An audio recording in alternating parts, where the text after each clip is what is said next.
At Jiangzhou City. It was May 20th, 2024. A new spatial rift has appeared in the skies above Jiangzhou. The 3rd Division engaged with the monsters. It was chaos. Different warriors were busy fending off these demonic creatures. One wolf-like monster complained how these lowly humans are still resisting stubbornly. He told them that eradicating them would only be a matter of time. This monster is the 6-eared wolf king, gold level. It moved fast and attacked the humans. It jumped from one human to another. A woman was confused about the gold level. She asked whether the recently opened portal is a higher level one.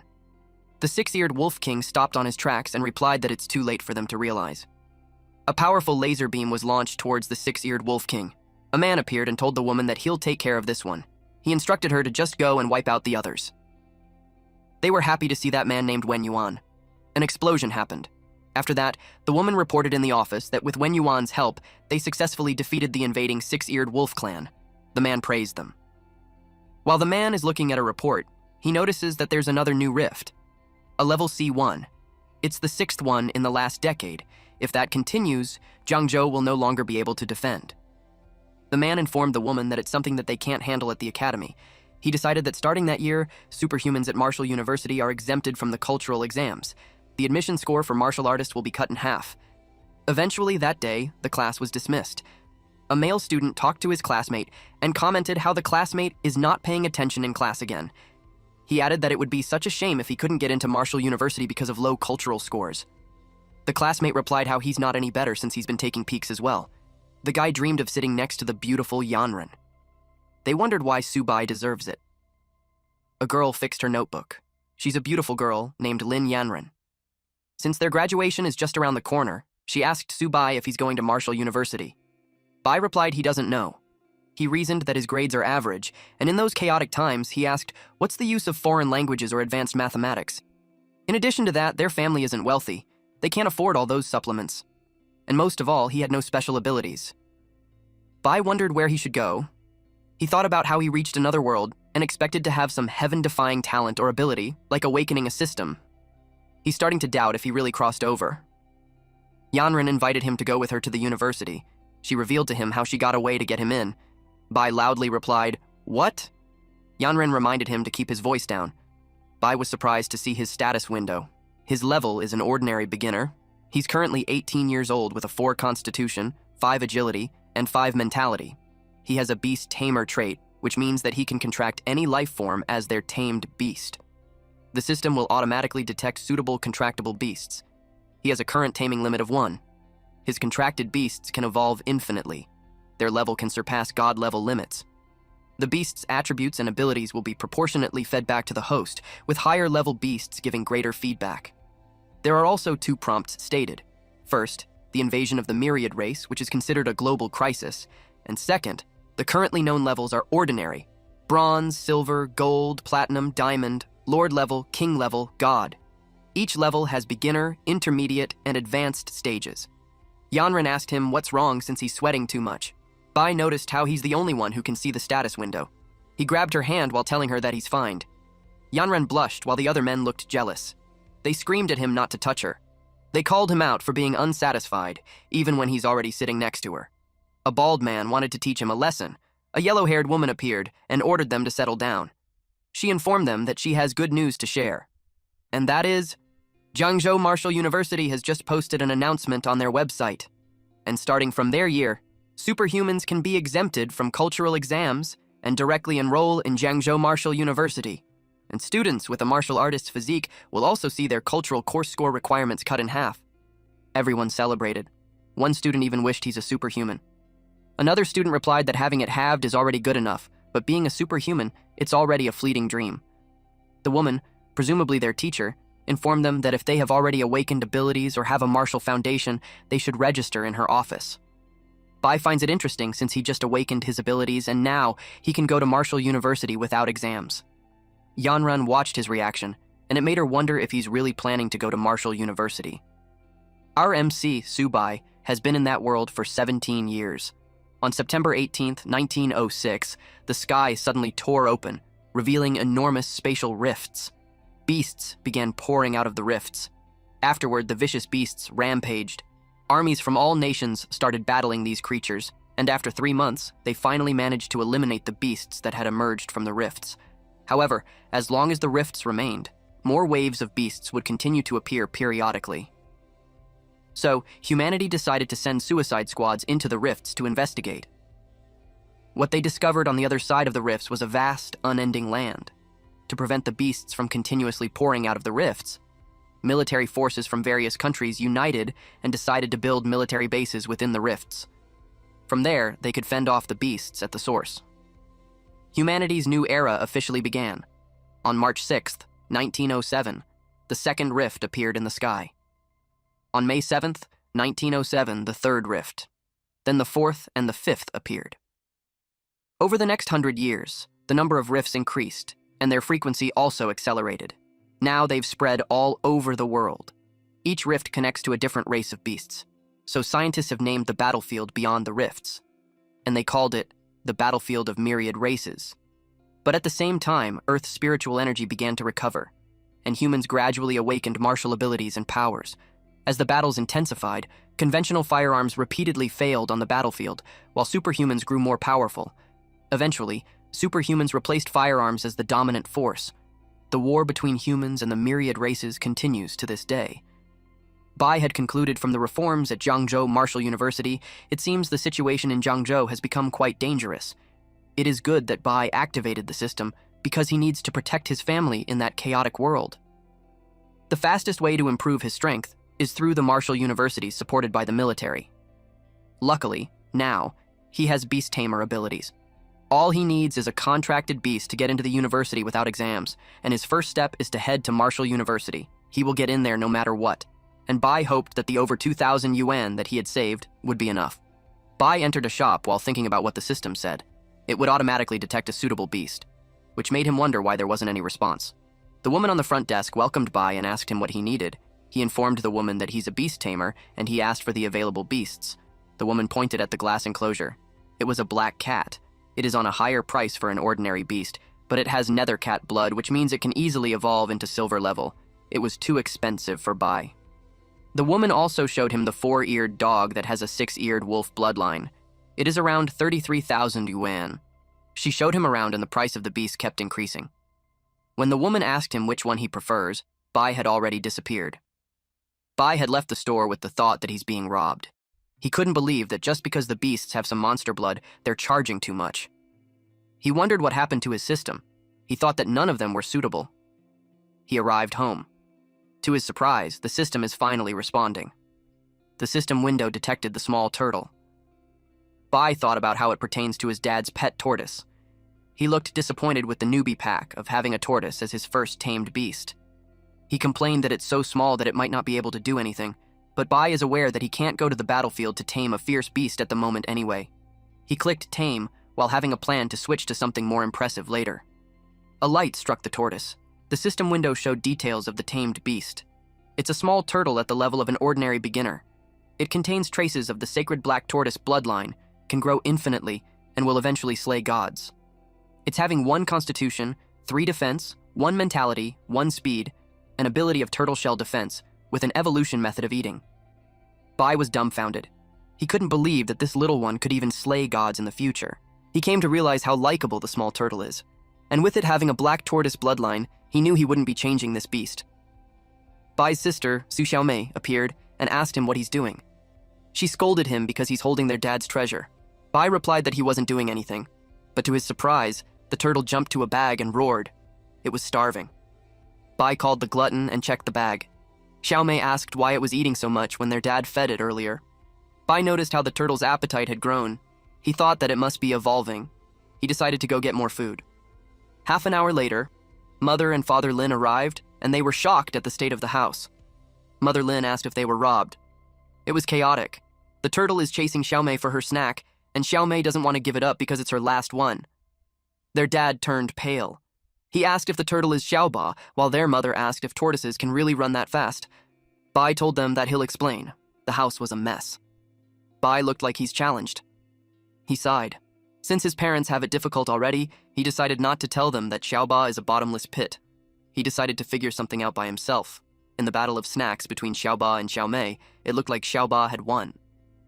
Suddenly, a spirit animal appeared from Xiaoba's body. Bai wondered if it's because the glutton is now full, and the black tortoise bloodline is about to erupt. Ba's erupting shadow vanished in an instant. The black tortoise bloodline hasn't awakened yet, but he's eating even more. So, Bai decided to visit a shop. The woman remembered Bai and asked him if he had decided what he wanted. Bai informed her that he's not buying anything this time. Bai whispered to the woman asking if they accept exotic beast blood. The woman was surprised. The man who was seated noticed them. He dismissed the woman, and the woman complied since he's the boss. The boss invited Bai to have a seat and talk with him. He heard that Bai had exotic beast blood, so he wants to test its quality first. The boss smelled the container. He had confirmed that it's really exotic beast blood, and it's top quality. He asked Bai how much he wanted. It took Bai so much effort to extract it from Ba, so he's expecting at least 100 yuan. They offered 1,000 yuan. Bai exaggeratedly reacted negatively. The boss realized Bai must be knowledgeable. The boss tried to play it cool by saying that he's just kidding. With such good quality, he offered 10,000 yuan. Again, Bai had the same reaction, which made the man think that his offer was too little. He offered 15,000 as the last price. Deep inside, Bai didn't expect that Ba's blood was worth so much. It was hard for him to suppress his smile. He accepted the deal. He acted smug by saying that had he not been in a hurry for money, he wouldn't have sold it to him. The boss and the receptionist saw him off and told him that if he has good stuff again, he should see him. Bai didn't expect that exotic beast blood was so valuable. He sold it for 15,000, which helps for Ba to be self-sufficient now. Bai received a phone call. It was teacher Li.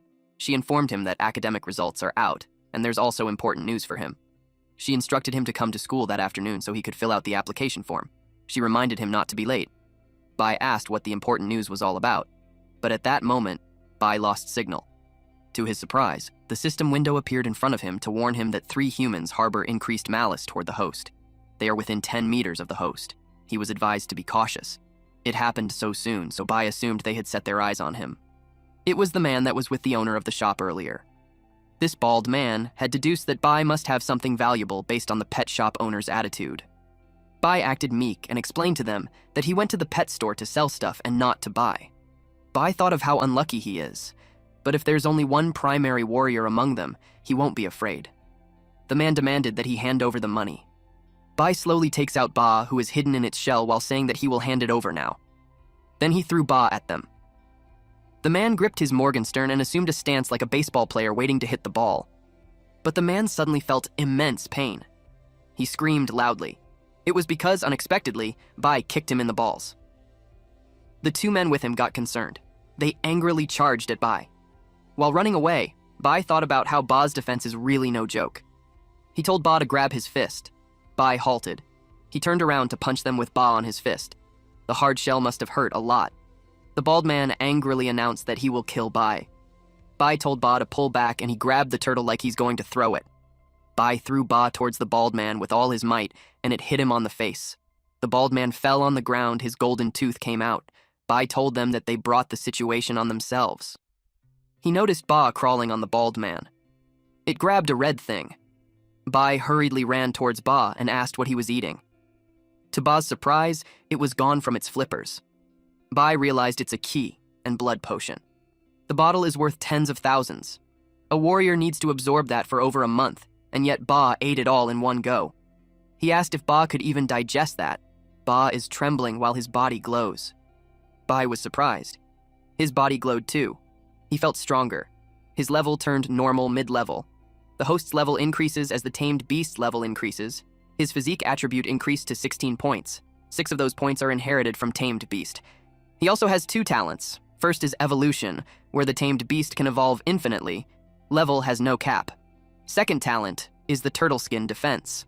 It consumes some stamina to activate. When activated, the host's outer skin is covered with turtle skin, with excellent defense. Bai exclaimed how powerful the QE and blood potion is. His stats had increased and he gained a new talent. While the small turtle has 32 physiques and 38 defense. Its size has increased too. Bai remembered his lesson from class that even strength-type exotic beasts at normal high level only reach 30. It just means that the small turtle is strong even without its activation. It made Bai wonder what it would be like when activated. Since it had eaten enough, they decided to get out there quickly. The academic results have just been released, and they need to submit their application. There's also an important notice. In school, the female yellow-haired teacher informed them that tomorrow, the special admissions teacher from Marshall University will come to their school to conduct an ability test for the candidates. As always, there are 2 guaranteed spots for that year. Yanran asked Bai if he had decided whether to go to the Humanities Institute or Marshall University. Bai had made up his mind to get into Marshall University. Yanran didn't expect that since she told him to apply to the Humanities Institute with her. She told him that Marshall University sends students to the battlefield, and he confirmed with him if he truly understands how dangerous the battlefield is. And she also mentioned his grades. Bai replied that someone has to go to the front lines, so it's a good thing. He informed her that he's going to the front to protect someone important. Yanran thought to herself that it could be her. The professor asked him where she would apply. She thought about it. Bai, who watches her, knows that she hasn't awakened her ability, and she never trained her body, so she's likely to choose Humanities Institute. She replied that she needs more time to think about it more. The female professor reminded them that this is an important decision. She instructed them to take their report card, go home, and discuss it with their parents. And by tomorrow, they must submit their application. After that, they were dismissed. We then see Yanran remove her clothing, dipped into the tub with flowers, while her servant tends to her. She called Bai on the phone. She informed him that she also decided to go to Marshall University and that she has a surprise for him. Meanwhile, Bai, who was cleaning poop at that moment, was surprised. He confirmed with her if she's not joking. She replied that she made up her mind. Bai replied all right and explained that he needs to go since he has things to take care of. At that time, Ba is rummaging through a paper bag. Bai complained how Ba is such a troublemaker for eating and pooping so much. He complained how the turtle is killing him. The students are gathered for an event. They have a guest named Instructor Zhang Kai from Marshall University, who has traveled a long distance to speak with all of them. Zhang Kai is their senior and a martial artist who graduated number 1 in their school. He told them that a year ago, 126 students from number 1 high school was admitted to Marshall University, and only 65 now are still alive. He continued sharing that 2 years ago, 98 students were admitted to Marshall University, and of them, 32 are still alive. Then 3 years ago, 86 students were admitted to Marshall University, and only 11 of them are still alive. He clarified that he's not telling them to scare them, but to make them understand that being admitted to Marshall University is not something to brag about. He told them that what lies ahead of them are tasks, responsibilities, dangers, and the duty to protect the country. He said to them that Marshall University is a place that nurtures the strong. He asked them if they want to become strong. The students replied yes, enthusiastically. Kai looked forward to seeing their performance in the exam. Bai was stopped by his teacher. Kai asked him if he's Subai. He replied yes, and they told him that he has been selected for direct admission to Marshall University. He was instructed to head there immediately to prepare for the entrance test. Bai couldn't believe it. He was then informed that a bus was waiting for him at the school gate. The other students were envious. The students were informed that they had arrived and were asked to exit the bus one by one. They had their luggage with them and were asked to follow behind. They didn't miss the large stone monument. The woman ushering them informed them that it's the Marshall University motto. She planned to take them to collect their training uniforms, and after that, the dormitory. She pointed to her left, which is the male dormitory. She told them that they can go to their dorms to rest and change into the training uniforms that they just received, and then later, someone will announce the time for the exam. They thanked her. Bai had arrived at his room. From the outside, it can be heard that someone is talking about the beginning of the journey of the martial artist, which is the importance of resources. 3 students had formed a circle to chat. A red-haired guy narrated that, some time ago, his father acquired 3 drops of an extremely rare beast's blood in Yushan. Then he entrusted a master apothecary to create 3 bottles of top-tier body-refining elixirs. He showed them while telling them that the stuff is rare.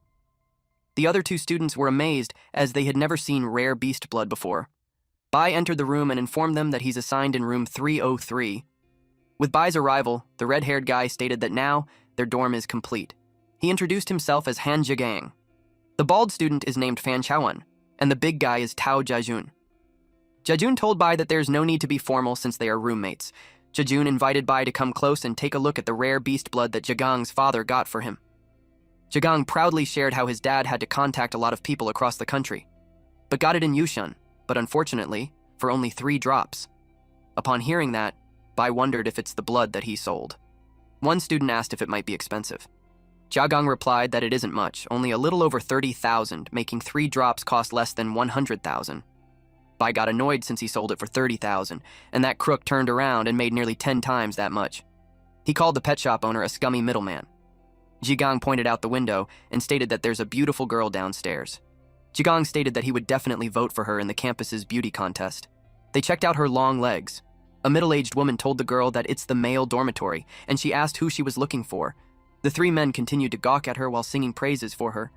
They were all curious as to who they are looking for. Yanren informs the auntie that she's looking for Bai. The auntie yelled for whoever Bai is to come out since there's a beauty looking for him. The three men immediately glance at Bai, but he's already out the door. Bai informed them that he'll head down first. Those three had dumbfounded faces, which made them look so funny. Yanren commented how Bai looked sharp in his uniform. She taps his chest while telling him that it made him look handsome. Seeing how Yanren fixed his collar, everyone at the dorm protests. Everyone looked like they'd die of jealousy. It's funny. Yanren asked him if he's not angry about the direct admission. Bai replied no, and shared that he plans to take the exam. But since he knew she did it out of goodwill, he thanked her while patting her head. Yanren was surprised that he's thanking her. She's worried that he might be mad at her. Since the entrance test is the day after tomorrow, she gave him some elixir that she prepared. Bai replied that she already helped him so much, so she should just keep it for herself. But to insist that he would take it, she immediately said her goodbyes. Everyone watched them from the building and expressed their dissatisfaction and jealousy. Bai only needs to eat and drink well, and leave everything to him. They had a toast while Jiagang made his speech. He told Bai that coming to Marshall University and meeting a brother like him, especially someone as capable as him, Bai felt really lucky. Bai told them that since they are all brothers now, there's no need for formalities. Bai told them that he went to high school with Yanren, so having her introduce them to some friends shouldn't be a problem. He told them that they'll talk about it later. Bai told him that he needs help with something. Jiagang was up for it. Bai told them that it's not a big deal. It's just that he had some rare beast's blood and he'd like his help selling it. Jiajun commented how that beast blood is even higher grade than what Jiagang had before. Jiagang examined it carefully and said how he hasn't seen one that has a high grade like that. Since the beast blood is so rare, Jiagang admitted that he can't judge its price accurately, so he has to call his dad to assess it. Bai replied that it was not a rush and they could eat first. When Jiagang made the call, right after picking up, his dad scolded him for spending all his allowance again. He told him that he sent him to Marshall University to become a strong martial artist, not to waste time every day partying. Jiagang clarified that he didn't call to ask for money. Instead, he has a serious business. He explained that a classmate of his has 7 drops of rare beast's blood and wants to sell it. He explained that it's even better quality than the 3 drops that his dad brought, but Jiagang couldn't estimate the price.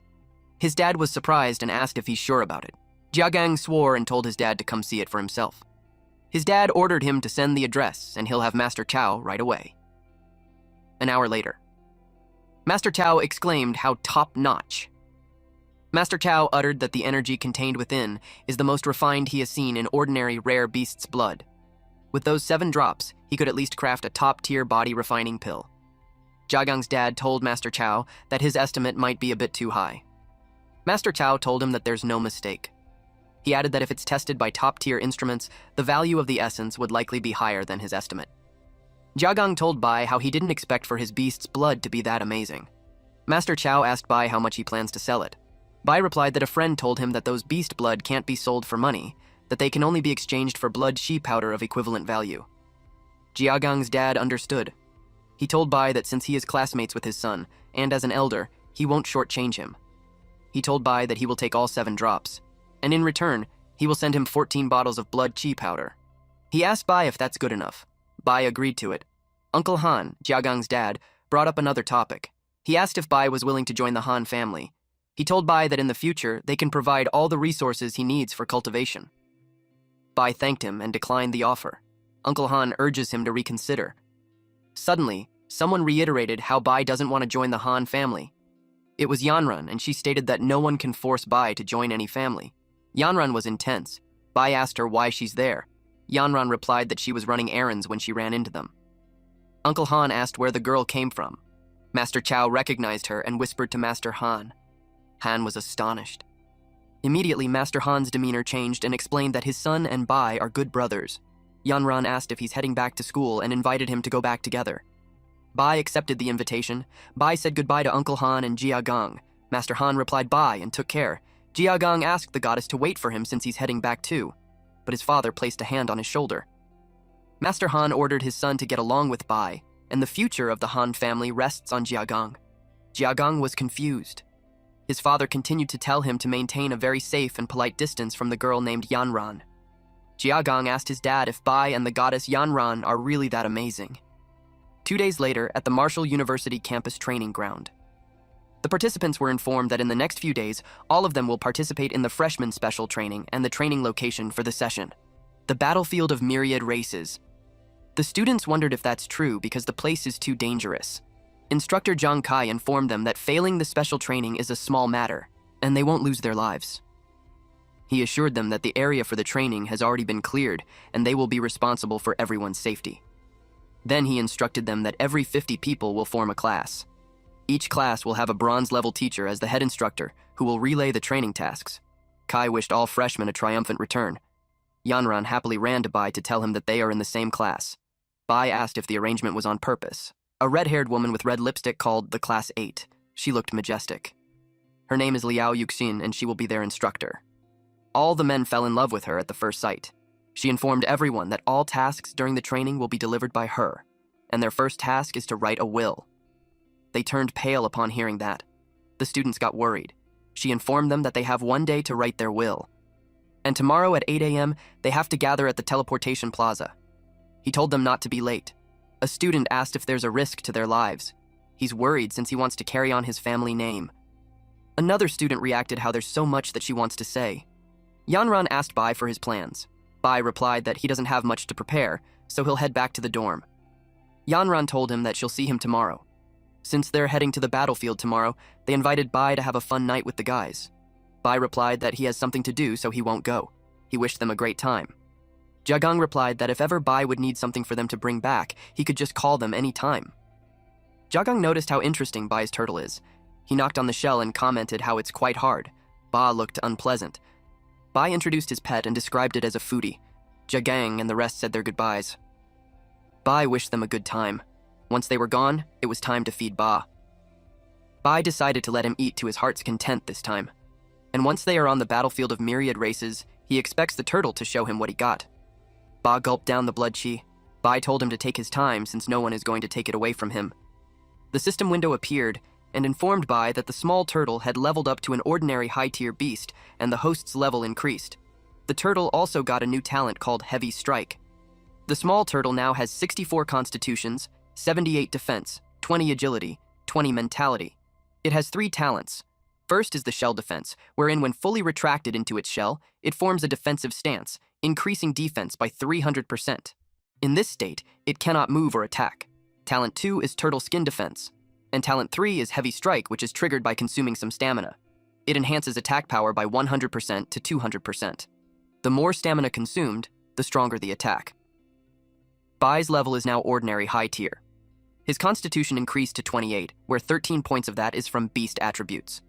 His agility is 19, where 4 points of that is from beast attributes. Mentality is 34, where 4 points of that are from beast attributes. His talents are Unlimited, Evolution of Tamed Beast, Turtle Skin Defense, and Heavy Strike. This was all thanks to the blood chi powder. He was impressed with the attributes. He praised Ba and told him that they should give their best tomorrow. He asked Ba if he's ready, and the small turtle stood with 2 flippers and raised his other 2 flippers while looking upwards. It's as if he's showing off his strength. The next day, they were all gathered at the designated location. All students are ready for battle. The men were just awaiting orders. Kai announced that teleportation array number 1 is activated and everyone is advised to prepare for teleportation. Jiagang commented on how massive the teleportation array is. It's something that can only be seen in the Marshall University. I told her not to worry. Yuxin advised them to relax and prepare for teleportation. With that, they made it to the other side. They looked around and asked if it's the military base inside the battlefield of myriad races. They couldn't believe that they really got teleported. Everyone was amazed. Yuxin instructed them to quiet down. She addressed Deputy Commander Liatao to excuse them and explained that they are all new recruits who haven't seen much yet. Deputy Commander Liatao introduced himself as the Deputy Commander of Military Base F-269. He can be addressed as Deputy Commander or Sir. He made it clear whether they are students or instructors. On his turf, they follow his orders. He asked them if they understood. In unison, everyone replied, "Understood." He told them that they are in luck since his team just finished a battle. Jiagang complained that he's just a deputy commander. He asked what's special about him. Bai replied that from the scar on his face, he looked like an experienced officer. He ordered them of their first task, to clean up the battlefield. And while cleaning the battlefield, they'll be clearing out some of the remaining shadow cats. It's perfect for new recruits like them who are stepping onto the battlefield for the first time. He explained that eliminating shadow cats earns them merit points, which they can exchange at the logistics department for blood chi powder and various grades of body refinement elixirs to help improve their strength. Jiajun exclaimed how fortune favors the brave. Knowing that, Jiagang now realized why there's so many people willing to risk their lives to come to the battlefield of myriad races. The deputy commander commented how the youngsters are ready for action. He ordered them to follow him. Bai planned to accumulate merit points in exchange for potions. Ba would be in for a feast. The deputy commander showed them the wonder fresh off the battlefield. They were in agony and pain from losing their limbs and arms. Jiajun asked if they were injured while clearing out the shadow cats. They couldn't believe it since shadow cats are the lowest level of monsters. The students started expressing their worries. Yuxin told them to be quiet. She asked them what their perception of Battlefield of Myriad was. If they apply to Marshall University, they need to always be prepared to face danger. Yanran told Bai to stay by her side on the battlefield, and she promises that she won't let anything happen to him. Bai realized that they have to stay alert at all times on the myriad races. Bai told her to be careful too. Someone reported to the deputy commander that they are currently executing the task of guarding the northern gate of the camp. And that day, they killed 35 beasts that attacked the camp. They are now awaiting orders. The deputy commander told them to open the gates and let the new recruits see what the battlefield of myriad races is all about. They opened the gate. Yuxin told everyone that it's a rare opportunity that Deputy Commander Lia Tao is personally leading the team. She told everyone to perform well. The deputy commander confirmed with them if they had left their wills at the office. He told them that from that moment on, they will be keeping company with death every second. It was chaotic. The cannons were being fired, the monsters were attacking, the students couldn't believe how brutal it was. The soldiers noticed the deputy commander. They greeted him and asked why he personally came. The deputy commander requested a squad to accompany him in protecting the trainees. Yuxin called their attention and informed them that they were heading to military zone F269. It's a jungle where the beasts have already been eliminated. He told the new recruits that their mission is to extract the beast cores from the bodies of the shadow cat on the battlefield. The deputy commander asked the new recruits if they were ready, and they replied yes. Everyone moved out with the assault squad following along to provide protection. One soldier stated that cleaning up the battlefield isn't dangerous, but sending new recruits into real combat is almost like sending food to the enemy. He was curious, so he asked the deputy commander on why he's personally leading the protection team. The deputy commander replied that this soldier kept asking things that he shouldn't.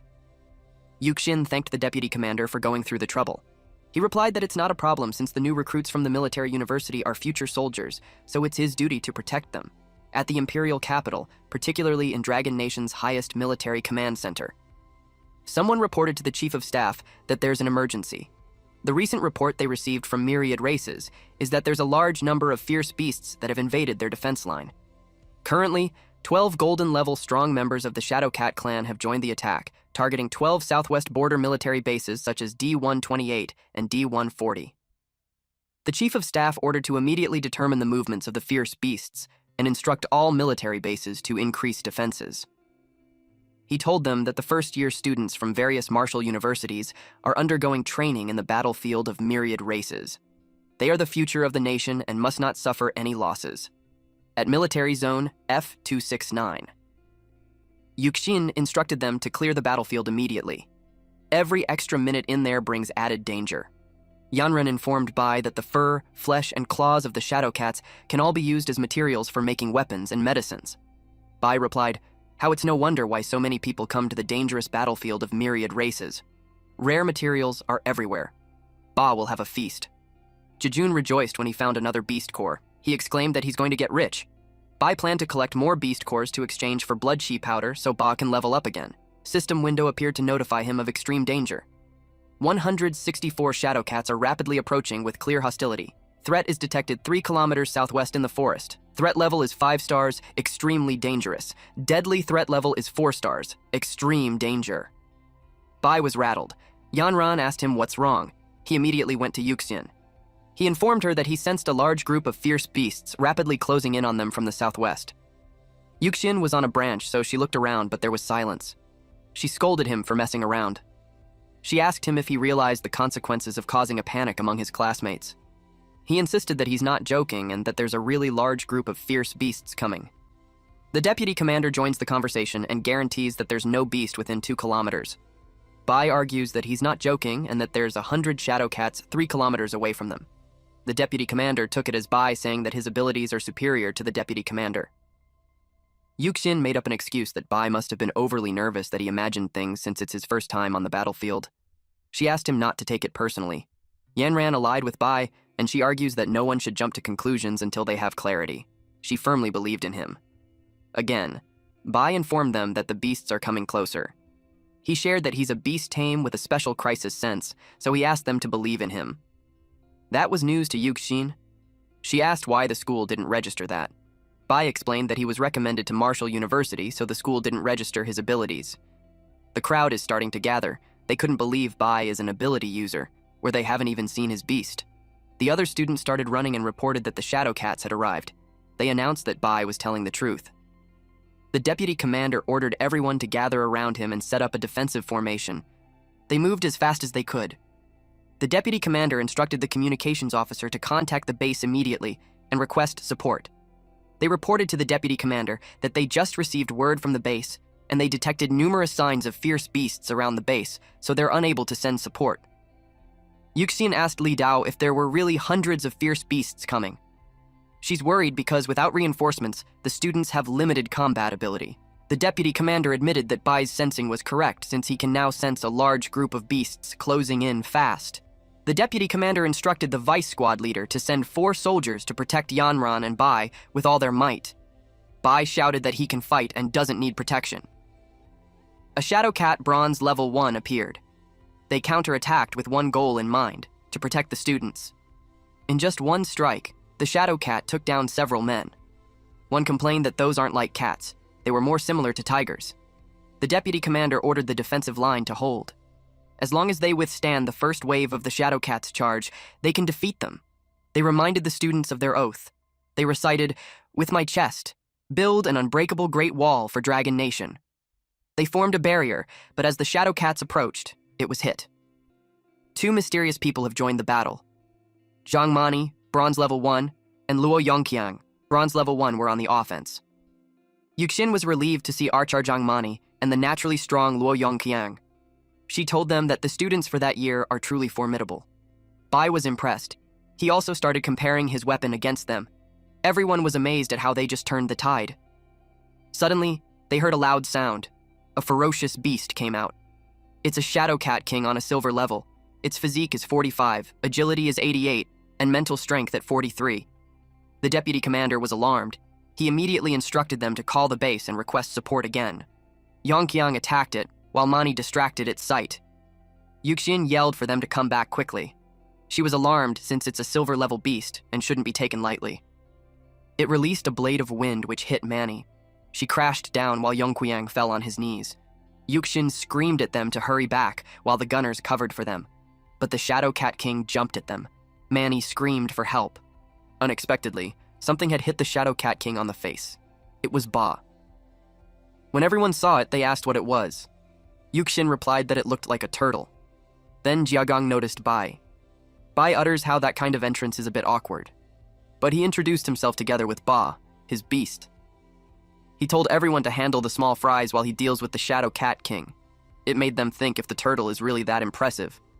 Yanran finally found out about Bai's tamed beast. Bai told Ba to show the cat what he can do. They saw how fast Ba runs, so they hesitated if it's still a turtle. The deputy commander didn't expect Bai to have such power, even Yuxin. She expressed how Bai taming is a bit different. Yuxin ordered everyone to attack while Bai distracted the Shadow Cat King. They are to focus on the Shadow Cats.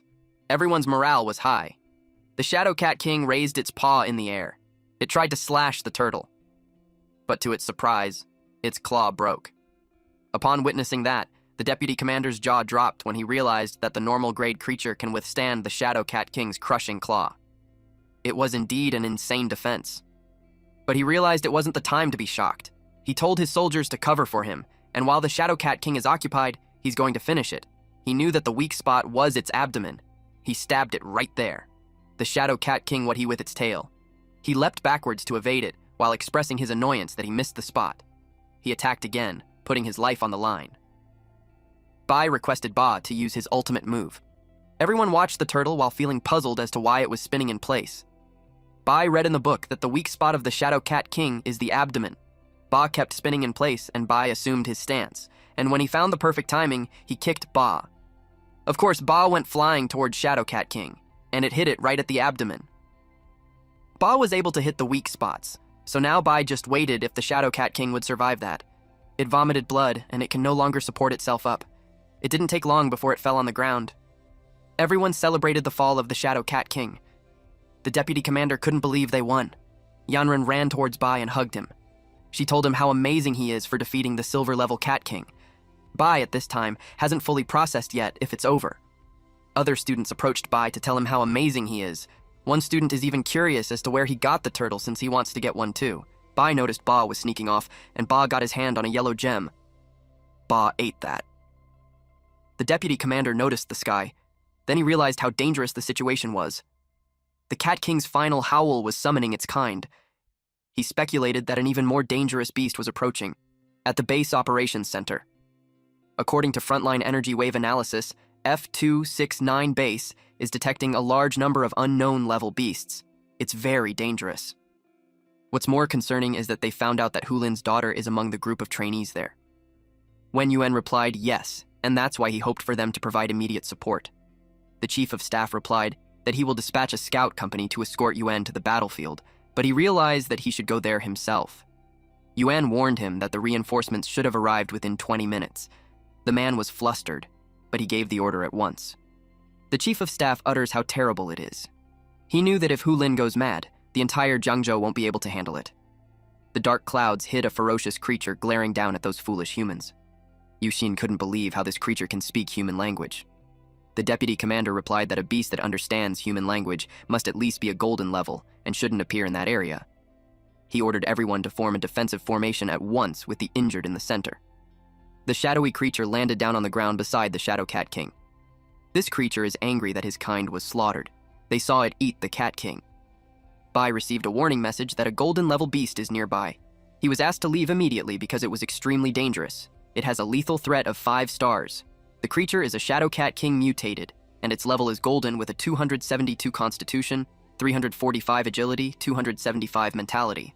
After it sustains injuries, it enters a bloodthirsty berserk state, increasing agility and attack by 100%, with a 50% reduction in defense. The students were worried because they knew that even their teacher hadn't even faced a golden level creature. In addition to that, they don't have reinforcements.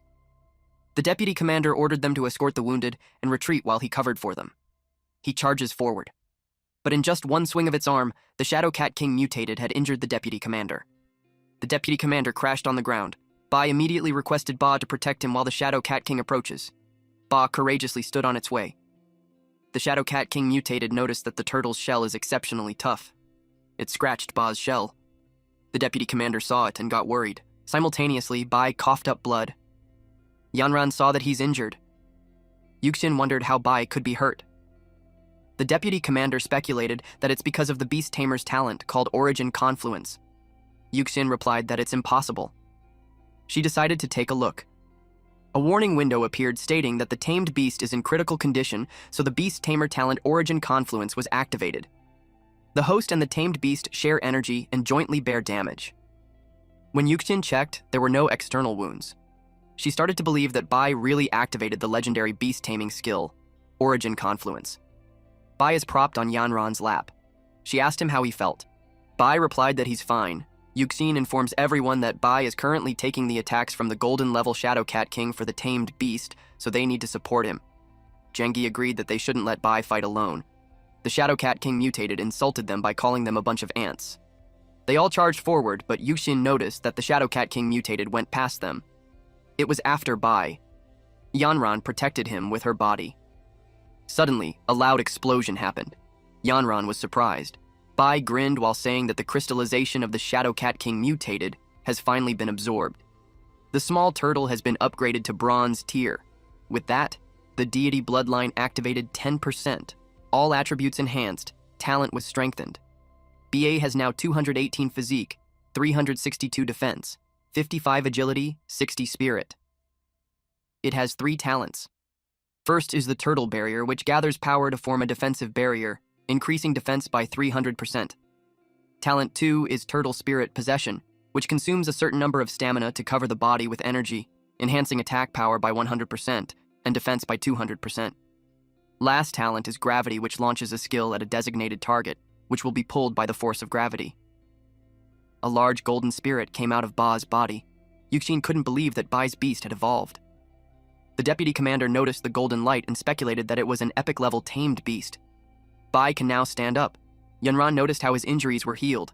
Bai replied that he's feeling fine now. He didn't waste time. He ordered Ba to defeat the beast. The Shadow Cat King mutated fought against the golden spirit thing from Ba's body. The deputy commander stated how the tamed beast is only at bronze tier but exudes such terrifying pressure. He assumed that the bloodline was high. Their jaws dropped when the tamed beast knocked away the Shadow Cat King mutated.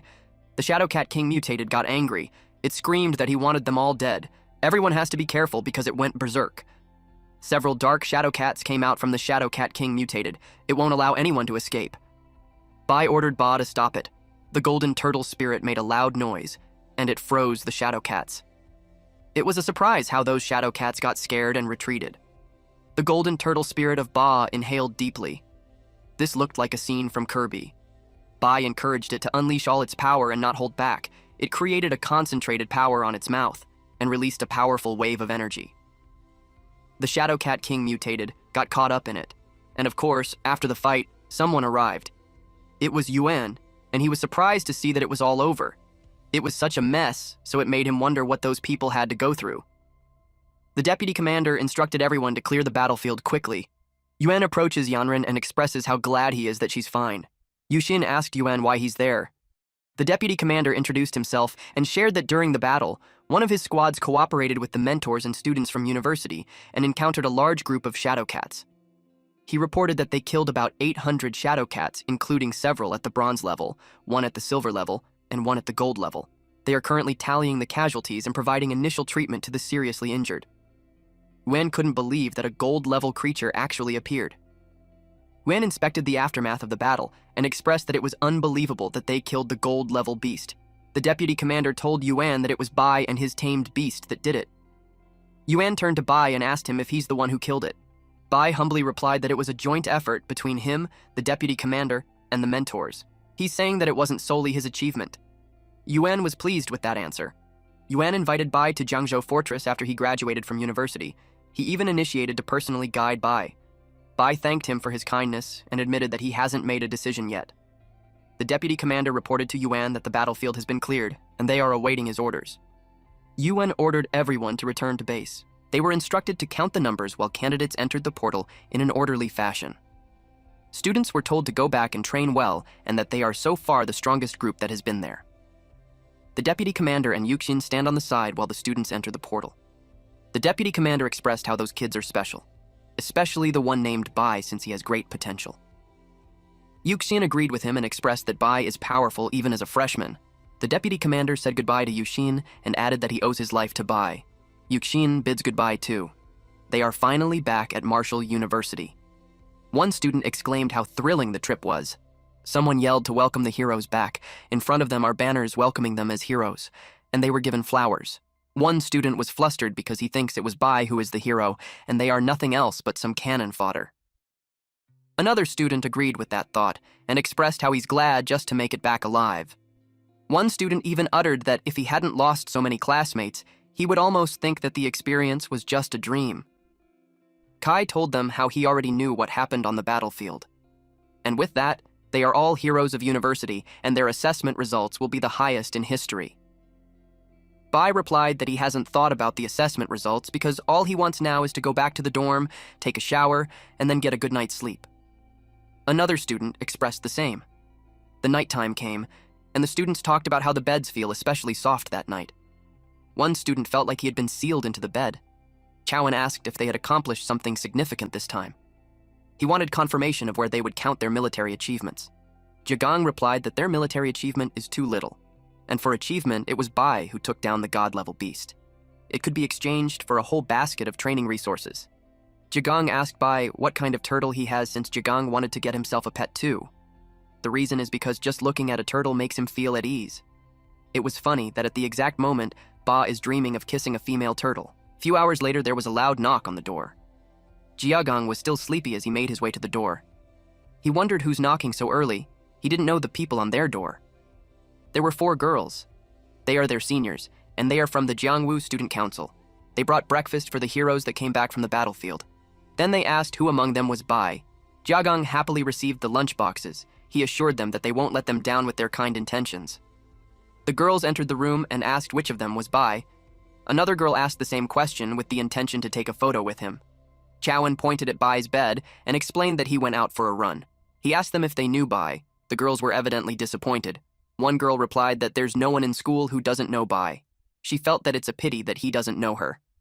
Jia-jun asked if Bai has become famous. The girl advised them to turn on the TV and see. One girl took the breakfast away since Bai wasn't there.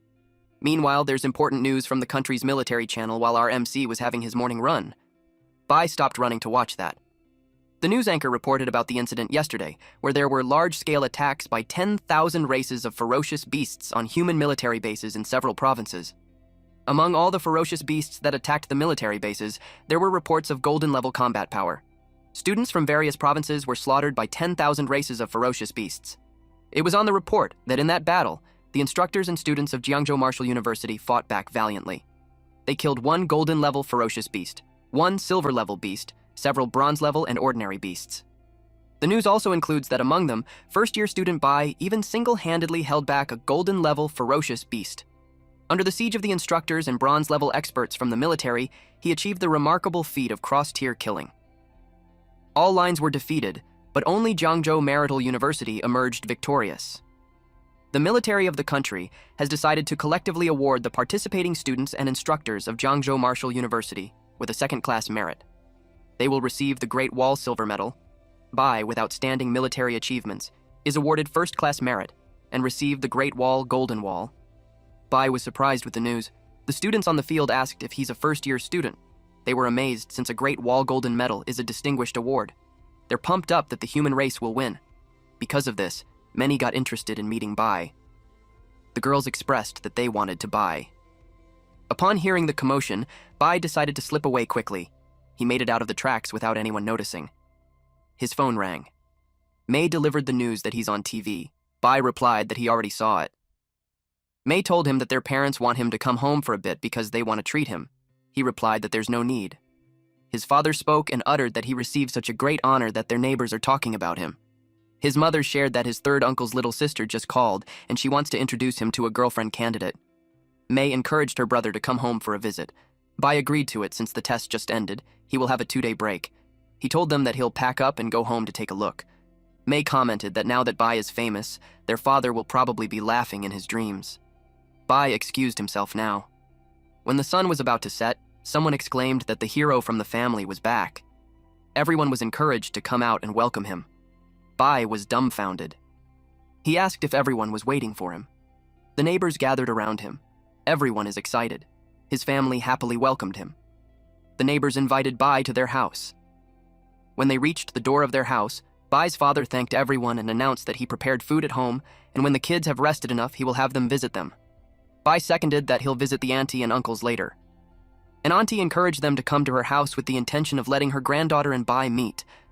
An uncle argues that the granddaughter isn't worthy of Bai since she just graduated this year.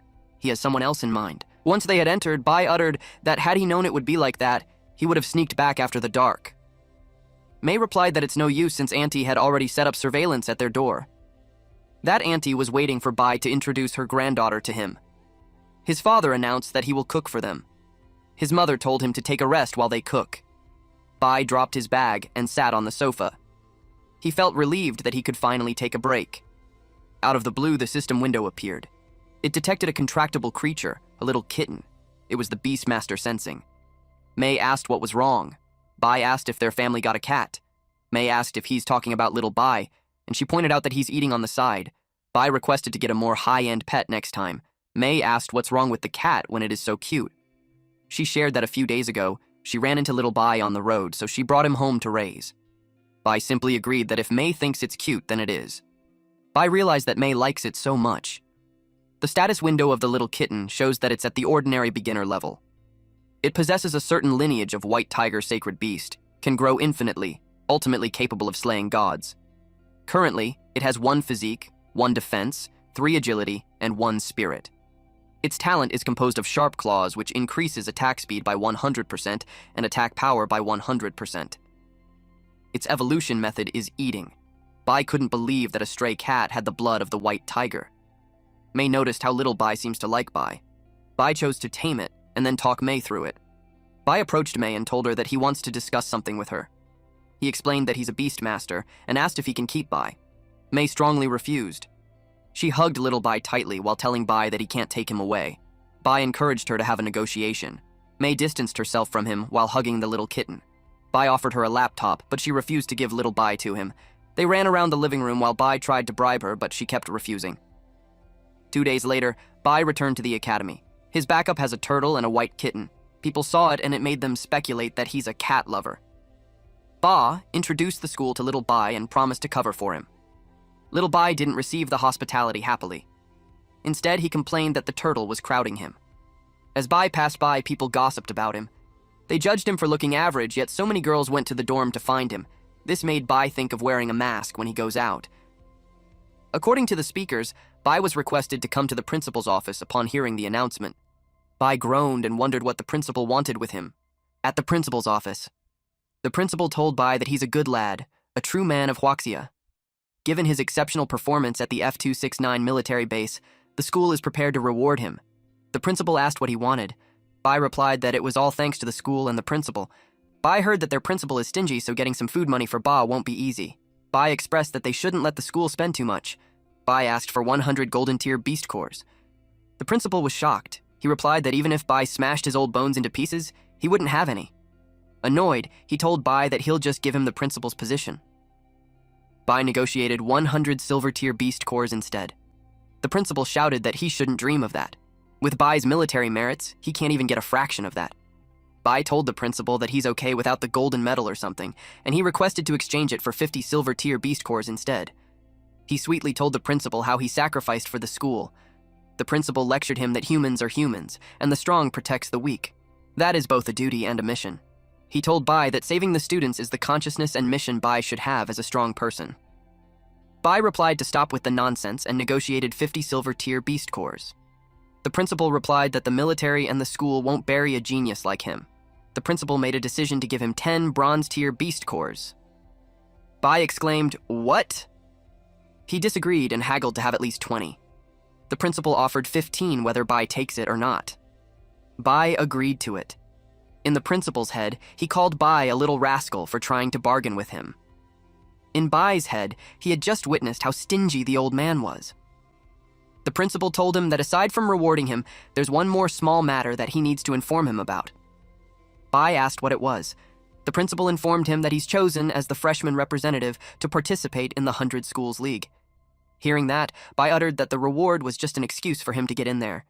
He told the principal that it's not fair. The principal argues that as a member of Jiangzhou Martial University, it is Bai's responsibility as a student to bring glory to the school. And the principal tempted him with resources. He told Bai that it's simple. The rewards from the league are quite generous. Bai talked back, saying that the league is packed with skilled players, so getting a rank won't be easy. In short, it's definitely not simple. The principal called him timid and sent him back. He instructed Bai to go to the training room tomorrow morning. In the principal's head, young people nowadays are getting harder and harder to fool. In Bai's head, he recalled the rumor that the principal is a cunning old fox, and he just witnessed that it's true. The next day, inside the training room, the principal stood before a few men to tell them that the 100 Schools League was organized by the military. Although the resources allocated to their school by the Ministry of Education aren't as abundant as those given to the prestigious schools like Imperial City Martial University and Magic City Martial University, he hopes that the students can still achieve better results. They started the roll call. Third is third-year Hu Qingshu, a third-year bronze intermediate wood ability user. There's also Bai Ningbing, Xiao Tianxiang, and Feng Juj. Yongqiang expressed that it's unfair because their Jiangzhou Martial University was established later, so the training resources allocated to their students are much fewer compared to those prestigious schools. Manny heard that their school's ranking in previous years have always been quite low. They called out to Bai, who replied that he's present. Next was Mani, then Yuongkyang. After that, the roll call ended. The principal announced that there are 10 representatives from their school participating in the league. He told the students that they are all the most outstanding students from each grade. Then he proceeded with another announcement. The captain of their school's league team for that year is Bai. Bai told the principal that he must be mistaken. The principal explained that having Bai as the captain was a decision made after a discussion by the school committee. Ningbing reasoned that senior Chinshu is the strongest among them in both strength and experience, and a freshman as a captain made no sense. Tianxiang agreed and pointed out that Bai is just a bronze beginner level power user. He's a whole rank below senior Chingshu. They questioned why he should be the captain. The principal reminded them that they all saw the news the past few days, and Bai has the strength to slay a gold-tier vicious beast. He dared them that if any of them wants to be the captain, they should go ahead and slay a gold-tier vicious beast, and he'll immediately replace Bai. Ningbing stated that killing the gold tier must have been a coincidence. They don't believe Bai Tianxiang challenged him. Ningbing did the same. Bai explained to his seniors that he doesn't have an idea on the whole thing. In his head, he thought how old he was. It made him the target of public criticism. The principal ended the session there and told them to go back and prepare. There are less than 20 days left until the league. He looked forward to everyone's performance in the competition. In his head, Bai thought of how the old man runs fast. Tianxiang asked where he's going. He also started running while telling his seniors that he has something to take care of, so he'll go back to the dorm first. Ningbing called him a coward. He was firm that he doesn't believe that it was Bai who killed that gold-tier vicious beast. Tianxiang told him not to rush. When they get to the league, they will make sure Bai regrets it. A few hours later, we hear Bai tell Ba that he's in for a treat. The old man kept his word, so now they have 15 bronze-tier beast cores. He asked him if that's enough to level up. He fed the little foodie, but little Bai tried to get in the way. Bai assured the little kitten that there's something for him too. Since little Bai's level is too low, he started with Key Blood Elixir first. Ba looked sad when his food bowl was left empty. He chased after the bag. Bai complained how Ba's bite could be worth hundreds of thousands or even millions. Upon noticing that Ba is still hungry, it made Bai ask how much he needs to eat to evolve. Bai gave Ba the last few beast cores, and if he can evolve, he'll be giving it to little Bai instead. While Ba was eating, he glowed. Bai got excited. The students felt the ground shake and wondered if there's an earthquake. The system window appeared congratulating the host because the small turtle has upgraded to bronze intermediate. The host level increased too. The tamed beast is called Xuanwu. It's on bronze intermediate with 30% Zanwu, black tortoise bloodline activated. All attributes are increased, talent is enhanced. Its physique is now 568, defense is 862, agility is 95, and spirit is 90. The first talent is Zanwu Barrier, which can gather power to form a defense barrier, boosting defense by 500%. The second talent is the Turtle Spirit Possession, where it consumes a certain number of stamina to cover the body with energy, boosting attack by 200% and defense by 300%. The last talent is Gravity, which launches skill at a specified target. The target will be drawn towards the turtle, otherwise, their speed will be greatly reduced. Bai exclaimed that Ba had finally leveled up. Although Ba's number of talents didn't increase, the attribute values and talent levels have definitely improved quite a bit. Little Bai leveled up too. The system window showed its stats, which has upgraded to high-level normal awakening talent, Ghostly Phantom Step. The tamed beast is a little kitten with an ordinary high-tier level. It possesses a certain white tiger sacred beast bloodline, can grow indefinitely, ultimately capable of slaying gods. Its physique is 39, defense 38, agility is 79, and spirit is 25. Talent 1 is Sharp Claws, which consumes a certain number of stamina to trigger, boosting attack speed and attack power by 100%. Talent 2 is Bloodthirst, which consumes a certain number of stamina to trigger, boosting attack power by 100% to 500%. The more damage the host takes, the greater the attack boost. Talent 3 is Ghostly Phantom Step, which consumes a certain number of stamina to trigger, boosting movement speed by 100 to 200%. The more blood energy consumed, the greater the speed boost. Bai was pleased with the high agility attribute. It's like explosive growth. He was happy that both Ba and Little Bai had completed their upgrades. Next is him. He checked his status window. He's at bronze intermediate level, receiving attribute boosts from Xuan Gui 30% and Xiao Mao Mi 20%. His constitution is 115, composed of the basic constitution at 38, Inherited from Xuan Gui is 65, and Xiao Mao Mi is 12. He has 74 agility, which breaks down to 32 basic agility, 18 inherited from Xuan Gui, and Xiao Mao Mi at 24. His spirit is 86, which is composed of 60 basic, 18 inherited from Xuan Gui, and 8 from Xiao Mao Mi. Bai has talent like infinite evolution of contracted beasts, which was bestowed by the system. Talent 2 is that he can use all beast-taming talents, which all beast-tamer ability users share that talent, and last talent is Origin Confluence, where the host and tamed beast share energy and jointly bear damage. Now Bai is set to show off his skills at the 100 Schools League, at Zhangzhou Martial University Library. Bai didn't expect the library to be that big. The librarian proudly shared that the library has been there even before the university was founded. It's the cornerstone of Zhangzhou Martial University's heritage. The librarian didn't expect the freshman to have 180 credits already. She pointed on her right to let him know that the Beast Tamer books are over there.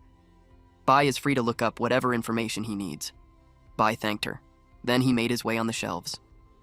He found quite a few books on beast taming, so it will take him a long time to go through all of it. He noticed a book by Luo Fan. The name sounded familiar, so it intrigued him. He read, "The heavens and earth converge, the undying soul. Divine weapons gather, sacred beasts armed, the roots of grass and trees, Origin Confluence." Bai had already mastered the Origin Confluence, but he doesn't know what the soul is undying and sacred beasts are armed. Qingshu noticed Bai. Ningbing uttered that a beast tamer has no future, no matter how much they study. Tianxiang suggested going there. Bai kept reading while walking.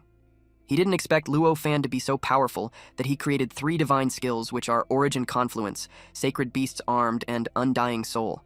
It is also written in the book that Luo Fan single-handedly fought against the invasion of all tribes. Bai expressed that it was a pity that Luo Fan was eventually outnumbered and died on the battlefield. He paid attention to it carefully. He was surprised when the book floated, and it felt like a force was flowing into his body. Bai asked permission from the librarian to borrow the book. The librarian noticed that the book doesn't have a classification label, meaning it isn't from the library. Bai replied that it shouldn't be the case since he took it out from the bookshelf. She checked the book again. Surprisingly, she couldn't open the book. Bai told her that he was just reading that a while ago. He took a look at it. Then he asked how it's possible why it can't be opened when he can open it effortlessly. The librarian told him to take it and just return it when he's done. Bai asked if he could borrow it for as long as he wanted. The librarian replied, yes. Bai said goodbye to the librarian. The librarian contacted the principal immediately after Bai left. She informed him that the book that he has left has been taken by Bai. The principal couldn't believe that Bai could actually open the book. The librarian testified on what she saw. The principal replied that it was good. When the principal finished the call, he talked to the air and addressed it to Luo Fan, saying that the person Luo Fan has been waiting for has finally appeared after 100 years. He guessed that if Luo Fan in the underworld knew about it, he would have been very happy. 2 weeks later, the 100 Schools League is divided into 5 major battle zones: East, South, West, North, and Central. Each battle zone will have 2 qualifying teams. A reporter announced that the 8 martial universities of Zhangzhou province will all gather at Zhangzhou Martial University to compete. A vlogger told his viewers how tickets for that year's 100 Schools League are hard to come by. Because of that, he'll be live streaming the entire event with some small gifts for his viewers along the way. Students from Fuchuan and Longying Martial University exchanged trash talks with each other. The arena looked like a large baseball field, with tiled flooring at the center. Yuxin asked the team if everyone was there.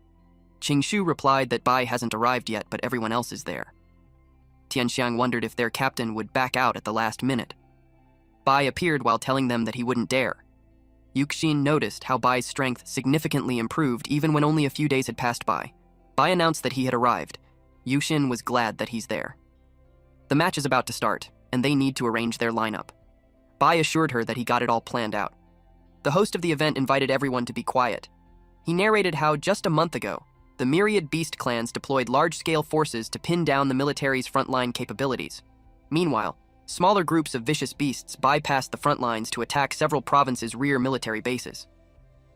The Martial University students in the attacked provinces were nearly wiped out by the myriad beast clans, with less than 1 in 100 surviving.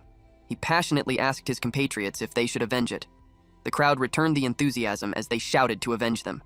The host liked their response and stated that if the human race has that spirit, the vicious beast will definitely be destroyed, And that is the very purpose of the 100 Schools League.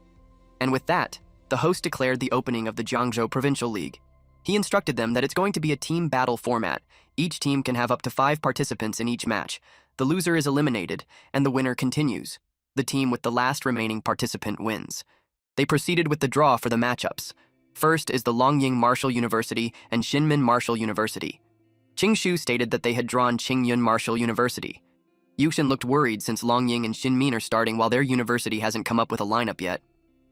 The principal showed up and asked Bai if he had arranged the lineup. The other students greeted the principal.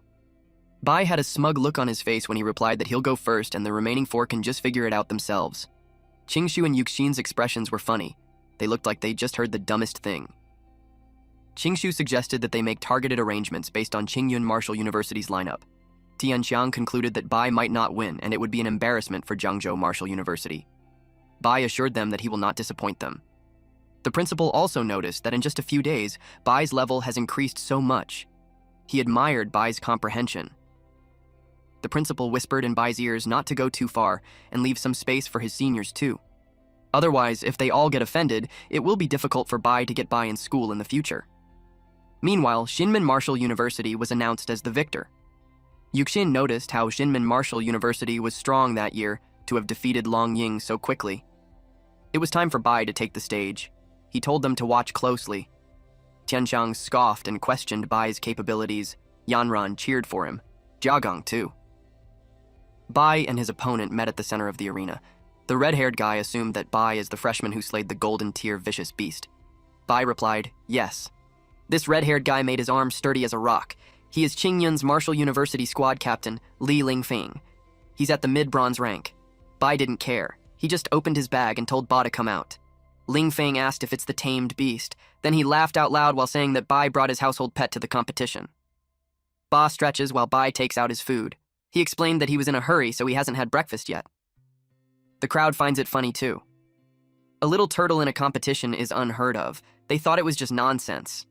Yuxin was confused that Bai is eating peanuts and drinking cola on the stage.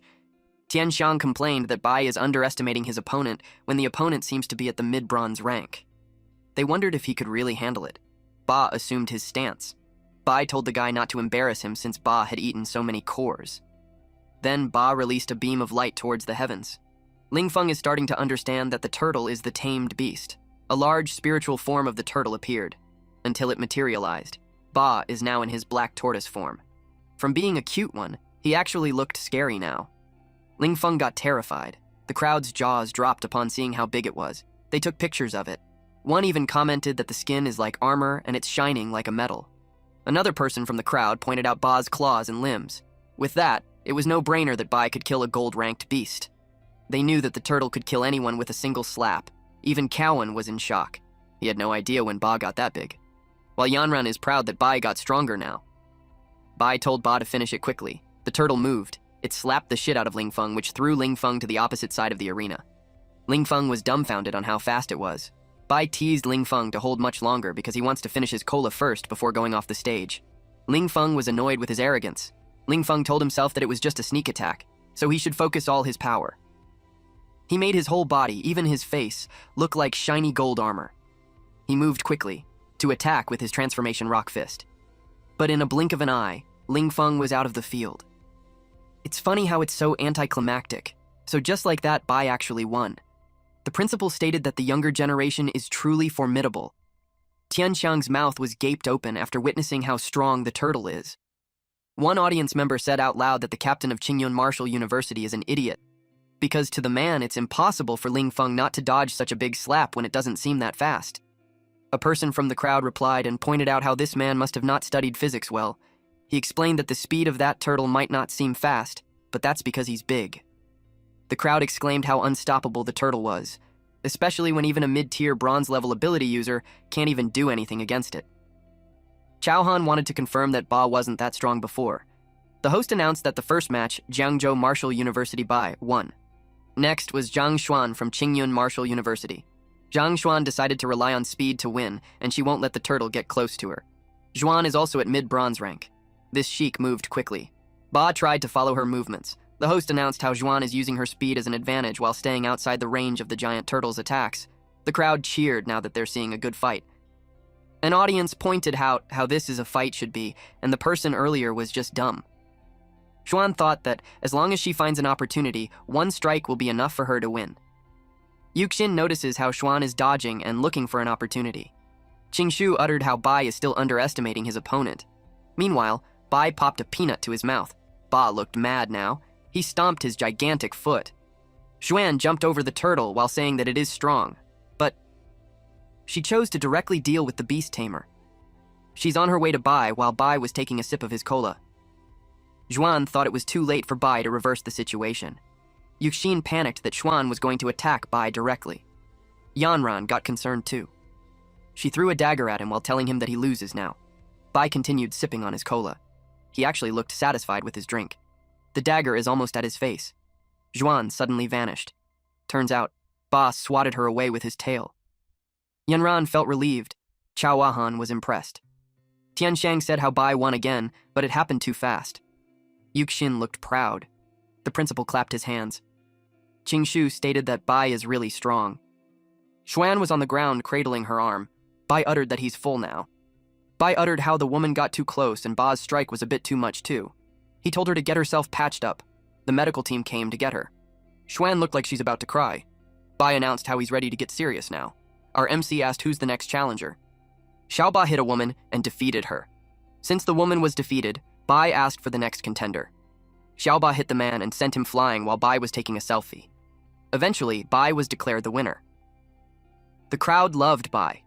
They can't believe that Bai just ate peanuts the entire time and relied on his turtle to fight in the ring, and they still won.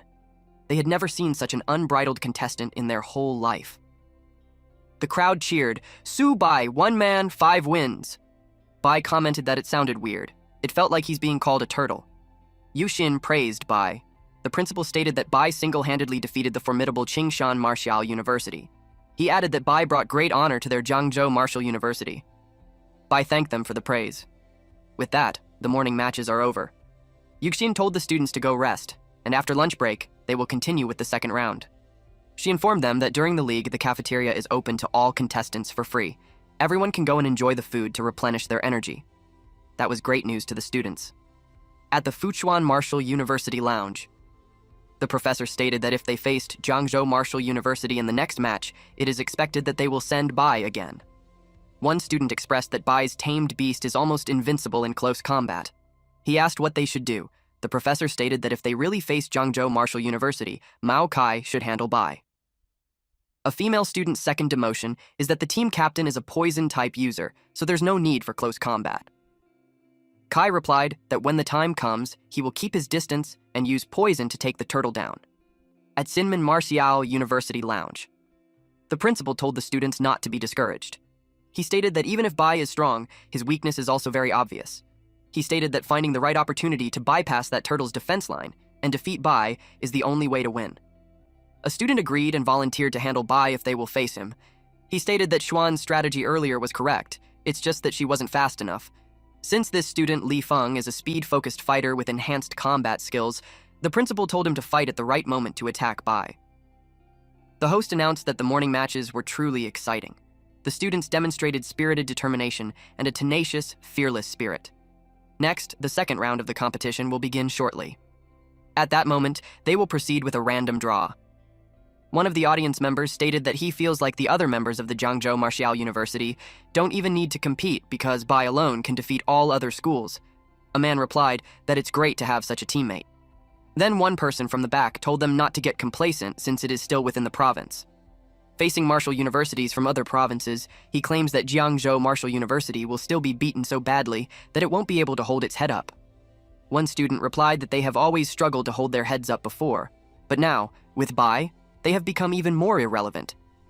The host announced the results of the second round draw for the Provincial League. The first match is Jiangzhou Martial University versus Shinmin Martial University. The second match is Fuchuan Martial University versus Ani Martial University. The third match is Longying Martial University versus Qingyun Martial University. And fourth match is Xichang Martial University versus Jiangsu Martial University. The first match is between Bai from Jiangzhou Martial University versus Li Feng from Sinmin Martial University. Feng expected that they would send Bai back, but he was confident since they prepared a strategy specifically for Bai. Bai was smug when he told the guy not to be nervous and endure it for a bit since it will be over soon. The match started. Feng told Bai not to be arrogant. Li Feng is the captain of Shinmin Martial University. He is a high-level bronze rank. He used the clear wind step. He ran towards the turtle. When the turtle attacked, he moved quickly to evade it. Then he kicked the turtle. That turtle was just confused about what he's doing. Feng realized that he can't even break through its defense at all. The turtle tried to hit him using its tail, but Feng evaded it. The crowd noticed that the turtle seemed unable to hit Feng. They made fun of the turtle, who was provoked by Feng and is angry and howling repeatedly. One of the audiences wondered if Feng has a chance of winning if he suddenly charges it. Bai. One guy replied that Feng might actually have a chance. And it could be that Feng is bullying Bai's turtle for being so dim-witted. One of the audience members admitted that Feng was too much, but he liked it, so he cheered for Feng. Another woman cheered for Feng too. Feng taunted the turtle to chase him. Qingshu noticed that Feng was trying to lure Xiaoba away from Bai. Yuxin wondered what Bai is doing since he's not coming up with a solution. A student replied that Bai seemed to be looking for something. Bai found it in his bag. It was a soda since his lunch was a bit salty.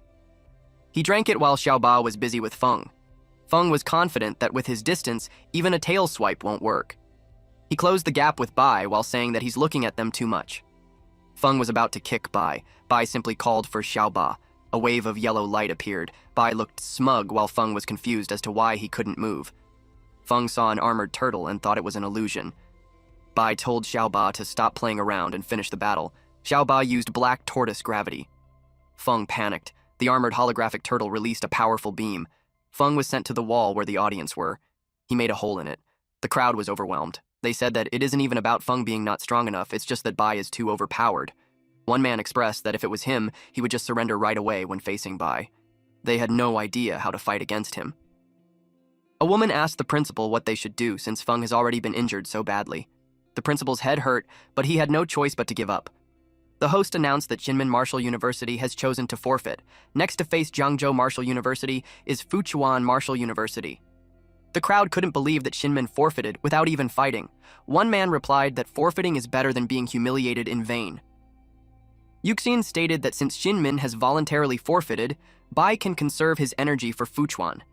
Qingshu stated that the captain of Fuchuan is a poison-type user, so he won't be easy to deal with. The match began. Kai told Bai not to rush to the fight yet.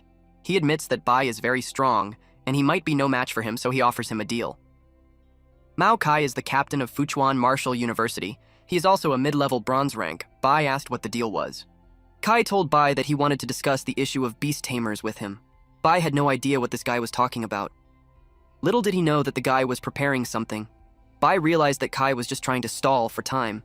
He knew that poison-type users take a long time to activate their powers. Our MC then ordered Xiaoba to attack. Kai told him that he realized it late. He told Bai that he won't be able to escape his poison mist. A student knew that there's no way to avoid that at all. Qingshu got worried. He stated that Bai underestimated Kai. He heard that Kai also poisoned quite a number of high-level beasts in the previous trials. Yuxin got worried about what they should do now. The principal told them not to panic since the outcome hasn't been decided yet. Kai was unaffected inside that poison mist. He wanted to see how long Bai would last inside the poison mist. He was under the impression that Kai is too careless because once Kai released the poison, he thinks that it's already a win for him. He saw a silhouette, and he asked Bai if he's meditating to resist the corrosion of his poison mist. Kai knew that the poison mist wasn't the only thing there. He yelled at Bai to die as he attacked him, but Bai blocked his attack. Bai realized that Kai's plan was to attack from behind while in that poison mist. He stated that it's too bad since Kai ran into him. Kai couldn't believe Bai withstood his full-power poison claw attack in that poison mist. The principal stated that its origin confluence. It is a high-level beast tamer talent. Bai had already learned to transfer the beast-taming defense onto himself. Bai told Kai that they should wrap it up since the poison mist smells terrible. Kai realized that his location was exposed. A silhouette of the turtle appeared. Kai was thrown out of the arena.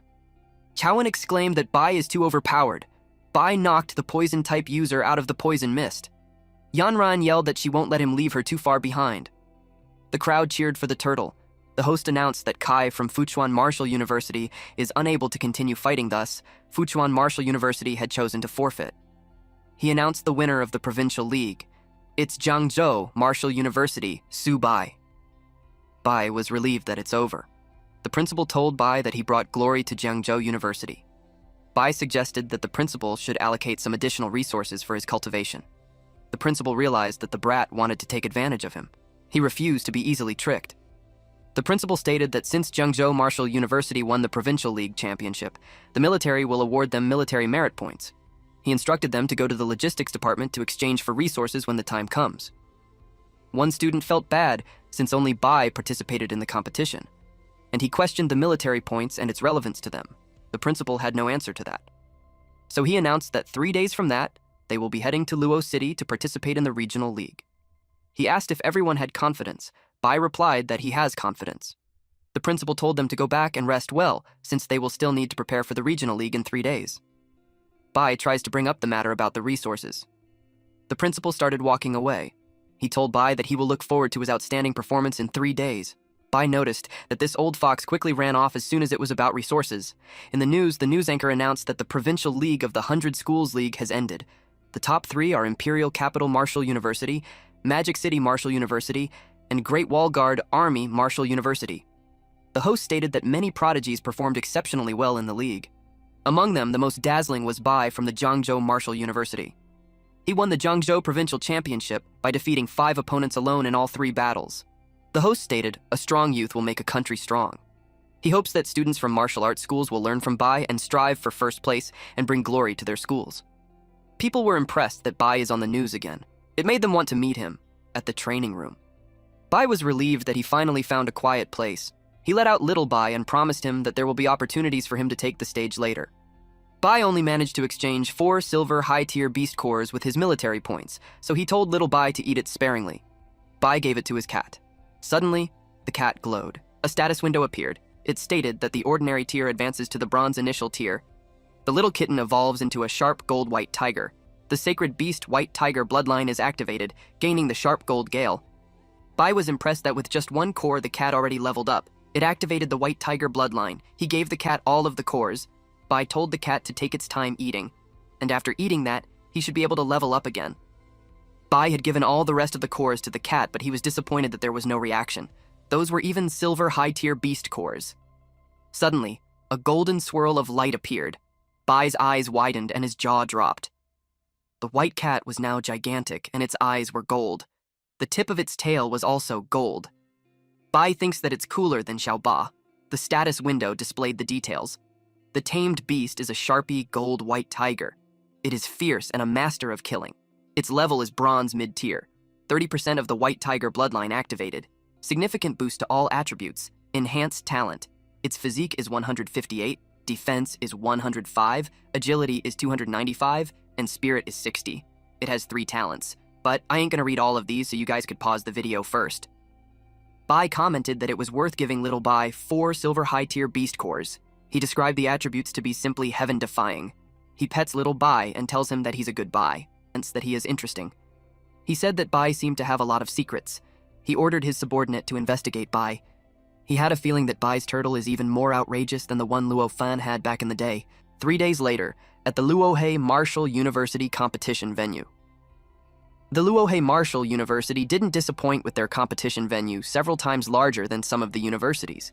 The crowd cheered for Luohe to claim the championship. Jiangzhou noticed that the Luohe Martial University is trying to intimidate them. Bai noticed an empty area, so he asked why it was empty. The principal replied that only 9 martial universities are participating, and 1 voluntarily forfeited. Bai asked that since there are only 9 martial universities participating, it would be that 1 university would have a Bai during the random draw. The principal replied yes, and stated that it all comes down to luck. Whoever gets the Bai will advance directly to the next round. Bai prayed that they don't get the Bai during the draw later. He's counting on playing more matches to earn military contributions to feed some gluttons. Qingshu begged the principal to let him participate. The other members expressed their desire to participate too. The principal laughed and assured everyone that all of them will have the opportunity to compete. They waited for Bai to draw lots first. The host announced that the draw is complete and she'll be announcing the matchups. The first match is Luohe Martial University versus Fuchuan Martial University. And the university with a Bai that round is Jiangzhou Martial University. The principal was pleased. He claims that Bai is their lucky charm. They had just skipped the first round and went straight to the next. Yuxin commented that Bai has some good luck and suggested that he should buy a lottery ticket. Basi wasn't happy because he wanted to compete. The first round matches begin. The host announced that Fuchin Martial University's contestant seems to be struggling to hold on, and Luohe Martial University's contestant is pressing the attack. 2 hours later, the host announced that the first round quarterfinals have concluded. They will announce the results of the second draw. The host was puzzled since the university with a bye that round is still Zhangzhou Martial University. It was unbelievable that the crowd thinks that there's some kind of shady business going on. They questioned what was going on. They uttered that Zhangzhou Martial University hasn't done anything, just sitting in the audience watching the matches. One guy complained that he traveled all the way just to watch Bai sitting in the ring eating peanuts and drinking cola. One was understandable, but another was questionable. A woman speculated that it must be because Luohe Martial University is afraid of facing Bai directly, so they deliberately gave Zhangzhou Martial University a bye. A woman agreed to that and yelled that the competition was unfair. It was questionable as to why a strong competitor like Bai is getting a bye. She claimed that it's disrespectful to the opponents. The military representative claimed that after a thorough inspection, there is no evidence of any bias or foul play by Zhangzhou Martial University. He announced the continuation of the competition. The principal was happy about it. It means that they have ranked third in the competition zone, and as long as they can win one more match, they can participate in the final of the 5 major competition zones. Bai asked how it happened that it's another bye. An hour later, the host announced that an exciting moment is coming soon. The final match of the round's competition is about to begin. The next match is Zhangzhou Martial University versus Lanzi Martial University. Everyone was hyped to go. The principal told them to calm down. He told them that even if they have been lucky, they still can't be complacent. He instructed Luo Yongqiang and Bai Ningbing to go up first and second.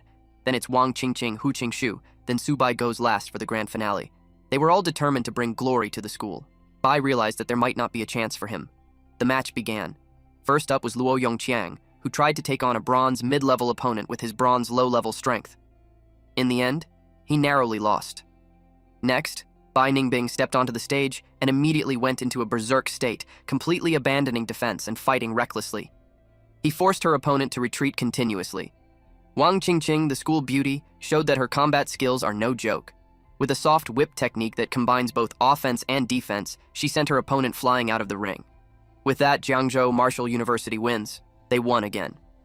Bai suddenly felt like the strength of other students had skyrocketed. He wondered if it's because Bai has influenced them. He wondered when it would be his turn.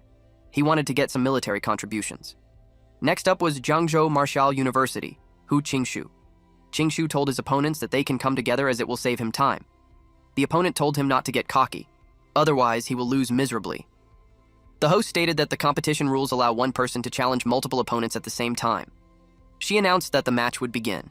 Bai saw that it would be a 1-on-2. He realized that Qingshu doesn't really plan on giving him any chance. Qingshu concentrated, then he created a large tree. He flaunted his wood-type supernatural ability. The two opponents were careful. Because the leaves are suspicious, they assumed that Qingshu's psychic power wouldn't last much longer. Bai watched carefully and commented that a wood-type user, able to summon a millennium-old maple tree like that, it appears that Qingshu's psychic power is terrifying. The principal was thinking how Qingshu's strength has increased again, truly living up to being from that bloodline. One member of the crowd expressed that Zhangzhou Martial University's current batch is truly full of hidden talents. One dark horse after another keeps emerging. They didn't expect Qingshu to be that strong, but one person expressed that he thinks Bai is still stronger since all his tamed beast has already defeated a golden ranked one. The opponents realized that there were no signs of weakening at all. Qingshu gathered the leaves and activated his skill, Breakthrough. The opponents lost their balance. The host announced that the round's competition was won by Zhangzhou Martial University. Zhangzhou Martial University and Luohe Martial University are advancing to the national finals. The principal told Qingshu that his performance surprised everyone. He praised him for it. Qingshu thanked him. But the principal stated that the real hero of the competition is still Su Bai. Bai felt puzzled. He wondered if the principal was making fun of him for not being able to go on stage. The principal stated that if it weren't for Bai getting 2 consecutive buys in the draws, they wouldn't have won so easily. The principal acknowledged that everyone must be exhausted. He told them to get some rest and get ready because 1 week from that, they will be heading to the national finals. He informed them that in addition to the military contribution rewards earned by each student in the competition, the school will provide them extra resources as training rewards. The students loved that. Bai, on the other hand, wasn't pleased since he will be coming back empty-handed. He will have to figure out how to gather some resources to feed the 2 gluttons at Lin Family Mansion. Yanran was called to eat. She replied to her uncle Wenyuan that she's not hungry yet. She wanted to practice for another hour. She was battling several robots at the same time. Wenyuan stated that ever since Bai participated in the 100 Schools League, Yanran watches Bai's matches and practices like crazy. He complained that she completely ignores the balance between work and rest. Yanran told Wenyuan that the pills he gave her are almost used up. She asked for his help in getting some more from her father. She explained that she wants to increase her strength as quickly as possible. Wenyan replied, "Okay." Wenyuan brought up the topic that so many top families in the imperial capital have proposed marriages to her father, but Yanran rejected them all with a single word. He expressed that Bai must have given her some kind of potion. 7 days later at Magic City. The students were impressed since the university's gate is made of solid gold. It felt luxurious. Bai assumed that it must have cost billions and commented that it was such a waste. The principal told him that the materials alone cost 1.8 billion. The principal added that the gate was built in 1 day by 20 gold level and 5 platinum level experts working together. He directed Bai's attention to the motto of the Magic City Martial Arts University and the Grand Gate. It is all meant to showcase the spirit that only the strong can protect the nation. Someone welcomed them. The man introduced himself as Jiang Ming, the vice president of the student council at Magic City Martial Arts University. He asked them to follow him. One student commented that the Magic City University sure knew how to put on some airs. He said that because the principal traveled all the way there in person and yet they only sent a student council vice president to greet them. A female student got a second demotion and stated that if it was someone from Imperial City Martial Arts University, she bet that the principal would come out personally to welcome them. Bai noticed a building and asked what it was. Principal Zhou replied that it's the Gravity Adjustment Training Ground. Bai stated that if their academy has one of those, they could train at least 100 silver-level students every year. The principal had a pained expression after hearing that. They were guided to the hotel that they will be staying and dining at. The guide told them that the first floor offers a 24-hour buffet, and all the ingredients are meat from ferocious beasts of various species, cooked by top chefs. He stated that it's very beneficial for enhancing a martial artist's blood energy, and there's no limit to how much they can eat. Bai asked if it was really unlimited. Ming replied yes. He stated that since they had come from far away, Magic City Martial Arts wouldn't let them go hungry. He encouraged them to eat their heart's content. Bai ran. Then he told Xiaoba and Little Bai that they're in for a feast. Ming asked if Bai was starving or something. One student replied that Bai's turtle can eat so much. The woman was worried that nothing will be left for them to eat since Bai goes in first. They hurried up, otherwise they might go hungry that night. The principal apologized for their behavior. The next day at the arena, a female student uttered that the competition venue at Magic City is really on another level. She only saw such a large venue on TV. The principal told everyone to stop acting like they have never seen the world before. He's about to explain the rules of the competition to them. He stated that the final tournament features martial arts universities from 13 schools competing. The Great Wall Guard's military academy, being directly under the military, automatically enters the top 4, so there will be no buys. One student questioned why the Great Wall Guard's military academy got a free pass to the top 4. They think it's unfair. The principal replied that the Great Wall Guard's military academy is a military genius training base. The students may not know, but it's the only martial arts university located on the front lines of the battlefield against the multiracial invaders. They were surprised to find out about the military genius training base. An academy located on the front lines of the battlefield is quite intense. The principal pointed out that it's exactly why the national finals are full of hidden talents. He warned them not to underestimate anyone. He told them that Bai will take the lead and Qingshu will anchor and Zhangzhou Martial Arts University will win. The host told the teachers and students to settle down as the 100-school competition finals are about to begin. The draw for the first round of the matches was posted on the screen. 3 matches will happen simultaneously. The first match is Zhangzhou Martial Arts University versus Yokohama Martial Arts University. The second match is between Imperial City Martial Arts University and East China Martial University. The third match is between Magic City Martial Arts University versus Nanjing Martial Arts University. The principal told them their luck isn't so bad since they didn't draw any of the top 3 universities in the first round. One student replied that Yokohama Martial Arts University is about on par with them. He volunteered to go first, but Bai wanted to go first. He claims that he wants all the schools to know Zhangzhou Martial Arts University's attitude. Qingshu doubted that it's the real reason, though. The match began. The student from the other school asked if he's Bai. Then he gave him a thumbs down while saying that Bai's university made it to the finals, and that's impressive enough, but it will be the end of the road for him. Bai called for Xiaoba. The turtle appeared at the center of the arena. The crowd was surprised that Jiangzhou Martial Arts University actually sent a beast tamer to compete, and he actually brought a turtle. They got excited. They even noticed that the turtle was bigger than before. The opponent got terrified given that the turtle was huge. He claims that it's cheating. He got thrown out of the arena. He yelled that he couldn't accept that. Bai was surprised that he's that weak. Bai hasn't started eating his peanuts yet. The guy expressed that he thought beast tamers are supposed to be weak, but Bai is handling martial artists like it's nothing. A woman in the crowd couldn't believe that Bai actually even brought a small stool when they were in the national finals. One man replied that it's too disrespectful. One member of the audience told the opponent that he must have not watched Bai's previous matches. That turtle of his has insane defense and strength, and it's definitely at silver level. One person agreed that if someone has a beast like that, that person would be crushing bronze-level martial artists like it's nothing. Bai ate his peanuts as another opponent arrived. She claims that the Jiangzhou Martial Arts University is humiliating them. She charges at Bai, vowing to make him pay. Bai didn't pay her much attention. He just read comics on his phone. Xiaoba fired a beam, and just like that, Jiangzhou Martial Arts University was declared a winner. One student from Jiangzhou Martial Arts University pointed out that not only does Bai snack on peanuts, but he even brings his own stool. It must have been the attitude that he talked about. The principal replied that Bai really doesn't know how to keep a low profile for him to humiliate his opponent like that. He laughed when he asked how he's supposed to face Yokohama Martial Arts University's Principal Chen after that. Qingshu told him not to celebrate too early since Bai might meet a real challenge soon. He saw the team captain from Imperial City Martial Arts University. A man was charging at a red-haired guy.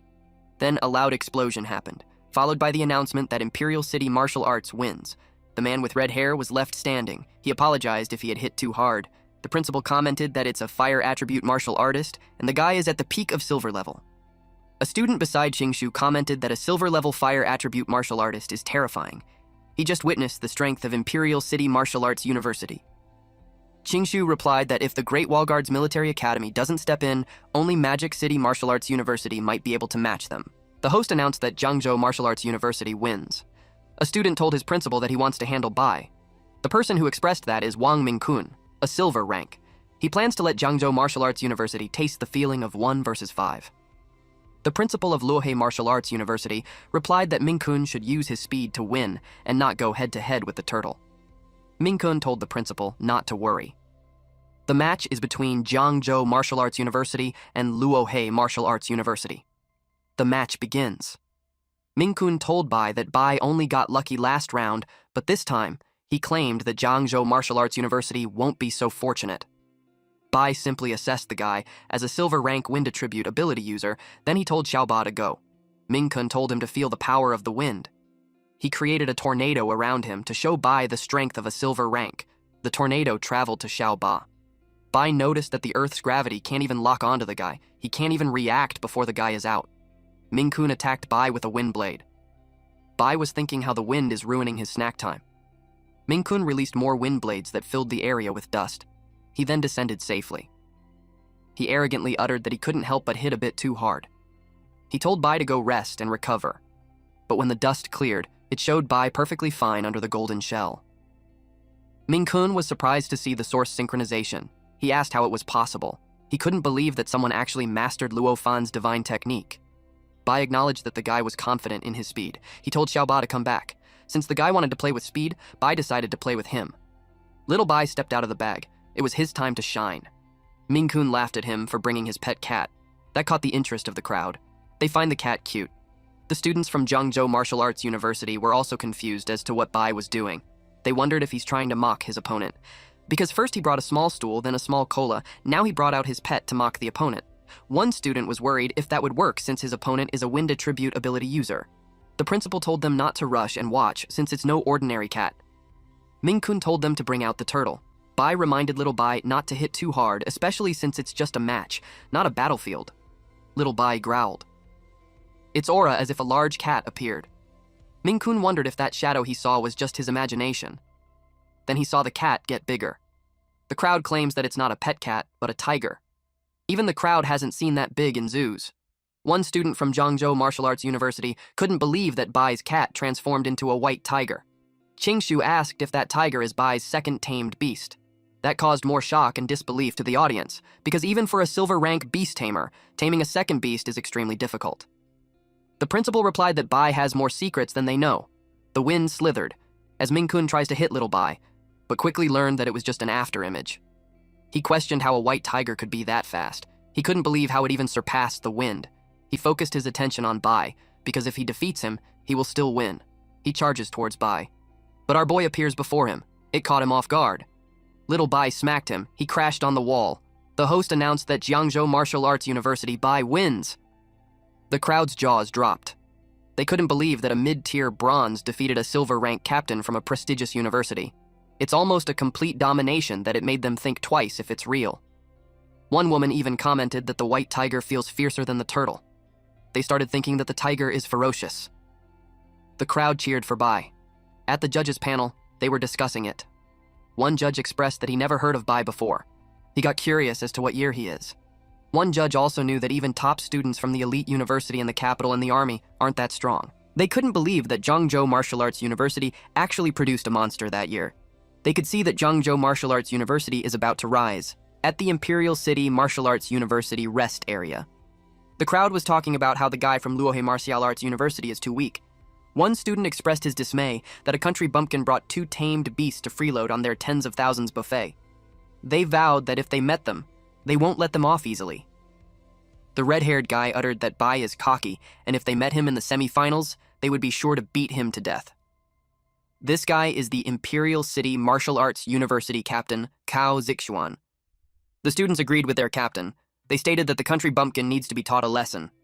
Bai was announced a winner again as Little Bai tackled and held down the opponent. Then Little Bai whipped a female contender using its tail. With that, Bai won. Then it clawed its way to defeat an opponent that uses ice. Bai was declared a winner again. With that, Jiangzhou Martial Arts University is advancing to the top 4. The principal was so happy that they made it to the top 4. Qingshu praised Bai. The other students felt so proud. The principal expressed to Bai that he didn't let him down. Bai is the greatest contributor to Jiangzhou Martial Arts University in centuries. Bai replied that it's his duty. The principal stated that making it to the top 4 completes their mission, and it will be the most glorious page in the history of Jiangzhou Martial Arts University. The principal assured the other students that their contributions to the university will be richly rewarded. Bai was confused since there are still top 4 matches, and yet the principal stated that the mission is already completed. He realized that the old principal was planning to hand over the billions of resources for the championship, and Bai couldn't accept that.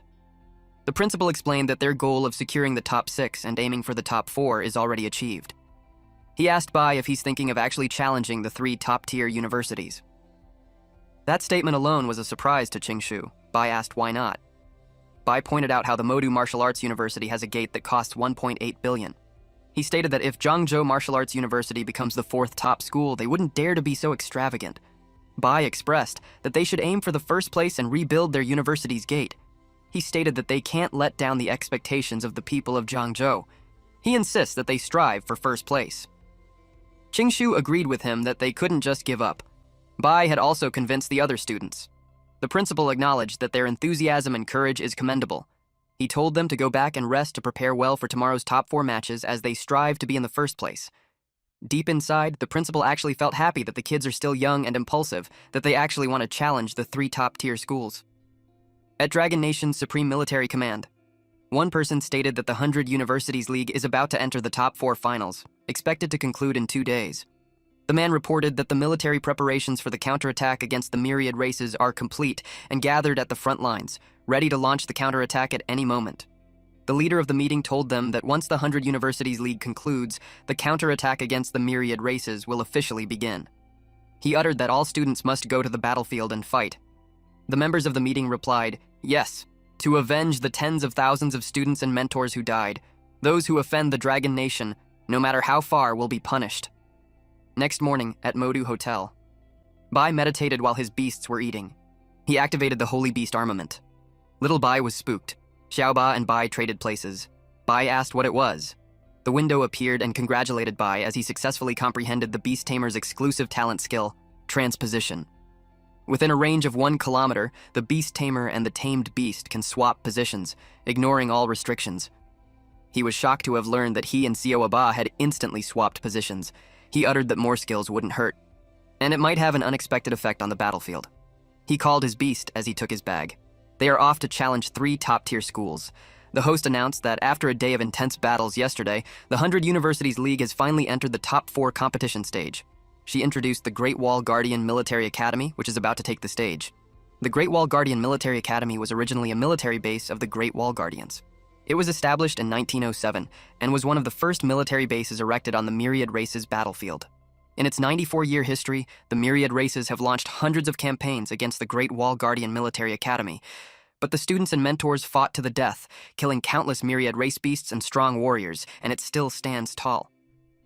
The motto of the Great Wall Guardian Military Academy is, "As long as the Myriad Races exist, the Great Wall will never fall." To this day, the strongest human, the only king-level expert, Mr. Nie Ching, is the honorary principal of the Great Wall Guardians. This is also why the Myriad race strongmen dare not set foot in the territory of the Great Wall Guardian Military Academy. As the strongest martial arts university in the Dragon Nation and the frontline barrier of humanity, the Great Wall Guardians are well-deserved. It is said that the Great Wall Guardian Military Academy is a city of heroes, and every student inside is a hero. It was the day that the public will see it with their own eyes. Modu Martial University and Capital Martial University are already so strong, and the Great Wall Guardian Military Academy is even stronger. One audience expressed that it's hard to imagine how terrifying their strength must be. One man caught that the host announced that they only have 5 members. He asked if they don't have any substitutes. The person beside him thinks that way means that he's underestimating them. He claimed that since those guys are the Great Wall Guardian Military Academy, they don't need substitutes. The principal watches on the screen as it displays the king-level expert Nie Ching, the bulwark of the human race. For Jiangzhou Martial Arts University to fight against the Great Wall Military Academy is already an honor. Bai wondered if he would be able to become the bulwark of humanity like Ching.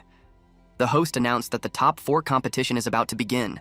The first match is between the Great Wall Guardian Military Academy versus Capital Martial University.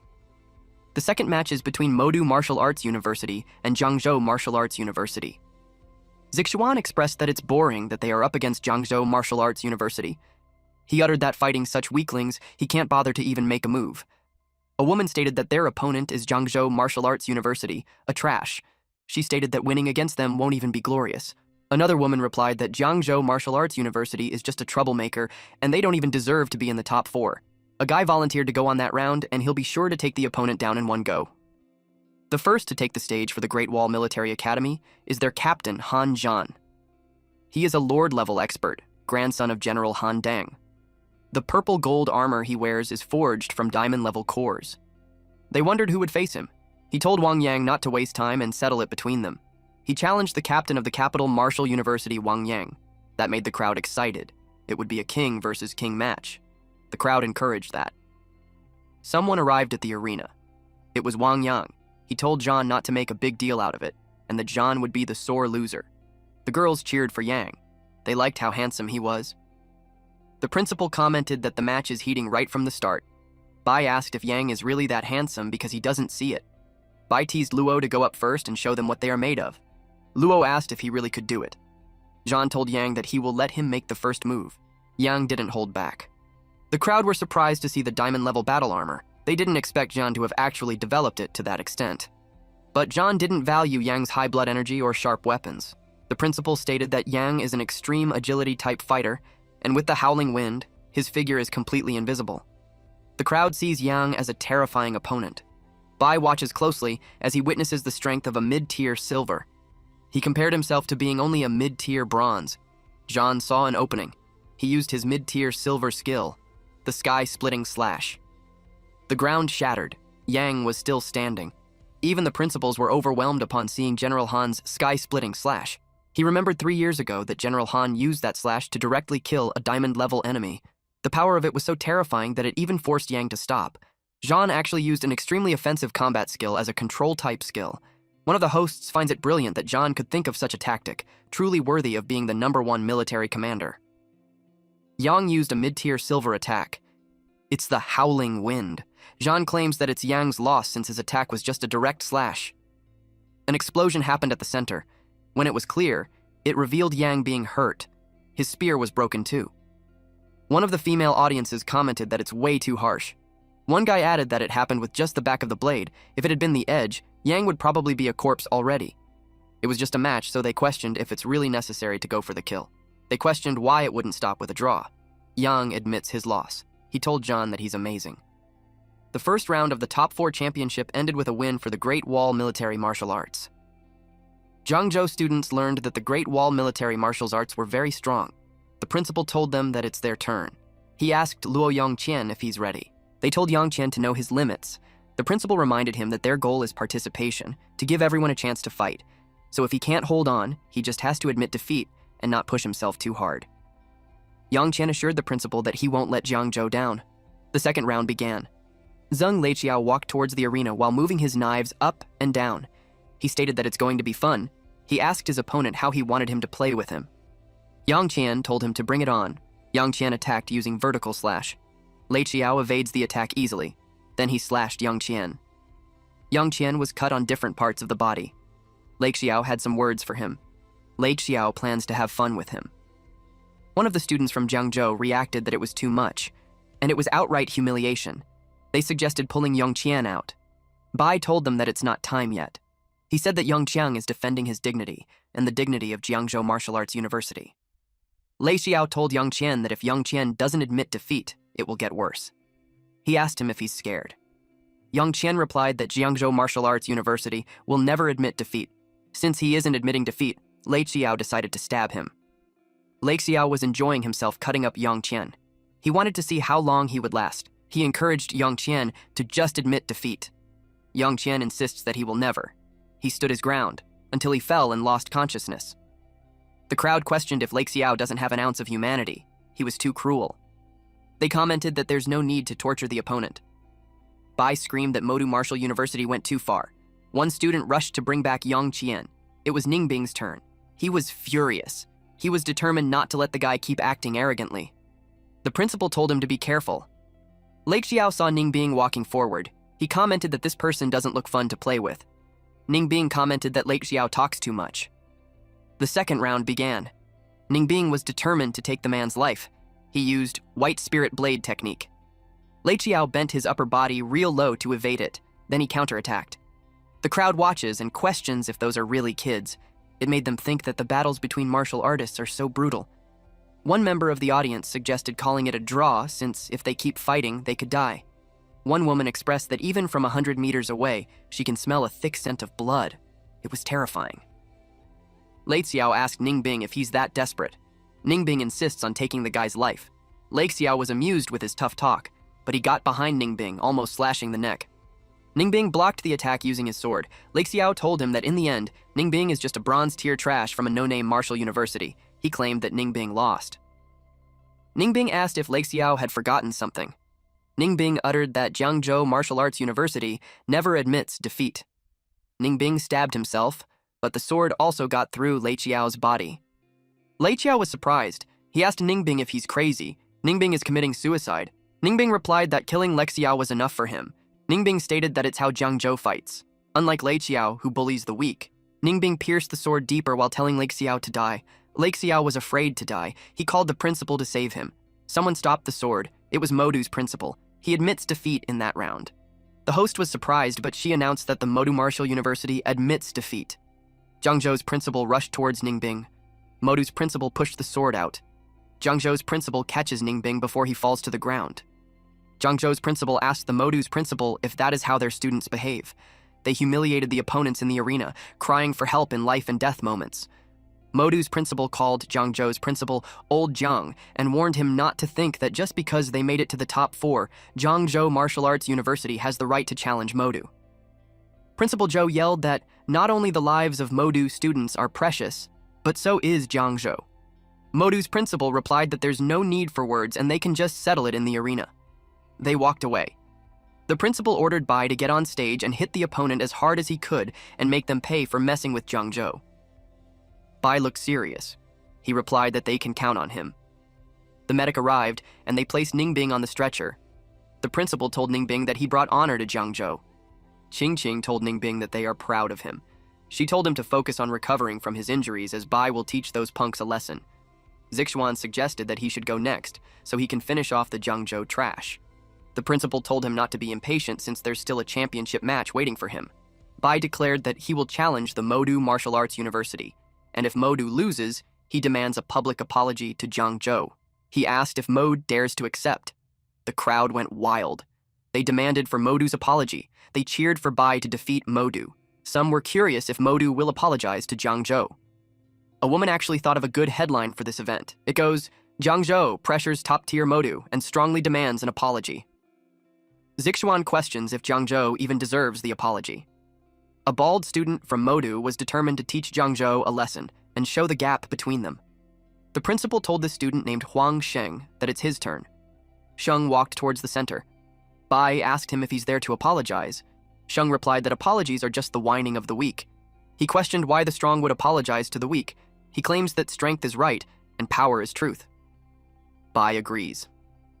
Then Bai suggested to the host to let Modu send another contender. He reasoned that fighting one by one is too time-consuming and he's in a hurry. One of the audience members expressed that the Modu's captain, Zixuan, hasn't even stepped up yet. It made him think that Bai is way too arrogant. They knew that Zixuan is on par with Yang, the strongest student at Modu. They agreed that Modu went far, but they doubted that Bai could take on two. Bai taunted them. The principal couldn't believe that Jiang Zhou was provoking Modu. He ordered Zixuan to use his strength and teach Jiang Zhou that Modu's dignity cannot be trampled. Zixuan entered the arena and uttered that, since Jiang Zhou is so arrogant, they will grant their wish. Zixuan vowed to make this kid understand that barking without strength is just self-humiliation. The crowd noticed Zixuan's twin swords. It even caught the judge's attention. One judge saw that the swords are forged with such rare materials, millennium cold iron, molten lava iron, and the cores at the hilts are platinum-level cores from powerful beings. An older judge replied that the Kao family and Madu are really willing to invest in Zixuan. Each of those swords is worth a fortune. The judge replied that the Icefire war god once graduated from Modu Martial Arts University and left his strongest technique to Modu. He wondered if Zixuan had mastered it. Zixuan told the kid not to say that they are bullying him. He gave him time to summon his beast. Otherwise, he might not get the chance. Bai thanked him for the kindness, but he claims that he doesn't need a beast to deal with him. Sheng laughed out loud since a beast tamer is not using his beast and dared to fight them hand to hand. One student was shocked. Principal Zhou saw that Bai activated origin synchronization. Zixuan called him arrogant and told him that he's asking for death. Shen reminded Bai that the weak should know their place. Bai called them impatient. Then he activated Sharp Metal Spirit and Sharp Metal Phantom, plus Earth Spirit Possession. Bai's eyebrows furrow. He was determined to settle the score with Modu. Sheng was about to punch him, but Bai was faster than him. He threw Sheng in the air with his punch. Zixuan was caught off guard. The crowd noticed that Bai's speed has already reached gold tier. It made them wonder how a beast body became that strong. A woman replied that Luofan became so strong after comprehending origin synchronization. The man asked if Bai can even be compared to Luofan. Comparing Bai to Luofan seemed a bit stretchy. Bai asked Zixuan if he ever felt powerless. Zixuan admits that Bai earned his respect, but that is all there is. He activated Lava Breath. Bai just stood there and asked if that's all Zixuan has. Then Bai moved behind him and told him that he's too slow. Sheng told the captain to flank. Zixuan warned him to be careful. Bai's attention shifted to Sheng. He punched him, and with each punch, he counted. Sheng's face was swollen. He laid unconscious on the ground. Bai claimed that the 7 hits are for the 7 cuts that Yang Qian received. Zixuan taunted him. Bai expressed that it's perfect since he isn't done playing. Zixuan was furious. He let out an attack. Bai expressed his disappointment. Bai asked him if that's all the strength of the prodigies of the Martial University. Bai punched Zixuan from behind while saying that the prodigies of Martial University are too weak. He taunted Zixuan to fight back. Bai was about to attack him. He told Zixuan that Zixuan just kept taking hits, and it was so boring for him. Zixuan blocked the attack using his sword. A beam rained down on Zixuan. Bai claims that he loves beating prodigies the most. Bai stepped on Zixuan's face. Zixuan yelled that he would kill him. Bai was slightly caught off guard. His shoes had caught fire. He commented that Zixuan doesn't have much skill, but he has quite a temper. Zixuan yelled that he would kill him. The Jiangzhou team got alarmed since Zixuan is using a killing move. They realized that Bai went too far with his taunts, and now it's dangerous. The principal commented that Zixuan had lost control. Zixuan was determined to kill Bai. Bai now finds it interesting. Zixuan attacked him with a sword, but it didn't reach Bai, who was just standing there. Bai used the Great Wall Barrier, which blocked the attack. Zixuan couldn't believe that he blocked his twin swords. He asked Bai if he's a turtle in the past. Bai asked him if that's all the strength he has. It was time for him to strike back. His attack made Zixuan drop his swords. It pierced the ground as Zixuan fell with a loud impact. The old judge couldn't believe that Bai actually has a terrifying move. He stated that the battle between Bai and Zixuan has even cracked the golden level. A judge read that it's the terror of the primordial flow. Watching Bai's figure reminded him more and more of Luo Fan from back then, and yet Bai is only at mid-bronze rank. The judge expressed that Bai's talent is even scarier than those from elite families. Bai uttered that the swords looked valuable. Zixuan panicked when he saw Bai picking it up. He told him to put it down since it is his twin swords.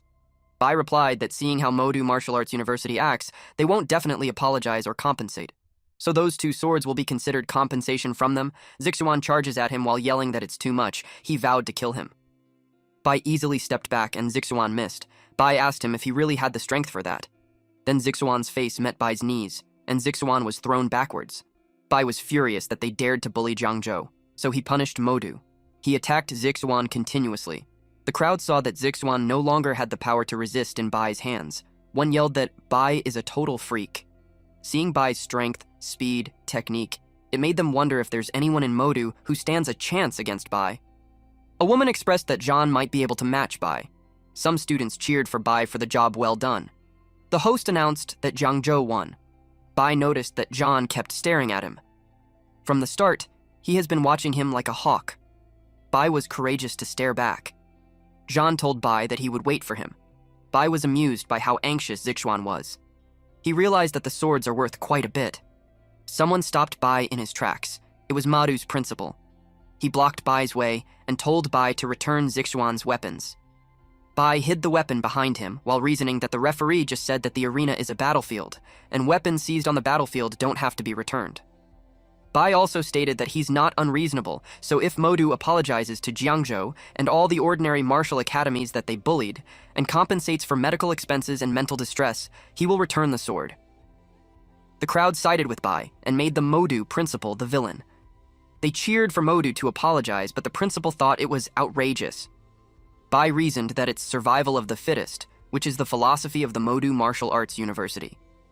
Bai stated that he is just treating them the way they treat others. Principal Zhou cheered for Bai.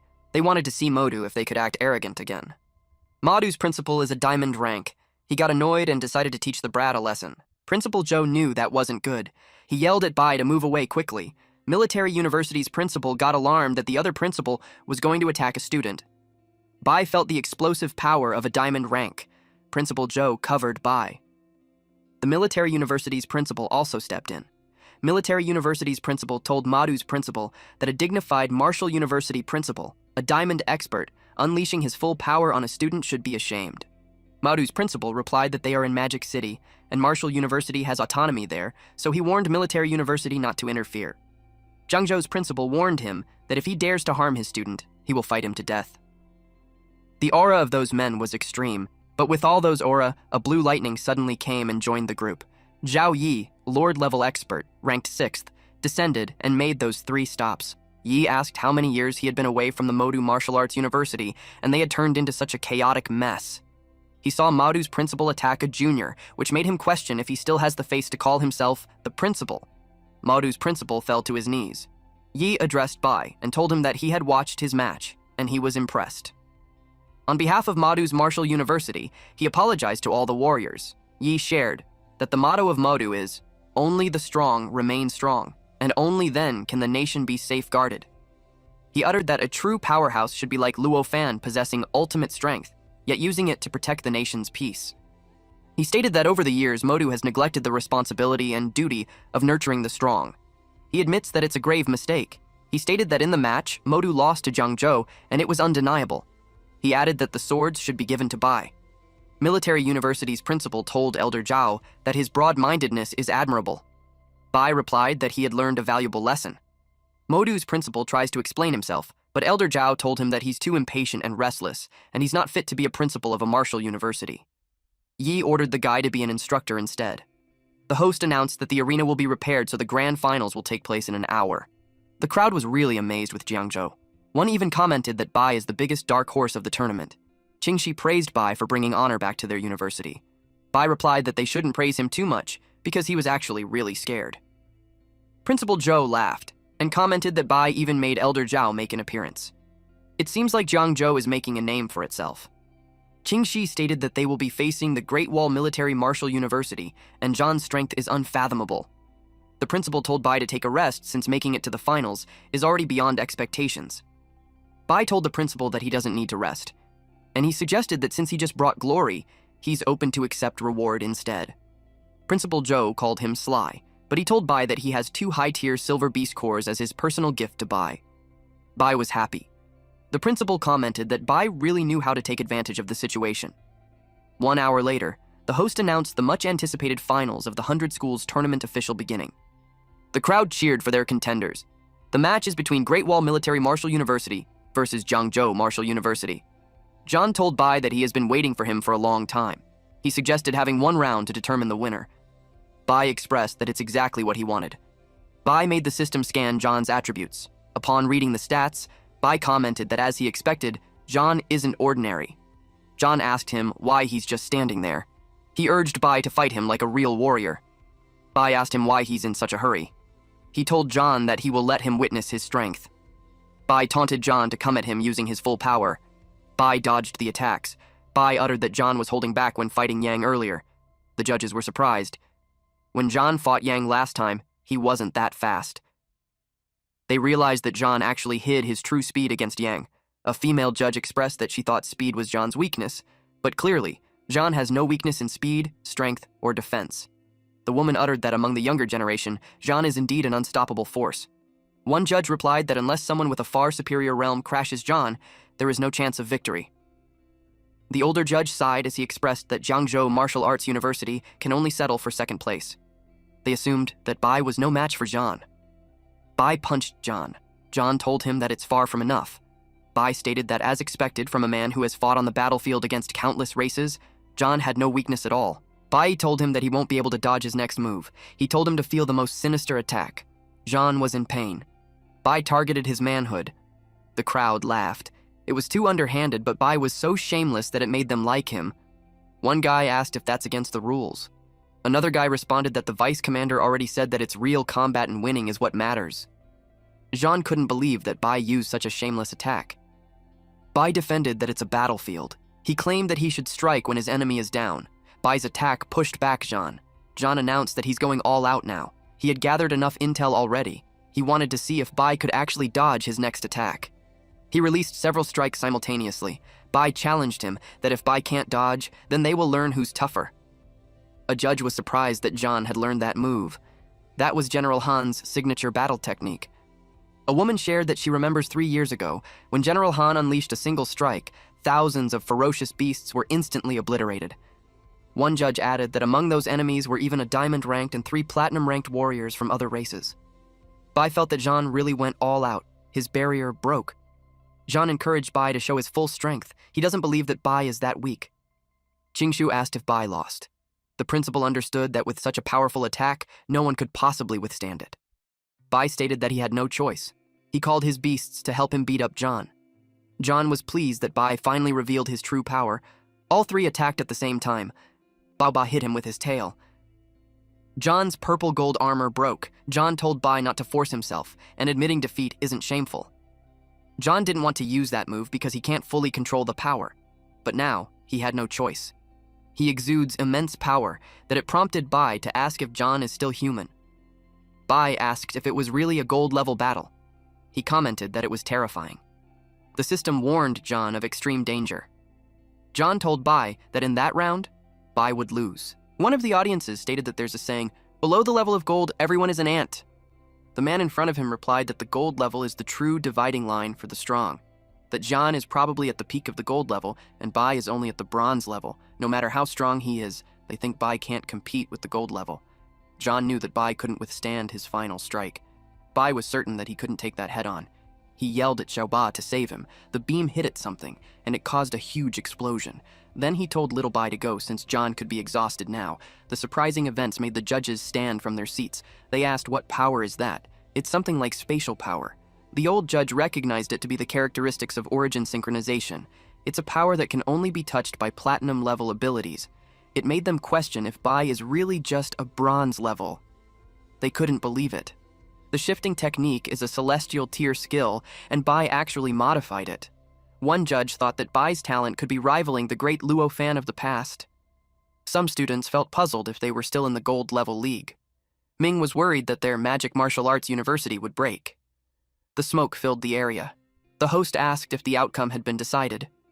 When the smoke cleared, it revealed John under the tiger's paw. Bai told John that he's a freak. John admits that Bai won. The Jiangzhou student took the time to process that information. The host announced that the overall champion of that year's league is from Jiangzhou Martial University, Su Bai. Jiangzhou cheered. Principal Zhou fell on his knees and stated that he wasn't wrong about Bai. The crowd cheered for Bai. The majority of those who watched live or on screen were impressed with Bai. Yanran stated that Bai is the best. It was festive at Jiangzhou. Even in Bai's home, his family were so proud of him. The media crowded over Bai to interview him. Principal Zhou blocked them since Bai needed to rest. He escorted Bai while Qingshu and the others held off the media. Principal Zhou told Bai that he exhausted himself too much, so he should go back and rest at the hotel, and he'll handle things there. The principal also told him that all the military rewards are his. Bai eagerly asked how much. The principal replied that it's at least 600 million. Bai's eyes glowed upon learning that it would be that much. He told the principal to let him go since he wants to fight 10 more Jans. At the Magic Martial Hotel, Bai was on the billboard and on the news. The news anchor reported that the military has decided to award Bai a first-class merit, the Great Wall Honor Medal, and a military reward of 60,000. They hope that other martial arts university students will learn from Bai, and no matter how powerful the enemy, they should always fight to the end. The new ranking list of the 100 schools has been announced. In the first place is Jiangzhou Martial Arts University. The military invests 50 billion annually. The second place, Great Wall Guard Army, with military investment of 50 billion won annually. The third place is Imperial Capital Martial University, with 50 billion military investment annually. Lastly, Magic City University, with 10 billion military investment annually. It was also reported that a genius of both wisdom and courage, the successor of Luo Fan, has been receiving attention worldwide. There was also official news from Dragon Country. All beast tamers and ability users from martial universities across the nation have submitted transfer requests. It is expected that Jiangzhou Martial University will soon become the national base for training beast tamers and ability users. There's even a folk song about Bai spreading online. The 100 Schools League has concluded, and Bai from Jiangzhou claimed the championship. Those who watched the news couldn't help but feel amazed with Bai for defeating all major martial arts schools by himself. But they also heard that Bai was seriously injured and nearly passed out. A woman asked where Bai was. Meanwhile, Bai just woke up. He had slept for so long. A woman came in and noticed that he's awake. She told him that the principal informed them not to wake up Bai. Bai asked what she's doing there. She replied that the principal said they should wait until Bai is awake, and then they will head back to Jiangzhou. The car downstairs was waiting for them. Bai was ready to go back. But before that, he wanted to take Xiaoba and Little Bai to the Magic Martial self-service cafeteria for a big meal. That made Manny laugh. She commented that the Magic Martial is going to have a hard time. When they returned to Jiangzhou Martial Arts University, it was crowded at the gate. The crowd welcomed the hero for his return. The principal was at the stage, and since the students had already heard what happened, he told them to welcome the heroes back.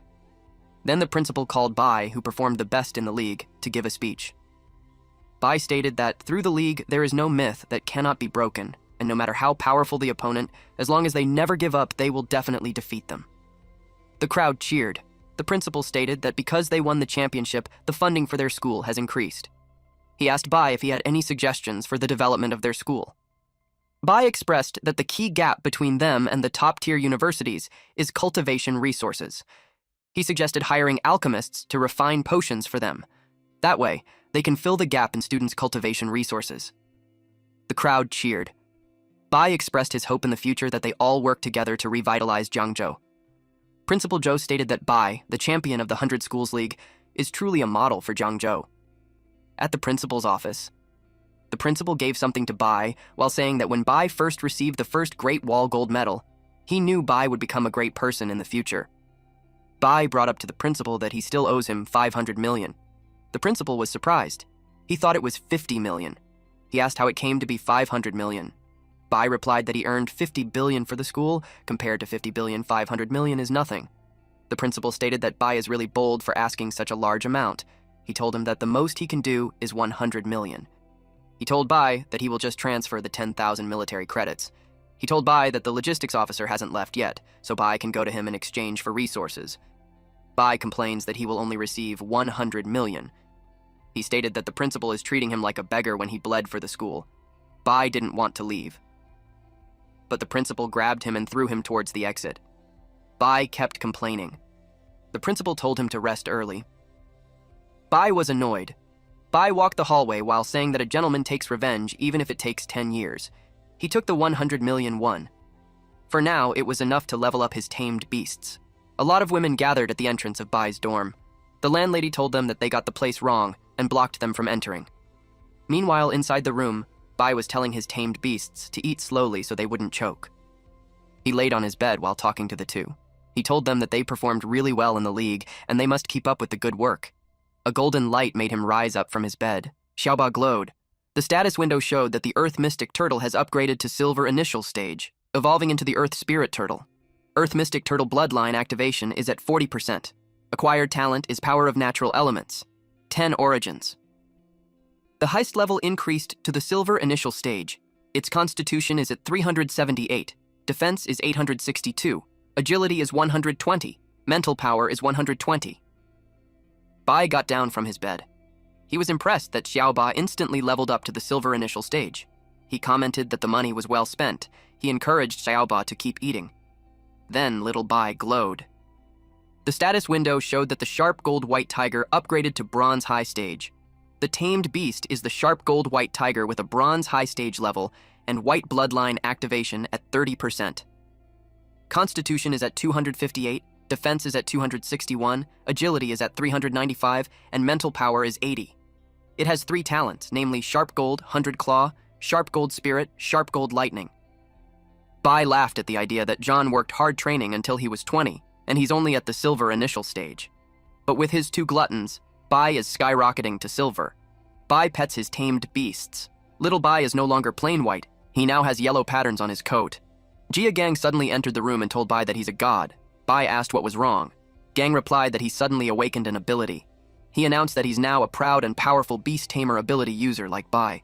Then Gang showed his tamed beast. Bai asked why he also got a turtle. Gang shared that his old man was so excited when he learned that he awakened as a beast tamer. His father insisted on spending a fortune to hire someone to capture a bronze-level exotic beast for him. Xiaoba had a staring contest with the other turtle. Gang asked Bai on what future a bronze-level exotic beast would have. Gang uttered that if he's raising a beast, it has to be a turtle.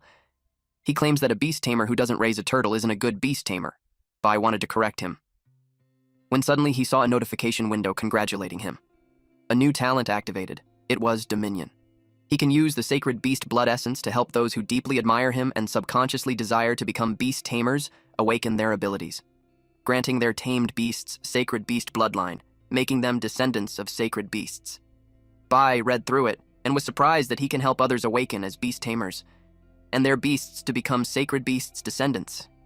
He saw it as Xiaoba and Bai are going to have disciples and grand disciples. Gang asked Bai what was wrong since Bai looked more excited than him. Bai replied that it was nothing. Then Bai told him that he was right. It had to be a turtle. He checked Gang's turtle.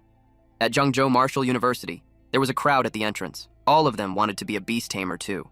Some wanted to learn from Bai. The professor told the students to calm down. Since they had chosen to enter Zhengzhou Martial Arts University for further studies, they are welcomed with open arms. She told them to release their tamed beasts. They took it out and almost everyone has a turtle. It made the professor question if it was an enrollment event or a turtle convention. The professor asked Gang if he's really a beast tamer. Gang replied yes. The teacher doubted it because Gang had 0 mental energy. Gang was clearly a martial artist with strong ki and blood, and the turtle looked like it wasn't his, because it's just a common wild softshell turtle from the market. Then she recognized some enrollees that are actually lightning ability users, but all of them insisted that they wanted to be a beast tamer. The lightning user insists that they can be tamers too.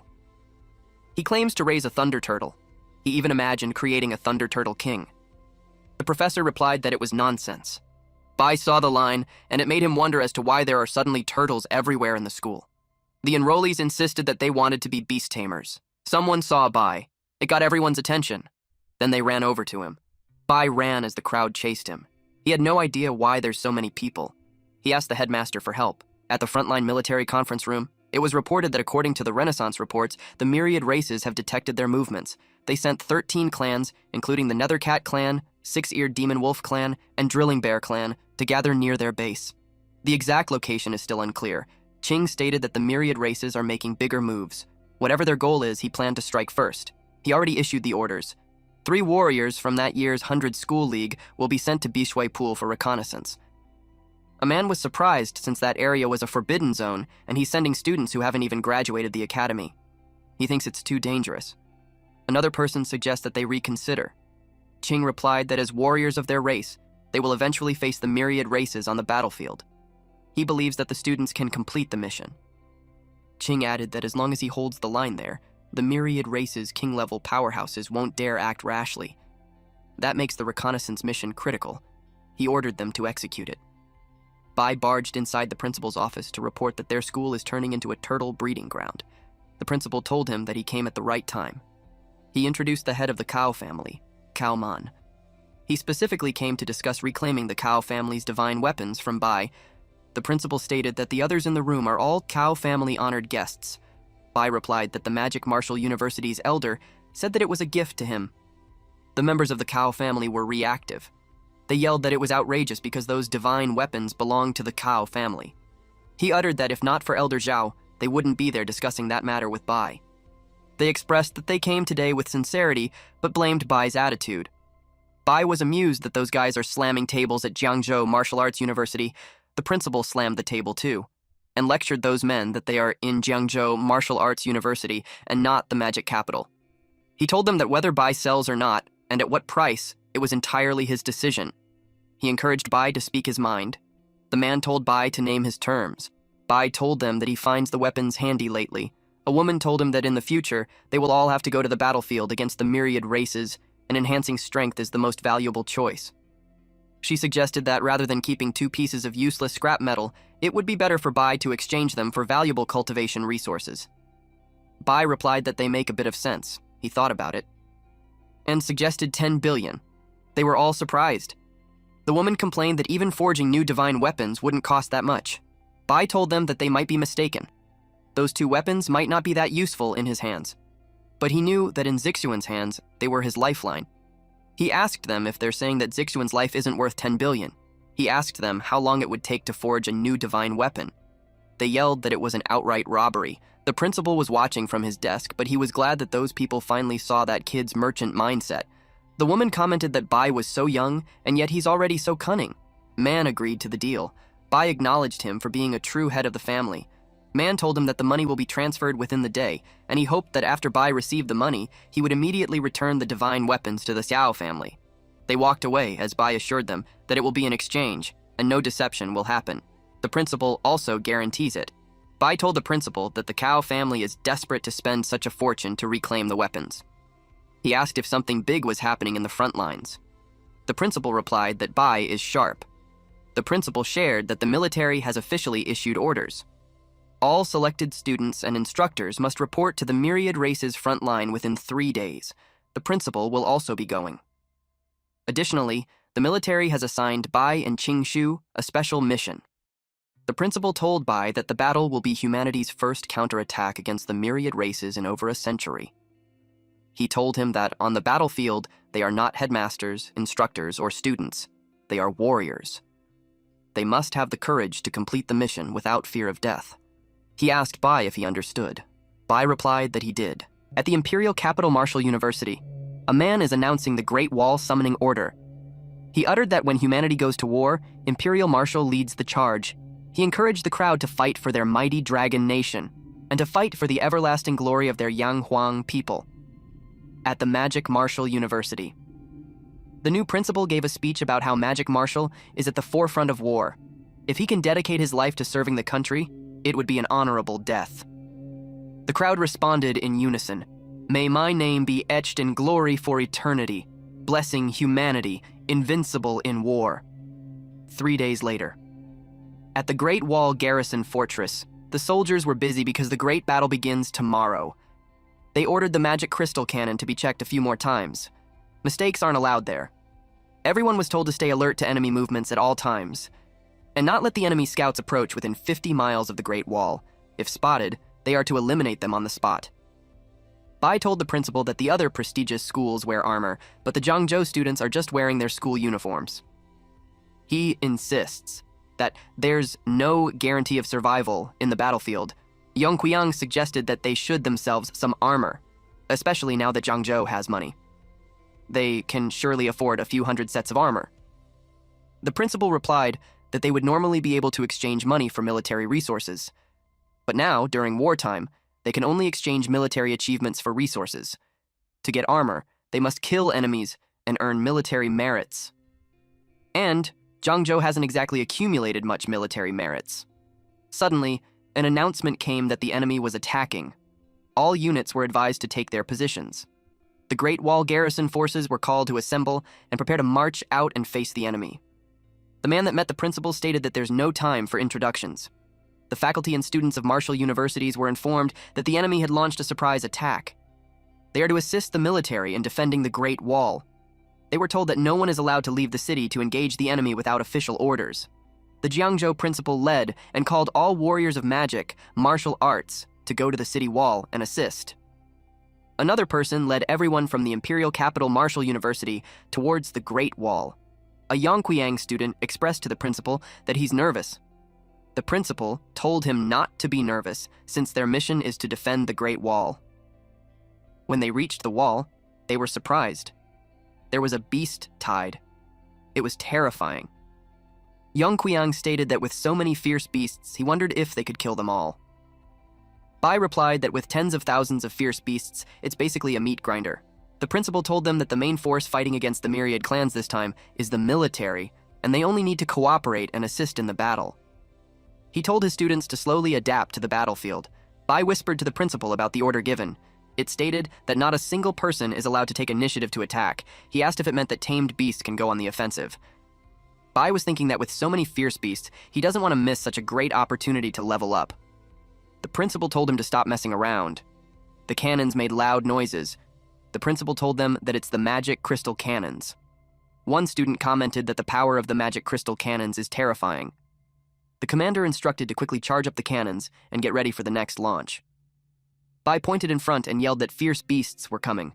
The principal told everyone to get ready for battle. The commander deployed those platinum-level warriors. They set out and attacked. Then the gold-level warriors are also deployed. Everyone was told to pay attention and defend the wall. The beasts roared loudly. The warriors were engaged in a fierce battle. They attacked and got attacked. Yongqiang sought the principal's permission to join the fight. He wanted to fight alongside the great garrison army. Another student expressed that it's too frustrating to watch from where they are.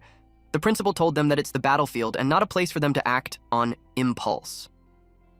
He reminded them that their task is defending the Great Wall.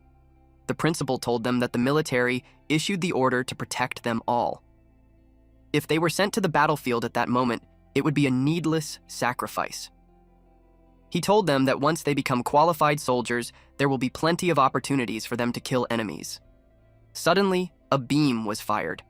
The warriors at the front line were confused because from what they know, they already stopped firing the magic crystal cannons. The commander wondered why they were still firing, and the power seemed a bit off. He called the signal soldier to confirm who's firing it. The soldier pointed to the right. Bai was cheering for Xiao Ba to keep firing. The principal's reaction was, "Oh my gosh!" He couldn't do anything with this brat. Qingshu asked if beast tamers could really do that. Bai directed Xiao Ba to aim at the group of bronze-level beasts. Xiao Ba fired. Bai scolded him because he fired at the silver-level beasts. One shot won't take them down, and they won't earn any military merit.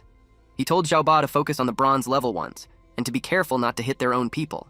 He told Little Bai to also put in effort, otherwise, he should just give all the beast cores to Xiao Ba. The ones at the front line wondered where those two tamed beasts came from. They noticed that the strength is quite extraordinary. One person heard that those are the tamed beasts of a student from Jiangzhou. They couldn't believe that a student who hasn't even graduated can tame such terrifying beasts. After a while, most of the beasts are dead. The commander instructed the platinum-level warriors to chase down the fierce beasts and for the gold-level warriors to take charge of eliminating the remaining enemies on the battlefield. The principal was proud as he commented that Bai can really come up with any trick. Tianxiang asked Bai how those two tamed beasts increased their strength so much in such a short time. Bai replied that it's thanks to the resources and support provided by the principal. The principal was thinking that this brat actually scammed him several hundred million. Bai asked the principal if he had earned some merits. He suggested giving more military support. The principal told this brat that since he killed so many fierce beasts this time, he should earn quite a bit of military merits. Someone reported to the general that the battle report has been completed. It was reported that their army lost a total of 568 soldiers, and all 200 magic crystal cannons have entered the cooldown and charging phase. They will be available for use again in 5 hours and 40 minutes. And in that battle, the army eradicated over 125,000 fierce beasts. The total time taken was exactly half an hour. It was a great victory. The general named Huan Shan told the man to pass down the order that the main force will rest and recuperate. There's another great battle to fight tomorrow. Then the man told the general that there's another matter that he needs to report. He stated that the commander of 35th Division has reported that Jiangzhou martial arts student, Su Bai, although he didn't engage in battle outside the city, he managed to kill a significant number of enemies by using his tamed beasts as substitutes for the magic crystal cannons in that battle. The commander wishes to request a military merit for Bai. Using tamed beasts as substitutes for magic crystal cannons was interesting for the general, and based on the number of enemies killed, he ordered that Bao will receive the standard military merits award. At the base square, one person expressed that it wasn't fair because they didn't even participate in the battle. Because of that, there isn't a way for them to earn military merits. One person replied that if they have Bai's strength, they could do it too. They watched the screen and saw that Bai, a student like them, earned so many military merits. It was a puzzle since he's also forbidden from leaving the city. It made them think that there must be some insider deal. Zixuan was annoyed at Bai. It was also shocking that he gained 40,000 merits. That's more than 400 million.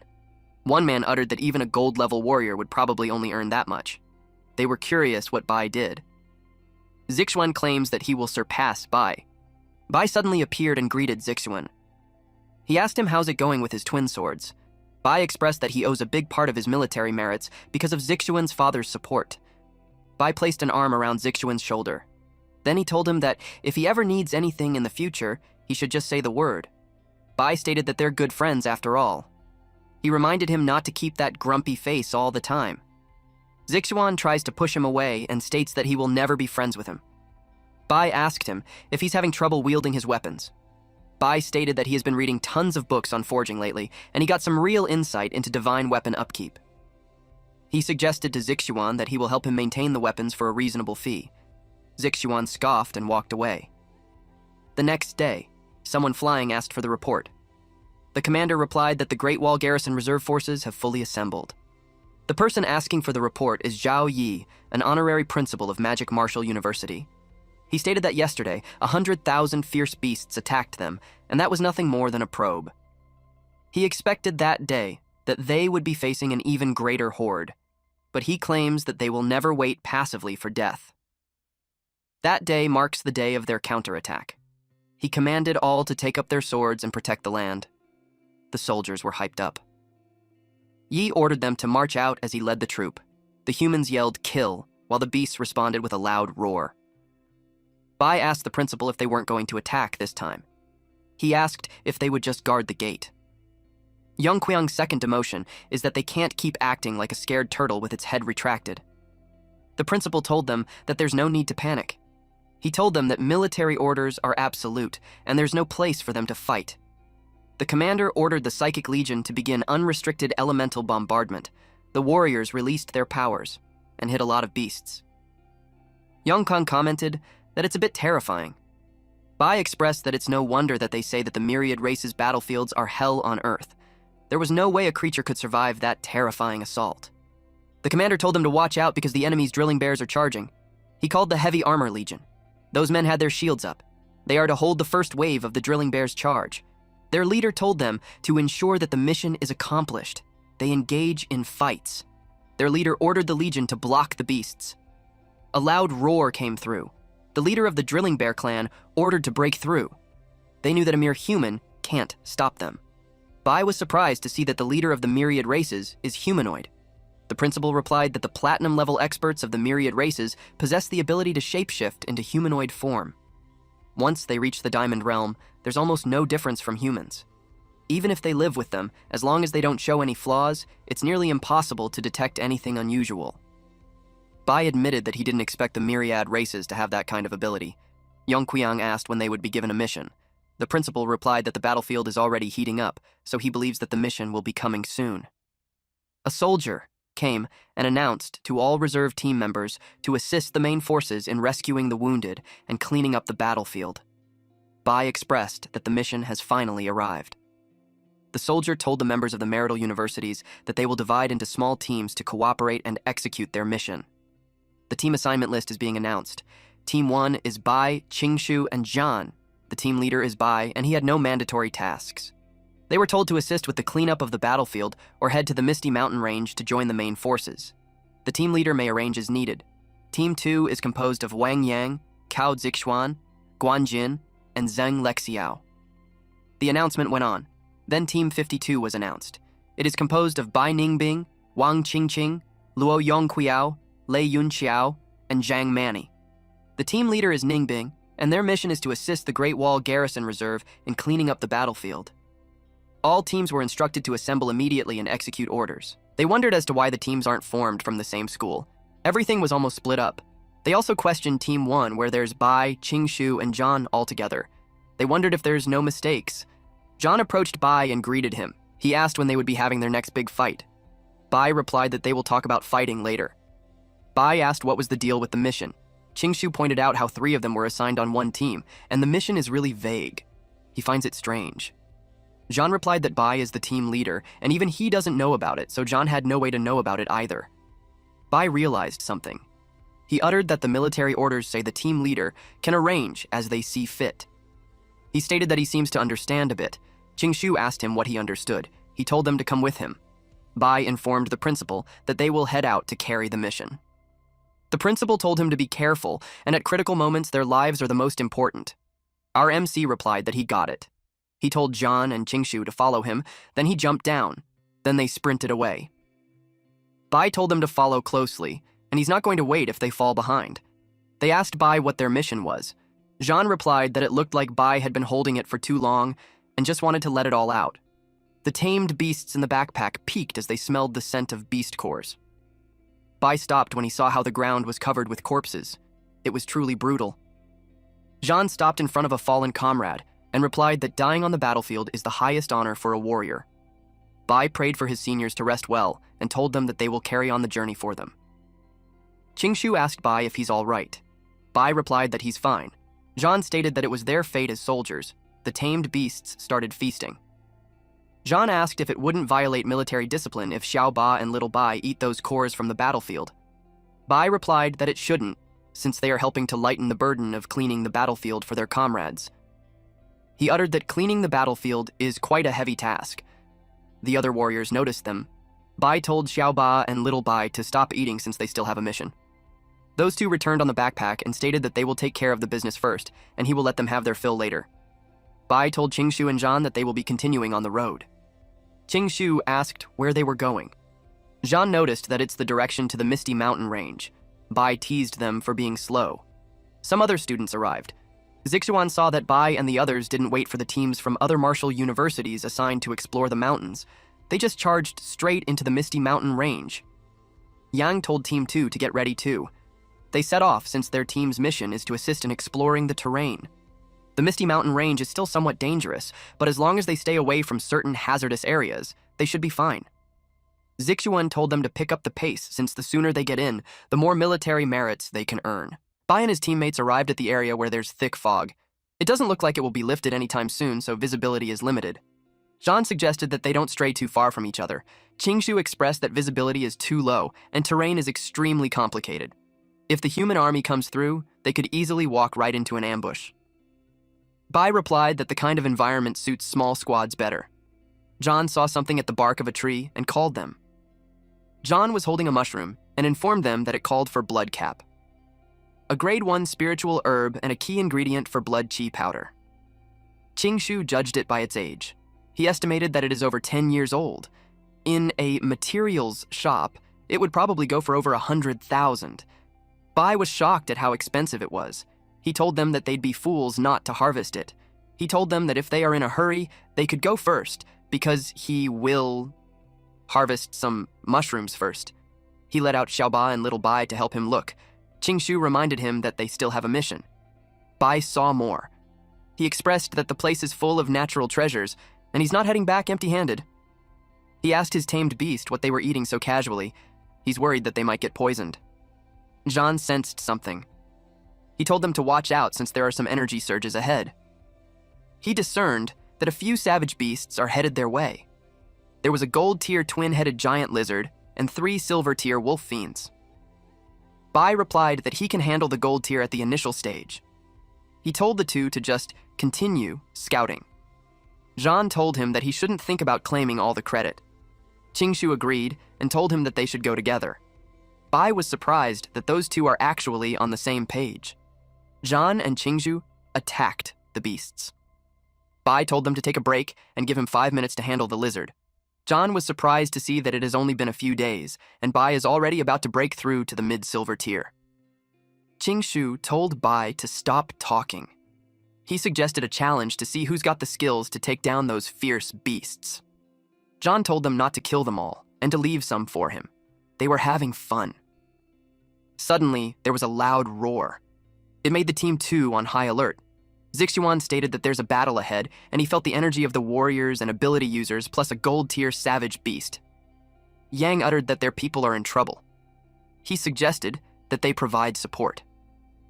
But when they arrived, they saw the corpses of the beasts lying around. It was kind of brutal. Qingshu told Bai that Bai is so sly for targeting only the savage beast's weak spots. Zhan commented that Bai is ruthless. Bai told his beast that they are in luck. He told them to eat, and once they are full, they will get back to work. Jin uttered that just 5 minutes ago, they could still feel the energy fluctuations from a large group of fierce beasts. He wondered how they were wiped out so quickly. Yang replied that it made sense since those 3 from Team 1 are just on another level. Yang greeted Shang and told him that, as expected of the strongest prodigy of the Great Wall Guard army, his strength was indeed extraordinary. Zhan asked if Yang was mocking him. He clarified that most of those beasts were killed by Bai and his tamed beasts. He admitted that Qingshu and he didn't even get a chance to drink any soup. Zixuan was surprised that all of those beasts were killed by Bai in just 5 minutes. Bai approached Zixuan and asked him if he's there to ask Bai to maintain his weapons. Bai added that he missed those weapons after not seeing them for a while. Zixuan told him to shut up. Yang told them that it's enough arguing since the mission comes first. He asked Bai, the captain, what his next plan was. Bai replied that they are in a great place and he's thinking of heading deeper into the Misty Mountain range to exterminate more fierce beasts and kill more fierce beasts to secure a stable rear for the human army. Zhan and Qingshu were both thinking that Bai just wants to collect more natural resources, and that killing beast is for him to earn the military merits. Yang stated that they are on the same page and suggested that they move together. Bai was fine with it, but he made it clear that if they find resources, whoever grabs them first gets to keep it, and they won't do a fair distribution. Yang accepted that. Bai hurriedly moved while saying that he'll be taking the lead. Zhan told him to slow down. Qingshu told Bai not to think of hogging everything. Jin asked what they are talking about since he's having a hard time comprehending. Yang told him that he'll eventually understand. Then he told them to move so they could catch up. Yang was surprised when they saw them suddenly stopping. Then Yang saw that there were so many gold-tier beasts. He wondered why it showed up all of a sudden. Zixuan stated that there's 2 at the beginner stage, 1 mid-tier, and even a gold tier at a high stage. Those beasts of different stages are all orangutans. One person with a fang called the beasts a useless bunch. He said that because they let those humans get that far. Bai was surprised to see a humanoid fierce beast at a platinum tier.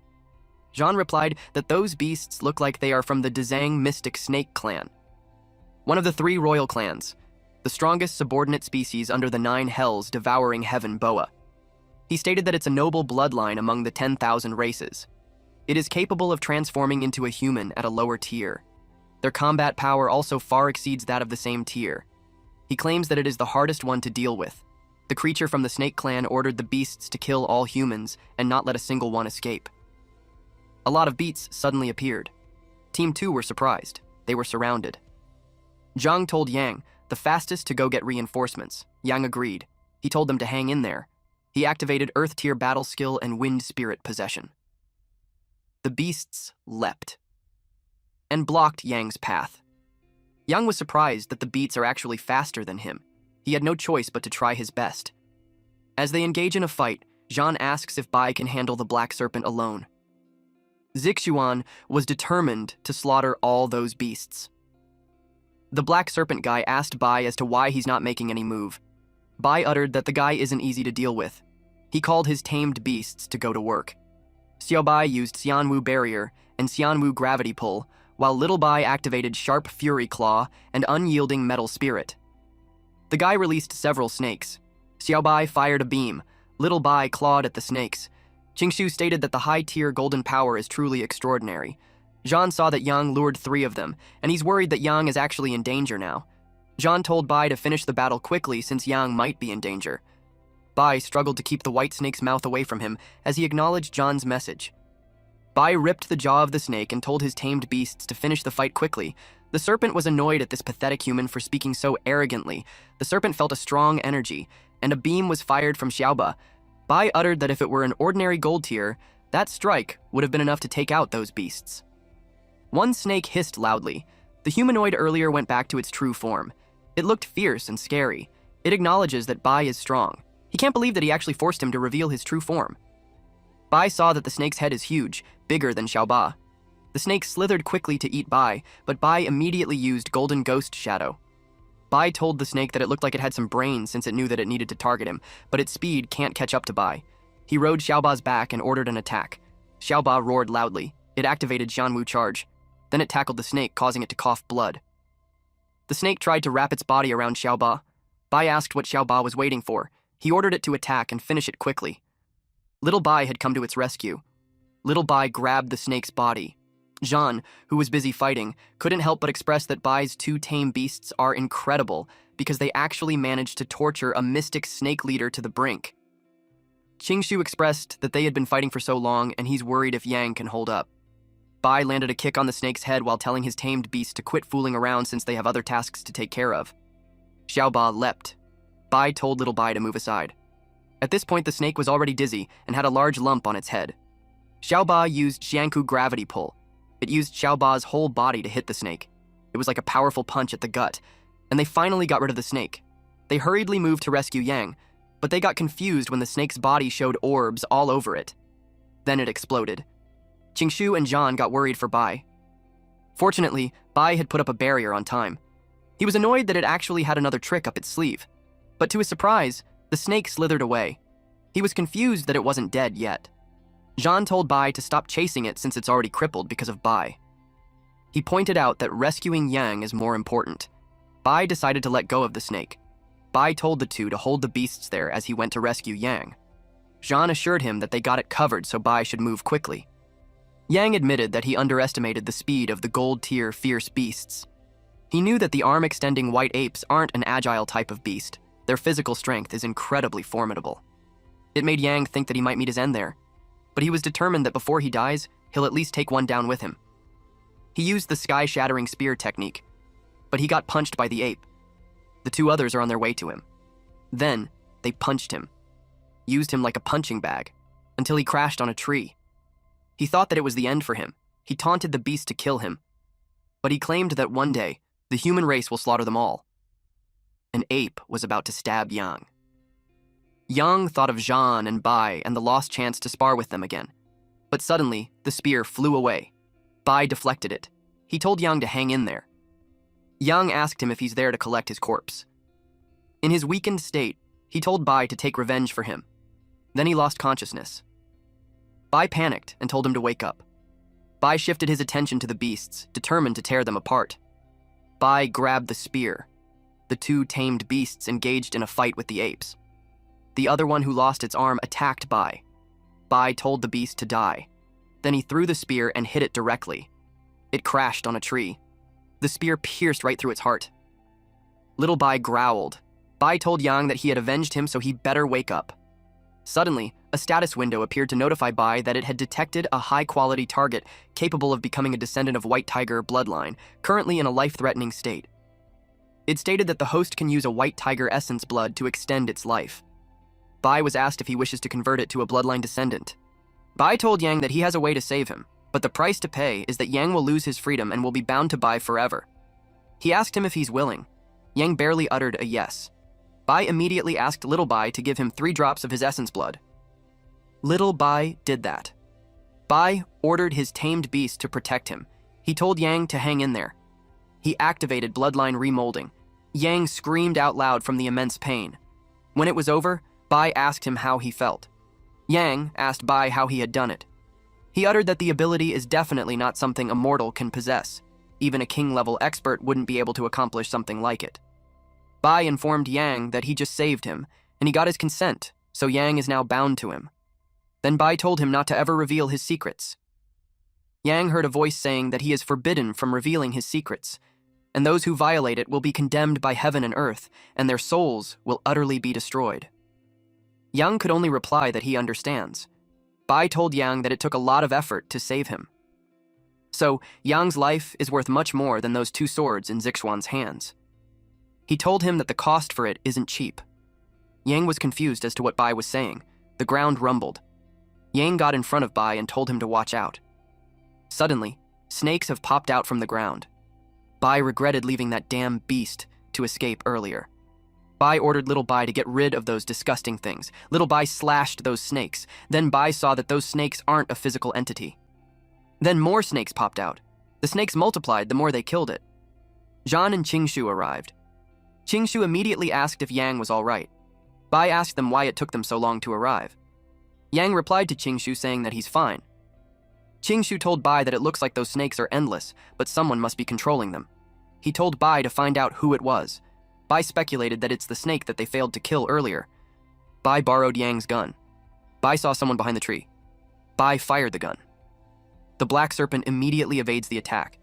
It even stated that Bai and the rest are a bunch of insects daring to challenge his 9 Hells clan. Qingshu knew that Bai hit that black serpent earlier back to its original form, and in a short time, it had already regained its human form. He wondered how it's possible for the black serpent to recover so quickly. Bai replied that it seems like the enemy isn't that simple. The black serpent replied that it was just his clone. He asked them if they thought they could kill him. He commented that it was such a wild thought. Then they saw that the black serpent in human form was holding Lake Xiao. Lake Xiao was skin and bones. It looked like life was drained out of him. Zixuan yelled that he's going to kill it. Zhan asked when it happened. Zhan warned everyone that the black serpent is stronger than before, so they had to be careful. Zixuan told Bai to kill the black serpent for him, and he'll pay Bai whatever it costs. Bai told Qingshu and Zhan to deal with the others while he focuses on the black serpent. The black serpent told Bai that he has a big mouth. Bai told the black serpent to watch him slay him and take him back to make snake soup. Our boy attacked using several techniques like Earth Spirit Possession, Earth Barrier, Sharp Golden Spirit, Fierce Golden Ghost Shadow. The black serpent countered it with his own attack. Then it caused a huge explosion. The black serpent was amused with Bai. He admits that Bai is quite something. He called Bai an insect and told him to come out. Little did this fucker know our MC was already behind him. Bai punched the black serpent and sent it flying. It eventually gained its footing. Bai noticed that the black serpent is stronger than before. Bai called his tamed beasts to form the 7 stars, 3 evil formations. The 7 stars and 3 evil formations is the ultimate secret technique Bai can unleash by tapping into Origin Confluence. It allows him to combine his strengths of Xiao Bai, Little Bai, and himself. The 3 surrounded the black serpent and unleashed their attacks. The black serpent commented that Bai's attack is quite creative, but he told Bai that Bai's is weak. The black serpent turned to its original form and created a barrier to block the attack. Zhan told Bai to be careful since more snakes have appeared and it's charging towards Bai. Also, the black serpent had 3 heads and 1 body. The black serpent used Earth Rank battle technique and Green Snake's demise. Multiple snakes attacked Bai simultaneously. Then it was followed by a loud explosion. Yang commented that it was such a terrifying power. He claims that someone like Bai couldn't be defeated. Zixuan yelled for Bai to say something back, regardless if he's dead or not. Bai puts up a barrier to defend himself, but he could still feel that the attack is so powerful. Bai and his tamed beasts got cuts on their bodies and bled. Bai endured it. Eventually, he leveled up. His body glowed together with his tamed beasts. The black serpent was pleased that Bai attempted to break through right in front of it. Several mystical snakes appeared. The black serpent told Bai that he's courting death. The black serpent used origin convergence. It fired the beam, and an explosion happened. The attack was so powerful that Qingshu and others had to stay close to the ground, or else they would get blown away. Zhan got worried about Bai. Qingshu replied that they needed to save him. Yang told them that he can't move at all. Then, they saw something. The black serpent felt a wave of energy. Bai and his pets rose up, and the energy with them was unimaginable. Apparently, these three were starting to merge into one. The white tiger will serve as his blade, and the turtle will be his armor. Bai's expression was fierce. His outfit changed because of the sacred beast's armament and mortal realm descent. He also declared that he will now kill his enemy without mercy. Zhan recognized that. Zixuan's jaw dropped. Qingshu asked if it's the legendary sacred beast armament. Yang replied yes.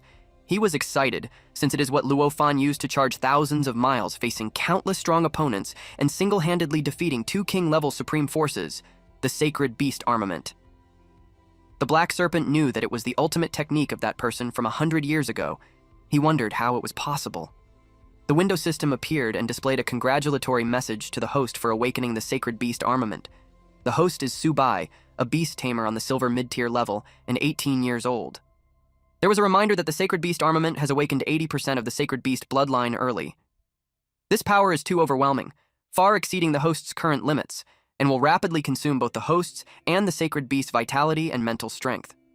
There is also a warning that the host is currently unable to fully control this power. When the host's vitality and mental energy reach a certain point, the state will end, and the body will enter a period of weakness.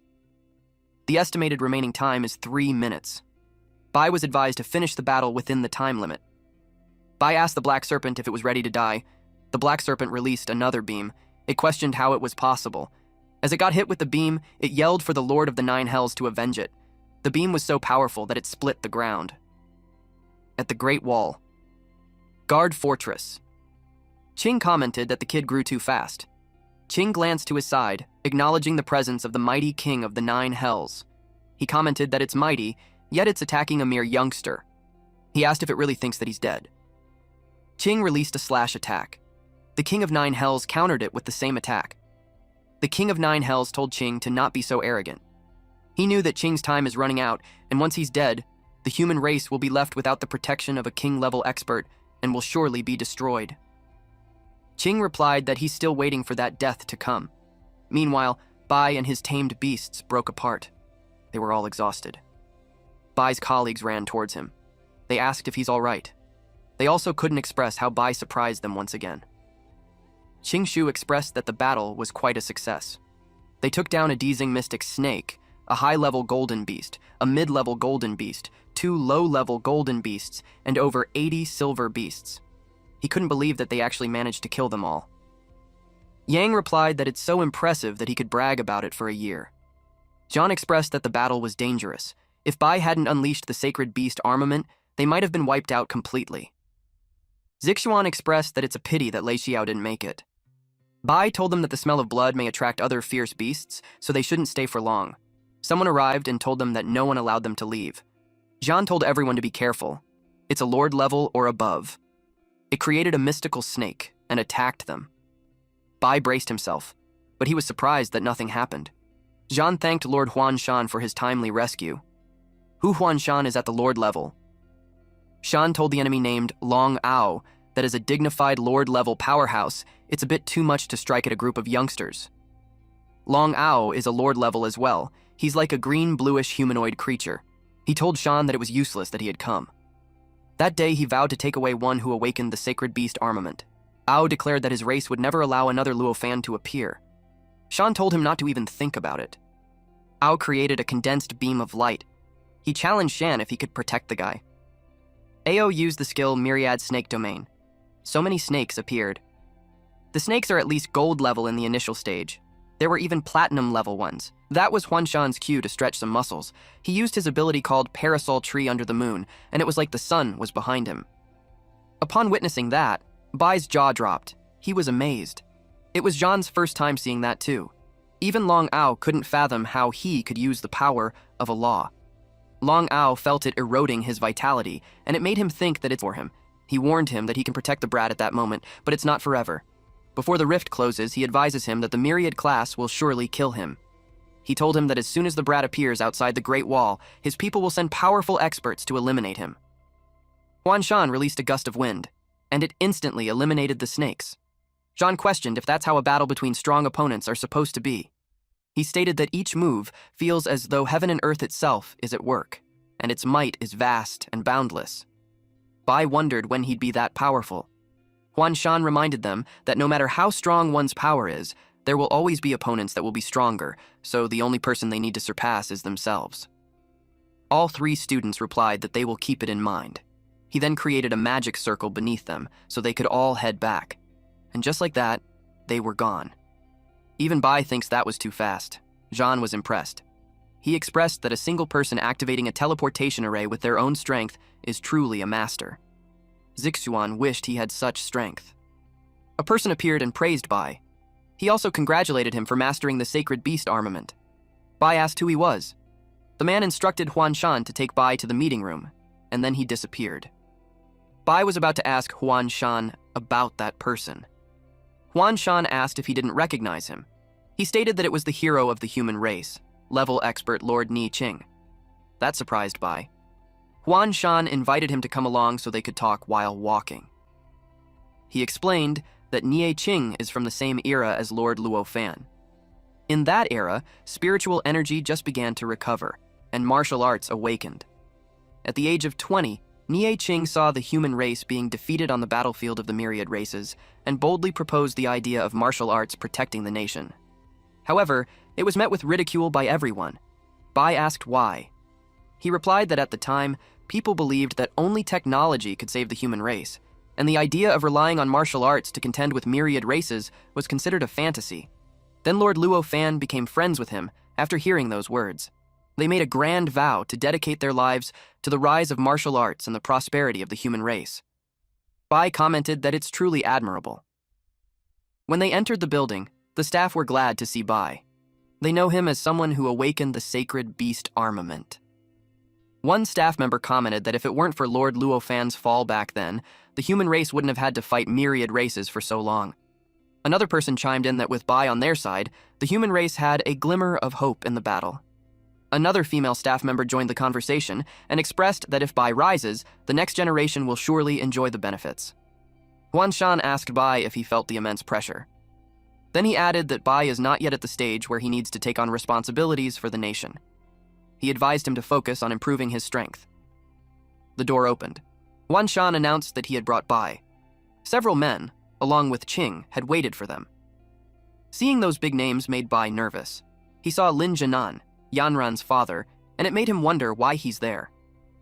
Since everyone had arrived, they started the meeting. Qing uttered that the myriad races have caused great disturbance due to Bai awakening the sacred beast armament to the point that they send Lord-level experts to assassinate him. He asked everyone to share their thoughts on the matter.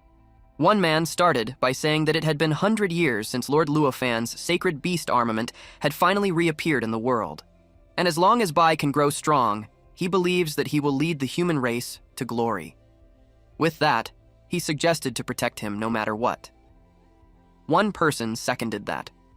Then a man wearing a brown suit and eyeglasses suggested that they assign the best mentors to guide Bai in breaking through his bottleneck and provide resources to help him cultivate to the Lord level or even the King level.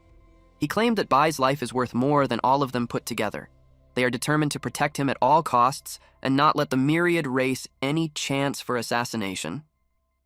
Hearing that makes Bai think that they are all good people. Someone asked if they had any other thoughts. Zhenan expressed his opinion of Bai continuing on gaining experience on the battlefield with the myriad races. This is because he believes that the strength of a powerful being comes from constantly pushing their limits, though life and death battles, and that it is through refining their spirit, energy, and essence that they achieve an invincible form. He added that strong individuals cannot be forged in a sheltered environment. Another old man in military uniform stated that myriad races are in a frenzy over the sacred beast armament, so he's against Bai training on the battlefield of the myriad races. He asked Zhenan if he'll take responsibility if something happens to Bai. Another middle-aged man seconded that. They see Bai as precious since he's the only successor of Lord Luo Fan after a century. Huan Shan supported Zhenan's view. He emphasized that a majestic eagle doesn't falter in a storm, and a wolf pack doesn't fear the long night. He even shared that back in the day, Luo Fan almost treated the battlefield of the myriad races as his home, and he nearly perished more than 10 times. He thinks that if Luo Fan knew of this beyond his grave, he would support Bai continuing to fight on the battlefield. Little did they know that in Bai's head, if he was given unlimited resources, he'd be crazy to go to the battlefield. He values his life too. Qing concluded that it was settled, that a warrior should be tempered on the battlefield. However, necessary precautions must be in place. He decided to send 3 Lord-level experts, 38 Diamond-level warriors, and 1 million soldiers to support the front lines in the Misty Mountain Range. Bai stated that with so many people to protect him, he can finally relax. But to his surprise, Qing's plan was to use him as bait to orchestrate a massacre of the enemy's strong forces. With that, he claims that the human race will win. Bai had to question if he heard that right. Meanwhile, at the 9 Nether Kings' castle of the myriad races, inside the palace, the person on the throne stated that with the reappearance of the sacred beast armor, many of his people are reminded of the terror of Luo Fan back then. The one speaking is the Lord of the 9 Nether.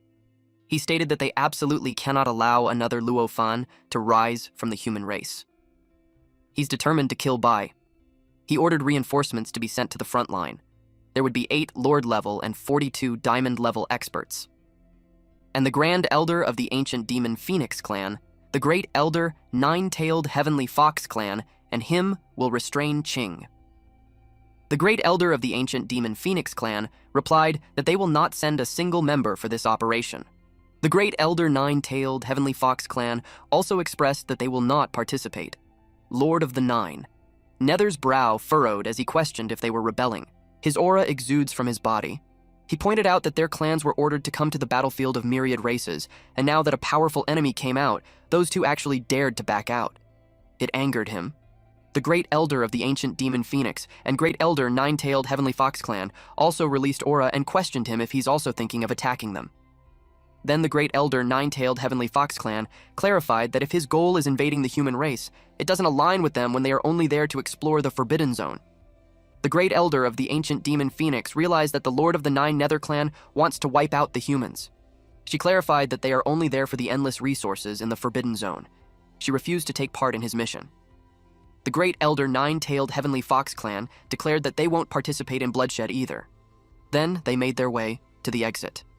The Lord of the 9 Nether replied that even if they refuse, he will still carry it out alone. He hoped that they won't regret it when the time comes. The Great Elder of the ancient demon Phoenix asked her subordinate if the Holy Maiden wasn't found yet. She's concerned because the great battle is near them, since both human and myriad races are on the move. The subordinate replied that the Holy Maiden had always been unruly, so she already ordered to expand the search. The Great Elder of the ancient demon Phoenix ordered to find the Holy Maiden at all costs, after the human race's council ended. Qing held the Sky Dome Jade. He told Bai that as long as he wears it, it will block everyone's senses except his. Not even the 9 Nether King would detect him. With that on, Bai won't be an easy target for the powerhouses of the myriad races. Bai was happy to have received a good treasure. He expressed his gratitude for it.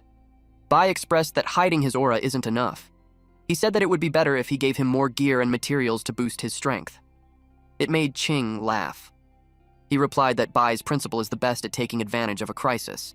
Qing showed him a treasure chest. Bai's eyes sparkled. In it is a diamond-grade armor, 10,000-year ice heart, 10,000-year dragon soul glass, and some lord-grade cores. And also, tons of medicines. He asked if these are all for him. Qing replied yes. But giving it all at once is like spoiling him, so he will give it to him sparingly. Bai's smile turned into a frown. Then he begged to get the diamond-grade armor first. He even told him that he will regret it if he ends up dead. Qing told him to keep dreaming. He refused because he thinks Bai isn't ready for that yet. And the armor disappeared from Bai's hand. He encouraged him to hurry up and train hard. Our MC cried as the countless treasure in front of him disappeared because he hesitated. He regretted that mistake. When he passed through the hallway, he saw Yanran's father. Zenon ordered him to come with him because he has something to tell him. Bai was already thinking how he and Yanran are innocent. Zenon asked him if he blames him for suggesting that they keep him in the battlefield. Bai replied no, because he knew that he's just helping him become a true powerhouse. Then Jenin mutters that he doesn't know what Yanran sees in him. Bai had to clarify that they are just good friends. He replied that he doesn't want to get involved in young people's drama. He gave him a golden armor as a gift and wished him to be safe out there on the battlefield. Bai's eyes sparkled as he held it. He thanked him for it. Jenin told him to go and train. Bai promised to train hard and not let him down. It was their second day.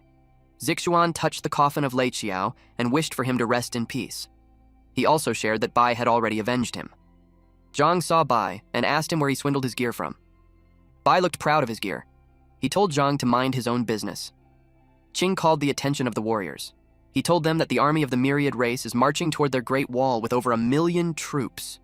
But he was certain that even if they were outnumbered, they would still win. The crowd cheered. Zhang stated that Qing is stronger than the 9 Nether King, and to keep Qing in check, the Myriad races are expected to send several powerful Lord-level warriors to team up with the 9 Nether King. Bai asked what they should do. Zhang replied that it's simply to follow orders. Someone announced that all reconnaissance units from the marital universities are to accompany the combat forces and proceed to the Mist Mountains for scouting missions. The fight had started. Qingshu stated that those are the diamond-level experts on both sides. He told them to be careful because the aura is chaotica, and there could be enemies nearby. Bai saw a cloud of dust approaching and stated that it was the enemy as expected. Zhang saw demonic wolves and giant horned deers. Zixuan said that those are just weaklings. The monsters had surrounded them to prevent them from escaping. Zixuan uttered that his hands were itching to kill. Since those are just weakling, Zhang encouraged Bai to just take a break. Bai replied that even if those are just a bunch of minions, he just couldn't let them take all the credit. He called for both Xiaobai and Xiaoba. Those two immediately engaged in a fight. They threw monsters in the air. Zhang commented that he's ruthless and told him to share the credits with them. Zixuan seconded that Bai shouldn't hog everything for himself. The tiger and the tortoise towered over the monsters. Those monsters trembled in fear as they could feel the pressure coming deep from their bloodline. They couldn't even muster a shred of resistance. Those two gigantic pets howled in unison. Bai asked why they stopped and what they were shouting for. Suddenly, a screen appeared to congratulate him for awakening the Legion ability. He can now subdue other races and turn them into his Legion to fight for him. The subdued condition is that they must willingly submit to his command. Once subdued, he can control their life and death and can command them through his mental power. It showed him that the Turtlebach Wolf offered their surrender. He was asked if he would accept. It was the same for the giant-horned demonic deer clan, too. Bai had a big smile upon learning this new ability. Zhang hurried to Bai's side to ask what happened. He thinks he managed to tame them. Bai replied that it seems that way. Bai made a joke that left Zhang and Qingshu speechless, that he charmed them with his personality. Our MC told the wolf and the deer that because they have submitted, they must follow his orders. He made the turtleback wolf in charge of their rear, and the giant-horned deer was responsible for their flanks. Zhang stated that with those two guarding the rear and the flanks, they could speed up moving forward. He asked how Bai managed to talk them into doing that. Suddenly, he saw Xiaoba move at a lightning speed. It released sonic waves on the ground. Bai asked if it found some treasures. But then, it was thrown in the air when a huge centipede emerged. Zhang yelled at them to be careful because it is a sawtooth centipede. It is also well known as the ghost of hell. Bai asked if it's really that terrifying. Qingshu explained that its body is like a centipede. It is able to burrow and vanish underground without a trace. It has legs which are like blades. Zhang added that where the sawtooth centipede passes, not a single blade of grass remains. It is an epitome of disaster. Yang elaborated that once its legs wrap around a target, those sharp many feet can instantly slice the target into countless pieces. Bai thinks they are just exaggerating. He couldn't believe them because it's different from what he's seeing. Those centipedes are actually in love with Xiaobai and are clinging to it, and the turtle enjoys their company. A screen appeared saying that the centipede is offering their allegiance. Bai didn't expect that it was also possible. At the Misty Mountains, a valley deep within, someone reported that the human ants have already entered the Misty Mountains. The gorilla believes that those humans will pass through that area tomorrow. They saw 3 creatures moving underground, which made them alert. Then the centipedes emerged and attacked the gorilla. They were surprised to see the sawtooth centipedes. The sexy leader asked how it was possible that they were there. She immediately ordered a distress signal to the Nether King. But when she looked at her army of gorillas, they were all engaged in a fight with the centipede. She used her ability called Green Snake Domain. She ordered the ground to open for her, and the snakes rose from underneath. But in an instant, the centipedes cut those snakes in half. She got furious. She turned herself into a gigantic snake, but the centipedes flocked to her. They bit her.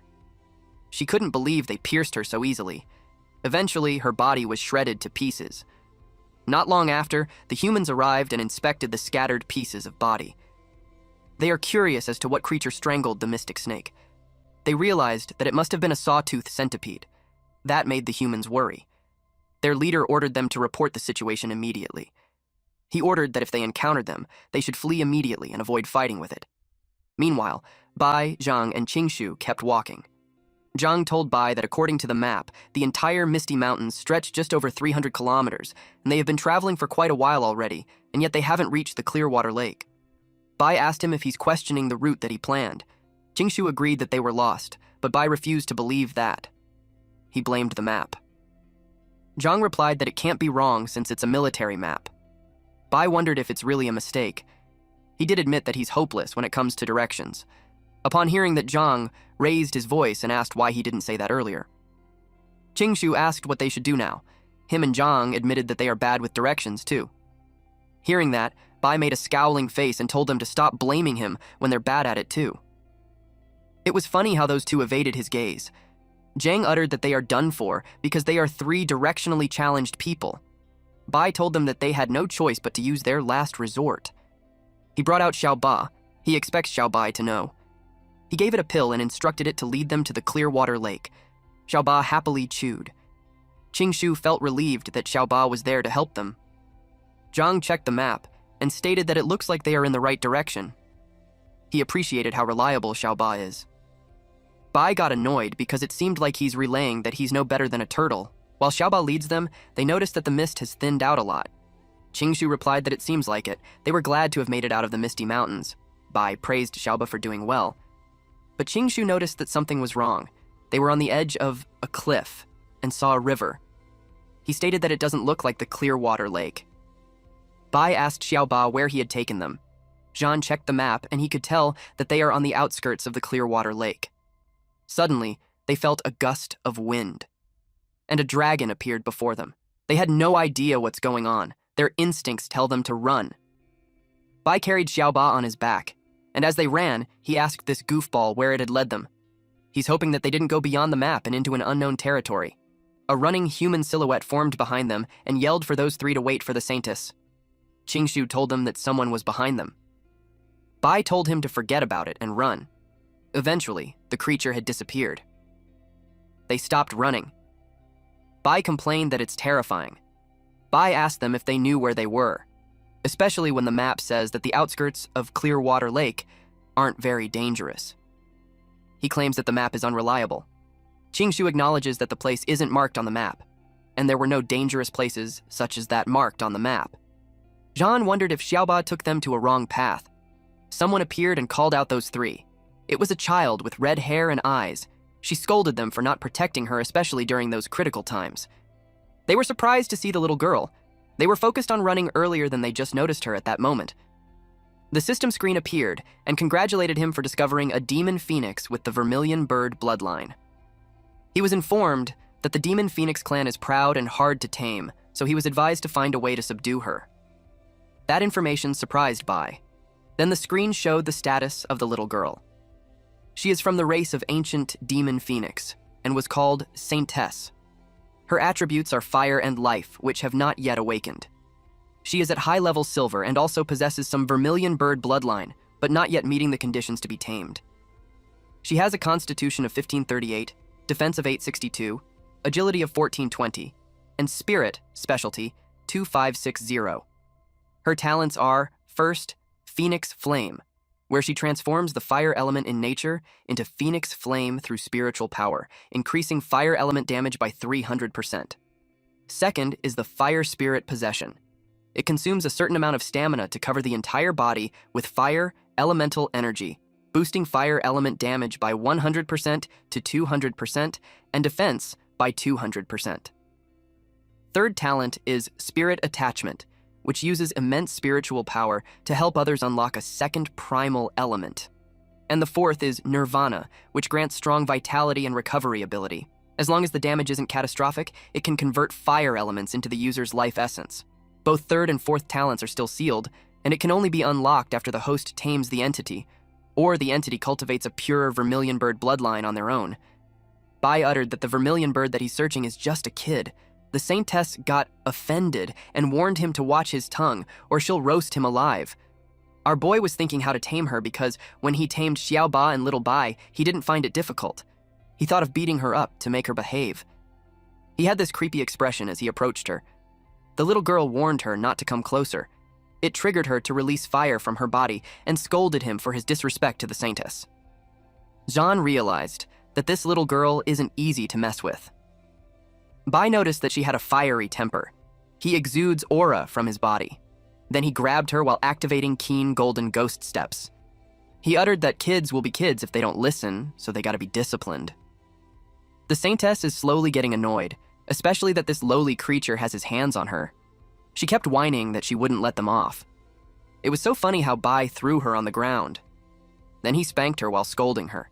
He asked if she's going to submit to him. He kept spanking her until she gave in. Watching this scene, Jean and Qingshu were dumbfounded. Jean wondered if it's really okay to treat a little girl like that. Qingshu gave a logical response that it is a beast from a myriad race. The little girl cried so much and vowed that when she grows up, she's going to come after him and spank him. Bai realized that she's stubborn. He encouraged her to beg for mercy and he'll let her go, but she refused to. Nighttime came and they set up a bonfire and roasted a chicken over it. Jean offered a drumstick to Bai. Qingshu encouraged him to eat so he could recharge his energy and keep fighting. Bai decided to stop with the spanking and go eat. The little girl is still crying and threatening him that when an elder of the clan shows up, he'd get beaten. He replied that when it happens, he'll beat up the elder too. He dragged her to eat. She wailed to let go of her. Jean passed to him the drumstick. Bai noticed how it smelled so good. Jean replied that it's because it is a bronze-level blazing chicken. He realized that it wasn't an ordinary bird, which is why it smelled so good. He offered one to the little girl, but she acted with pride and refused to accept it. In her head, she had already eaten all kinds of rare bronze-level treasures, but then the delicious smell caught her attention. She asked what they sprinkled on it. Then she realized that it smells better because it was roasted over a flame. Bai offered it to her again. He made it even tastier by sprinkling some seasoning. Then he passed it to her. She received the chicken using both of her hands. She took a bite and finds it so delicious. She munched on it while saying that she's going to eat it every day. She added that it tastes way better than the elder's spiritual ingredients. Bai coaxed her into following him by saying that she'll give him that every meal. The little girl replied that she'll do what he says as long as he gives her drumsticks. He told her to keep her word. She assured him that she always keeps her word.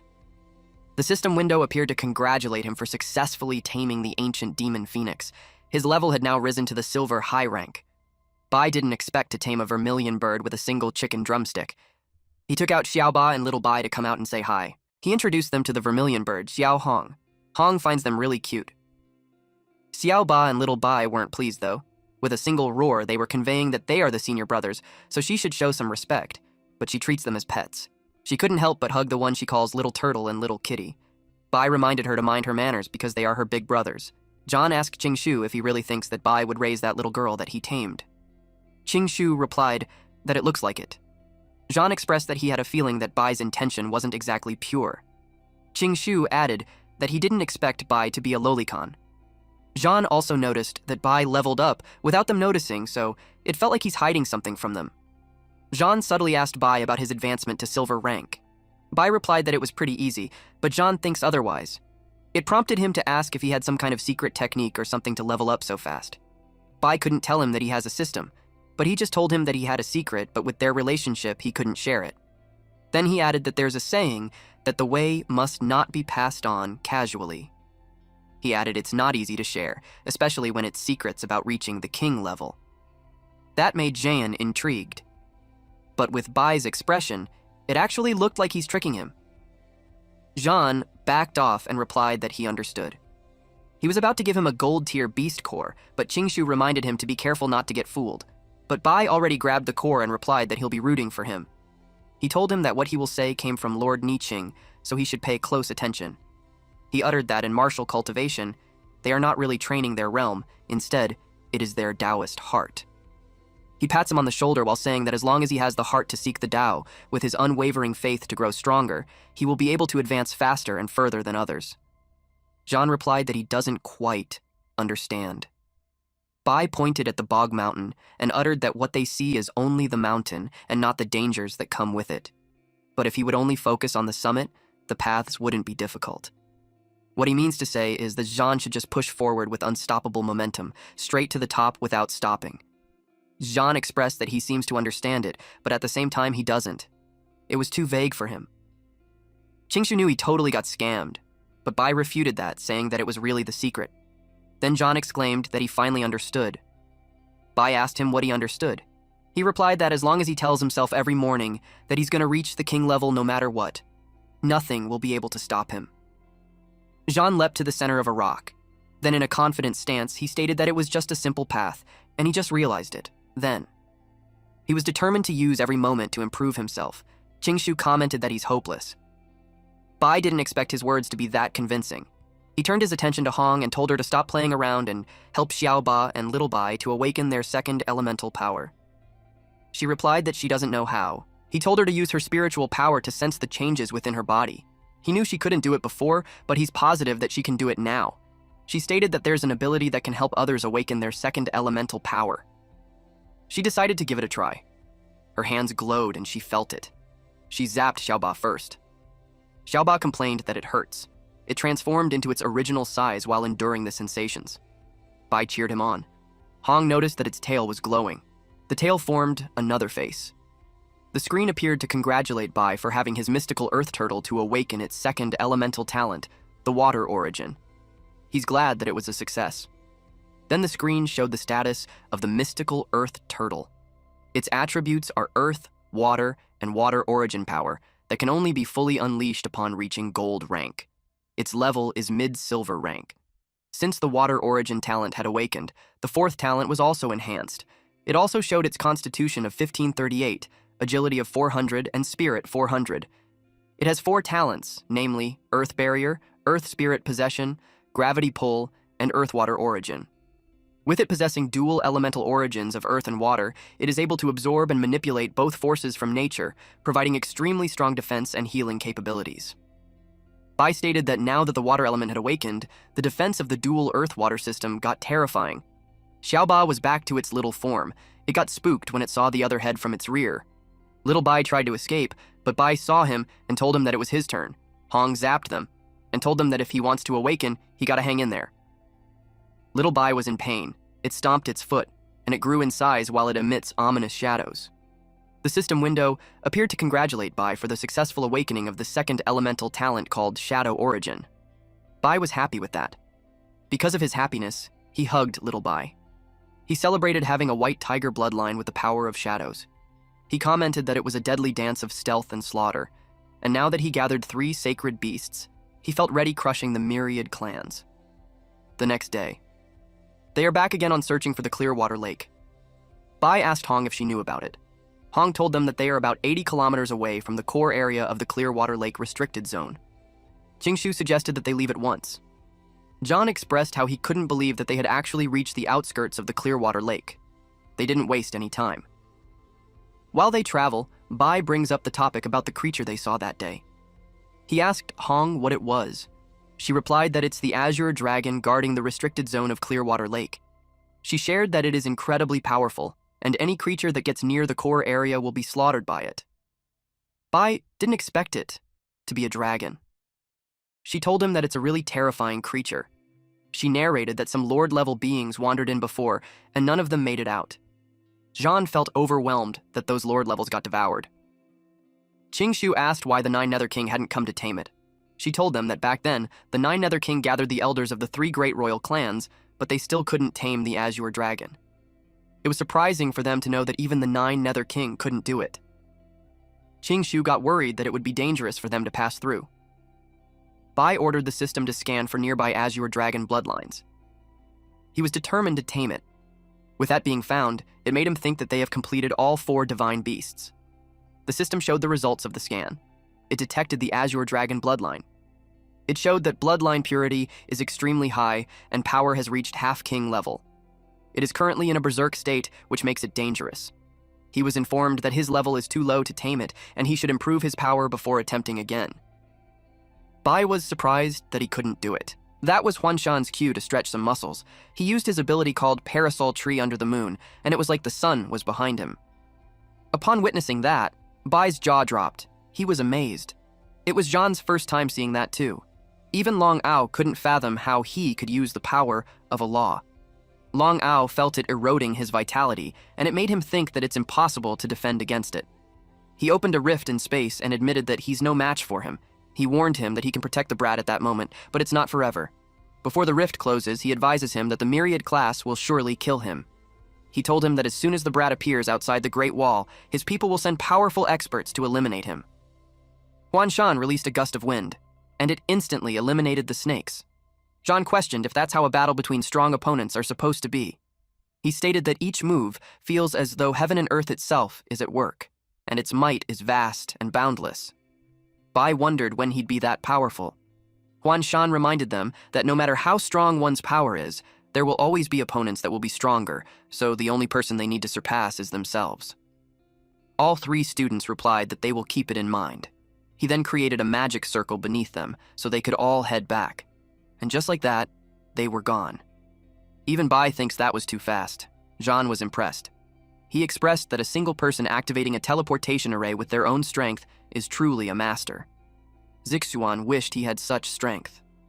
A person appeared and praised Bai. He also congratulated him for mastering the sacred beast armament. Bai asked who he was. The man instructed Huanshan to take Bai to the meeting room, and then he disappeared. Bai was about to ask Huanshan about that person. Huanshan asked if he didn't recognize him. He stated that it was the hero of the human race, level expert Lord Ni Qing. That surprised Bai. Huanshan invited him to come along so they could talk while walking. He explained that Nie Qing is from the same era as Lord Luo Fan. In that era, spiritual energy just began to recover, and martial arts awakened. At the age of 20, Nie Qing saw the human race being defeated on the battlefield of the myriad races, and boldly proposed the idea of martial arts protecting the nation. However, it was met with ridicule by everyone. Bai asked why. He replied that at the time, people believed that only technology could save the human race, and the idea of relying on martial arts to contend with myriad races was considered a fantasy. Then Lord Luo Fan became friends with him after hearing those words. They made a grand vow to dedicate their lives to the rise of martial arts and the prosperity of the human race. Bai commented that it's truly admirable. When they entered the building, the staff were glad to see Bai. They know him as someone who awakened the sacred beast armament. One staff member commented that if it weren't for Lord Luo Fan's fall back then, the human race wouldn't have had to fight myriad races for so long. Another person chimed in that with Bai on their side, the human race had a glimmer of hope in the battle. Another female staff member joined the conversation and expressed that if Bai rises, the next generation will surely enjoy the benefits. Huanshan asked Bai if he felt the immense pressure. Then he added that Bai is not yet at the stage where he needs to take on responsibilities for the nation. He advised him to focus on improving his strength. The door opened. Huanshan announced that he had brought Bai. Several men, along with Qing, had waited for them. Seeing those big names made Bai nervous. He saw Lin Jinan, Yanran's father, and it made him wonder why he's there. Since everyone had arrived, they started the meeting. Qing uttered that the myriad races have caused great disturbance due to Bai awakening the sacred beast armament to the point that they send Lord-level experts to assassinate him. He asked everyone to share their thoughts on the matter. One man started by saying that it had been 100 years since Lord Luofan's sacred beast armament had finally reappeared in the world. And as long as Bai can grow strong, he believes that he will lead the human race to glory. Zhenan expressed his opinion of Bai continuing on gaining experience on the battlefield with the myriad races. This is because he believes that the strength of a powerful being comes from constantly pushing their limits through life and death battles, and that it is through refining their spirit, energy, and essence that they achieve an invincible form. He added that strong individuals cannot be forged in a sheltered environment. Another old man in military uniform stated that myriad races are in a frenzy over the sacred beast armament, so he's against Bai training on the battlefield of the myriad races. He asked Jenin if he'll take responsibility if something happens to Bai. Another middle-aged man seconded that. They see Bai as precious since he's the only successor of Lord Luo Fan after a century. Wan Shan supported Jenin's view. He emphasized that a majestic eagle doesn't falter in a storm, and a wolf pack doesn't fear the long night. He even shared that back in the day, Luo Fan almost treated the battlefield of the myriad races as his home, and he nearly perished more than 10 times. He thinks that if Luo Fan knew of this beyond his grave, he would support Bai continuing to fight on the battlefield. Little did they know that in Bai's head, if he was given unlimited resources, he'd be crazy to go to the battlefield. He values his life, too. Qing concluded that it was settled, that a warrior should be tempered on the battlefield. However, necessary precautions must be in place. He decided to send 3 Lord-level experts, 38 Diamond-level warriors, and 1 million soldiers to support. Jian could feel that he's no longer stuck in the high silver stage. Qingshu noticed how he filled himself up earlier, and since they have eaten their fill, Bai suggested that they take a closer look at the map. Jian agreed since they need to find a way to get out of there. Bai told them that, in a bit, they would have to head out and gather all the members of the Spirit Snake tribe. He assigned Hong to handle the members of the Snake tribe. Then, he, together with Zahan and Qingshu, would take care of the gold-ranked ones. They planned to make their move once the night falls. Zhan responded playfully, saying that he's filled with overflowing power. Qingshu teased him by responding that he's not overflowing with power, but with food. The nighttime came. Bai ordered the second elder to gather all the spirit beasts of the Spirit Snake tribe. The snakes slithered. The second elder asked what he's doing there. Bai noticed that they were keeping their distance at them, but the 3 gold-ranked warriors had already surrounded him. Bai simply replied that he wasn't doing much. Then he attacked them with his sharp golden multitude claws. The snakes were surprised. The second elder ordered his tribe members to attack and tore them into pieces. Zhan and Qingshu joined the fight too. Xiaoba appeared too, and little Bai bit those snakes. Hong released her fire. She strutted confidently, flames consuming the snakes around her. When Bai saw her, he couldn't help but think of how terrifying her demon phoenix fire was. The snakes screamed to be saved as most of their home, along with them, burned to the ground. Then, Bai assigned an opponent to Zhan. The second elder asked who they were, but his life didn't last long because Zhan ended him. And it was unsatisfying for Zhan because the opponent was still too weak. Bai reminded him not to let his guard down since they're deep in the heart of the myriad clans. After defeating many snakes, Xiaoba could feel like he's going to break through the gold tier. Even little Bai feels the same. Qingshu approached Bai and asked if they would go back to join the main force next. Bai replied that he has an idea. They asked what it was. He replied that since they're right in the heart of the myriad clans, they should just attack them there. Qingshu replied that it's way too risky, especially when there's just a few of them. Bai replied that fortune favors the bold, so the more dangerous the place was, the greater the rewards. He assured them that it will be fine, so they should just follow his lead. In the meantime, they planned to stay the night there. Then tomorrow, they would head to the Windstorm mountain range. It's the territory of the Wind Leopard tribe. Zhan could tell that Bai was getting more and more full of himself ever since he became the team leader. The next day, they asked him why they're using the same trick. He simply replied that it's because it works. He started announcing that the honored veiled land mystic, Snake Lords, had arrived and should be greeted quickly. The leopards on guard hurriedly went to report to the elders. A one-eyed bipedal leopard with 2 blades asked if they had come there to die. Bai and his friends were all confused. The leopard replied that the Wind Leopard tribe holds an unyielding grudge against the veiled land mystic snakes, and they plan to have vengeance. They started attacking. Bai and his team were surrounded. Obviously, Bai's plan didn't work. In his defense, he had no way to know that they held a grudge against them. Bai stated that if worse comes to worse, they'll just barge right through. He told Xiaoba and little Bai that it's time to get to work. The leopard was caught off guard. Bai trusted Hong to do her part, especially that those leopards were really fast. She jumped really high, and then spreads her demonic phoenix fire. It rained fireballs. The leopards were defeated and Zhan had just leveled up. Bai was about to say something, when the screens distracted him. It informed him that the Earth Spirit Turtle has advanced to early gold rank called the Mystic Marsh Turtle, and his level has increased accordingly. Along with that, the sharp golden white tiger had advanced to early gold rank, the shadowed golden white tiger. He was happy with this significant improvement. Xiaoba had grown bigger again. It was now the Mystic Marsh Turtle at an early gold rank level with earth and water attributes. 50% of the black tortoise bloodline has been awakened. The earth and water elements have fused to form new skills. I won't be reading the rest, but overall, Xiao Ba's upgraded skills were amazing. Our MC also checked Little Bai's stats. It was now called the Shadowed Golden White Tiger. It was at early gold rank with gold and shadow attributes. 50% of the White Tiger bloodline has been awakened, and the gold and shadow elements have fused to form new skills. Bai happily proclaimed Little Bai to be the master of shadows. Meanwhile, Jean couldn't believe Bai had improved again. And there he was, not being able to advance. Bai told him that it only meant one thing, that his faith wasn't strong enough.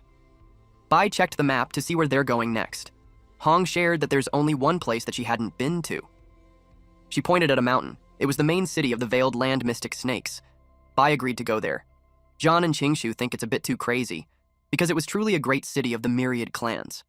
Even if the myriad clans and the human race were at war now, they expected there to be powerful individuals guarding the main city.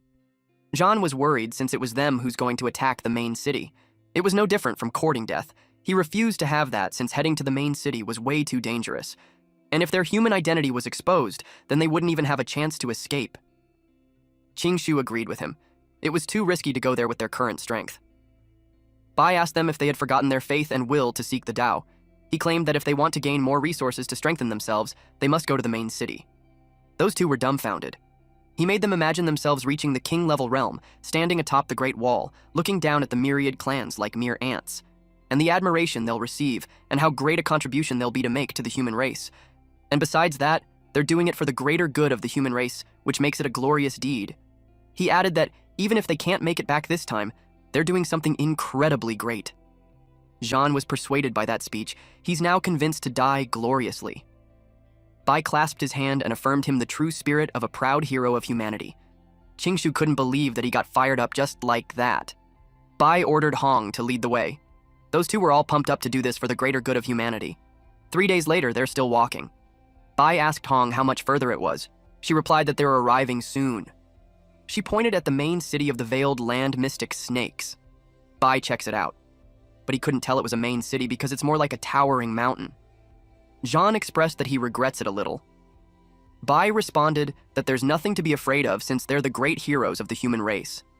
But looking at his expression, it doesn't seem like he believes his words. Hong responded that the Veiled Land Mystic Snakes main city was arguably the most magnificent of all the main cities. A few years back, the Grand Elder and her came there for a visit. Each side of the main city walls has 13 gates.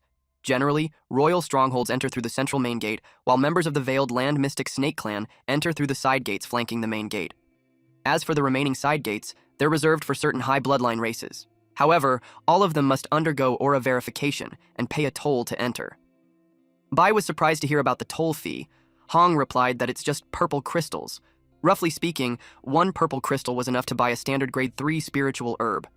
Purple crystals weren't just used as currency, they also contain immense energy, making them useful for cultivation. Cultivators at the platinum level and above use even more advanced spirit stones for their cultivation. These high-grade spirit stones don't just contain ordinary energy, they're infused with elemental forces of heaven and earth, such as gold, earth, space, and others. Bai buttered up to her, just to ask if she had more purple stone in that pouch. She replied that it's a spiritual pouch and there's around 100 square meters of storage inside. She dumped it all while saying that she's wealthy. The pile of crystal stone on the ground made their jaws drop. With that much, no one could deny that she's a rich girl. Jean now understood why she was so calm and unhurried when consuming spiritual materials earlier. It turns out she was cultivating with purple crystals. Bai took her pouch. She was shocked, and she eventually responded that it belonged to her. He told her that it's not safe for a child to carry much money, so as her master, he'll keep it safe for her. She was about to refuse, but he insisted. In his head, he's already rich. He suggested that they enter the city now, but this scene made me feel bad for Hong. She didn't deserve to be robbed like that. Bai pretended to be a Veiled Land Mystic Snake again. The aura lasts for 7 days, so if they enter through the side gate, they would be able to save some on toll fees. The creatures bowed to them. Bai looked proud that the method never fails. The guards welcomed them back to the city and opened the gates. Qingshu asked if they're going directly to the city. He replied, yes. They were amazed by what they saw.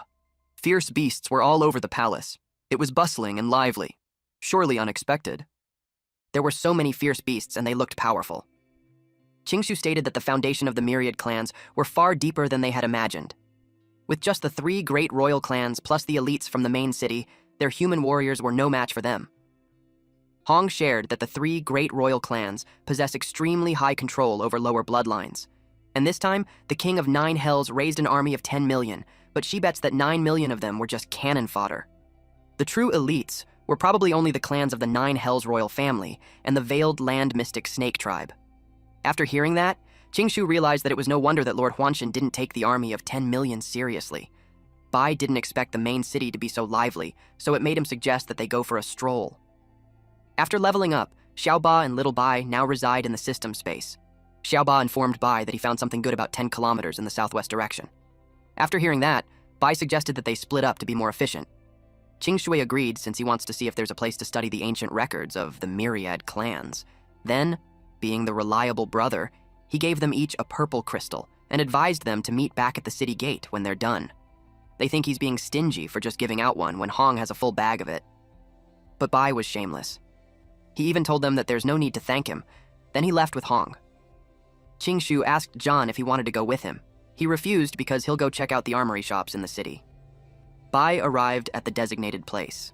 He looked forward to the good things there. He arrived at the main city's treasure vault and saw that the walls weren't that high. He could easily climb over it. Hong pointed at something. A dragon got electrocuted when coming close to it. Luckily, Bai didn't act rashly. The runes seemed familiar to him. He must have seen it from an ancient book before. He suddenly remembered. It was a no-fly barrier. The Dizhu Xuanmang clan designed it well. If they have that kind of barrier, even diamond rank experts couldn't sneak over the wall easily. It made him curious what they were guarding inside. Hong warned him that someone was coming. They went to hide. The leader arrived and asked the guards if there was anything abnormal. They replied that everything was good. Bai told Hong to wait for him there. He went to test Little Bai's new ability and became invisible. The leader told the guards to shut the door once she's in. Little did she know that Bai was closely following her. Once the door was closed, the leader was struck, and she lost consciousness. Bai loved how handy the shadow attack was. He opened another door to see what treasures were hidden inside. He got excited upon seeing that the place was loaded with purple crystals. He hit the jackpot. Now he would never go broke. But something caught his attention that made him wonder if someone was there. He got cautious since he might be someone from the Dizhu Xuanmang clan. He yelled at them to show themselves, but turns out it was Qingshu and John. They were all surprised to see each other there. Bai was confused since those two were always acting righteous, and now they wore stealth gear. He couldn't help but notice how those two were more talented than him. It made him curious how they got in without alerting the guards. John pointed at a tunnel and shared that when he was wandering around, he ended up inside. Bai ended the chat and ordered them to grab what they could without making any noise, and that they shouldn't follow him. Their bags had been filled, and they couldn't carry more. Bai teased them that they really had no ambition. Suddenly, a bell fell on the floor and it made a loud sound. The guards heard it. It was John's fault. Bai called him an idiot for stirring up trouble again. The guards went in and saw their lord on the ground. They tried to wake her up since the ancient temple was being robbed, and she had to sound the alarm. Another guard ordered to crank up the no-fly barrier to maximum power to prevent the thieves from escaping. Bai knew it was their cue to run otherwise. They're done for. They passed by the guards as fast as they could. The guards might not have seen them, but they felt the wind as they passed through, so they immediately went after them. A distinguished creature is ordered to lock down the city and search every house to find the intruders. Hong noticed how the entire city guard was mobilized. John thinks they have caused a huge mess this time. There's no doubt about that. Seeing that the city was under lockdown, backup won't even arrive. But Bai was optimistic as he stated that the most dangerous place was the safest hiding spot. John had no idea what it meant. Hong deceived the guards by saying that she saw some humans over that area. The guards kept searching, and those three ambushed them. Bai told those two to deal with the bodies while he and Hong headed in. Hong asked him what he's looking for. He could sense that there's more treasure there, because if it were just rare herbs and minerals, they wouldn't need such a strong barrier. Hong noticed a hidden door, but Bai couldn't see it. She told him that it's hidden with a spell so the humans couldn't detect it. She pressed on a brick, and the door opened. She could sense the powerful energy coming from below. He decided to take a look. He was surprised at what he saw. It was a gigantic tree with faces on the trunk and several snake corpses surrounding it. Hong stated that it was the 1,000 Wish Tree. It was such a twisted tree. Hong felt sad. It was forbidden sorcery. She couldn't believe the Dizhu Xuanmang clan would cultivate such a thing. She suspected that they're trying to become the fourth royal clan. Bai never heard of the 1,000 wish trees before. The system detected it and showed that it contains countless fractured laws of power. The tree was intimately linked to the ancient catastrophe, so he must not miss this opportunity. Hong stated that it was an evil act. In order to cultivate the 1,000 wish tree, they would have needed tens of millions of the snake-type monsters. Bai went up to the tree and saw something dangling from the single branch. He asked what it was. She replied that it's an 8th-grade spiritual fruit. The Dizao Xuanmang clan sacrificed countless lives just to obtain that fruit. He grabbed it and was amazed that it's the size of a fist yet weighs over 100 jin. It was the first time he saw a spiritual fruit like that in his life. He asked what it does. She explained that each one contains an incredibly terrifying energy. It can help Lord-level experts enhance the concentration of their bloodline. And when the concentration reaches a certain level, they must slaughter countless of their own kind. That's why the cultivation method of the 1,000 wish tree has been declared forbidden by all the 3 royal clans. He couldn't believe that it's that powerful. It made him realize that they couldn't just leave the tree there. He asked the system how he could dig up the ancient divine tree. He saw that it would cause minor disturbance, but whatever that was, he wouldn't leave it there. He placed one hand on the trunk and activated the divine tree's divinity. Several rays of light shone from the tree. To his surprise, it created a space rift. He realized that it was what the system meant about the minor disturbance. Hong panicked. The whole space was collapsing. They had to get out of there quickly or they'll be trapped inside the rift. She tried to convince him to leave at once. Suddenly, the tree exploded. Bai made a barrier to protect themselves, but he's worried since the place was about to collapse. He told her to hide, as the pouch sucks in the tree, and they reached a temporary safe spot. Hong was proud of him for actually transplanting the 1,000 wish tree. It looked like it worked, and yet the ground still shook. Then he saw the 3 devouring his heavenly treasures. He punched and kicked the tree for stealing all his spiritual materials. He forced it to spit it out. The tree glowed, and immediately, Hong warned him to dodge. It released a powerful light that shot up to the sky. It was even visible even from the Great Wall Defense Army base. Lord Nieching, along with a soldier, saw this incredibly powerful energy that seems to transcend laws. It made Lord Nieching think that something even more powerful, that the King of Nine Nether has awakened deep within the myriad races. That was scary, because it means that it's an existence beyond the king level. He ordered the reconnaissance team immediately and found out what was going on. At the same time, at Nine-Tailed Celestial Fox Royal City, they felt the divine power. One woman asked how it was possible when the forbidden area hasn't been broken into yet. She couldn't fathom how the divine energy was leaking out. The Grand Elder wondered why such a terrifying energy appeared in the main city of the Dizao Xuanmang clan. She ordered people to investigate at once. Meanwhile, in Nine Nether Royal City, the Lord of the Nine Nether felt the terrifying energy. He asked what was going on. He couldn't understand why such a dreadful aura appeared in the main city of Dizao Xuanmang. He asked his subordinate what was going on. They also had no idea, but they were off to the main city at once to find out. At the Bishu Pond Forbidden Zone, a crystal wrapped in a dragon's body glowed brightly. Lightning struck at the Sword Tomb Forbidden Zone. The energy was felt in the Falling Sky River Forbidden Zone too, as well as the 100,000 Mountains Forbidden Zone and Undersea Ivory Mountain Forbidden Zone. The energies shot up to outer space. The myriad race claims their immortality, and they could see themselves returning soon to the mortal realm. Meanwhile, at 10,000 Races battlefield, the earth shook and everyone stopped and watched the pillar of energy. One of them saw that it came from the direction in the main city. He thought of the 1,000 wish tree right away. He knew that if the 3 royal clans find out he used the forbidden arts to cultivate it, he's done for. He called all the Dizao Xuanmang clan to retreat in full force at once, but the humans wanted to kill them all. The other clans saw that the Dizao Xuanmang ran. They also decided to retreat. The humans saw their chaos as an opportunity to kill them all. They couldn't believe that the Dizao Xuanmang clan just ran away like that.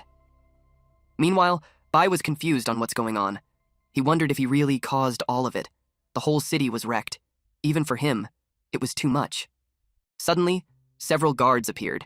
They were angry that he dared to touch their sacred tree. One of those who showed up was the Elder 9 at Platinum rank. Bai knew that if he didn't escape, he'd be dead. She's furious that he's still trying to run. She slashed her sword, but he was able to dodge it. Well, almost. Fortunately, he was able to put a barrier on time. He landed safely on the ground. One man with a snake tongue was so mad at him that he destroyed the sacred tree of his clan. He claims that tearing him into pieces wouldn't be enough compensation. Meanwhile, Qingshu got up from the rubble and asked what the energy surge was about. He suspected that Bai caused it. Bai saw him and noticed that he actually advanced to gold. Jean joined the fight. He told Bai to run away first while he held them off. The woman attacked, and it made him fall on the ground. She pointed out how he's courting death. She couldn't believe that he really thought his armor could withstand her. Bai was worried, so he asked if he could really handle the situation. Qingshu advised him that if he can't, he shouldn't force himself and they could run together. He told them to go while he held off the rear. The two did what was told. He was annoyed, so he was pumped up to demonstrate his blade technique. But the woman thinks he wouldn't be able to harm her with such trivial tricks. But to her surprise, he ran at lightning speed and caught up with Bai and Qingshu. He couldn't believe that they just ran away. Bai gave him a spirit fruit to restore his energy. The woman was so angry at them, she vowed that none of them would get away. Those three ran as fast as they could. She couldn't keep up. It made her wonder if that was the speed a gold rank should have. 3 hours later, she paused. She couldn't believe how fast they were, but she still couldn't let them escape. If she does, their lives would be done for. She asked the snake guy if he's certain that they went that way. She was hesitant to proceed because it was the forbidden zone of the Falling Heaven River. Any further, and it's the Azure water pool. But they couldn't afford to worry since they had to catch those humans. Eventually, those three decided to rest for a bit. They expected them not to be able to catch up quickly. They chased at them like crazy while yelling about a sacred tree. It made Jean curious what that was about. Bai simply replied that it was a long story. He suggested that they recover their strength first and escape the place as soon as possible. To their surprise, the 10th elder in platinum rank, a snake man, appeared. He told them that they wouldn't be able to go anywhere.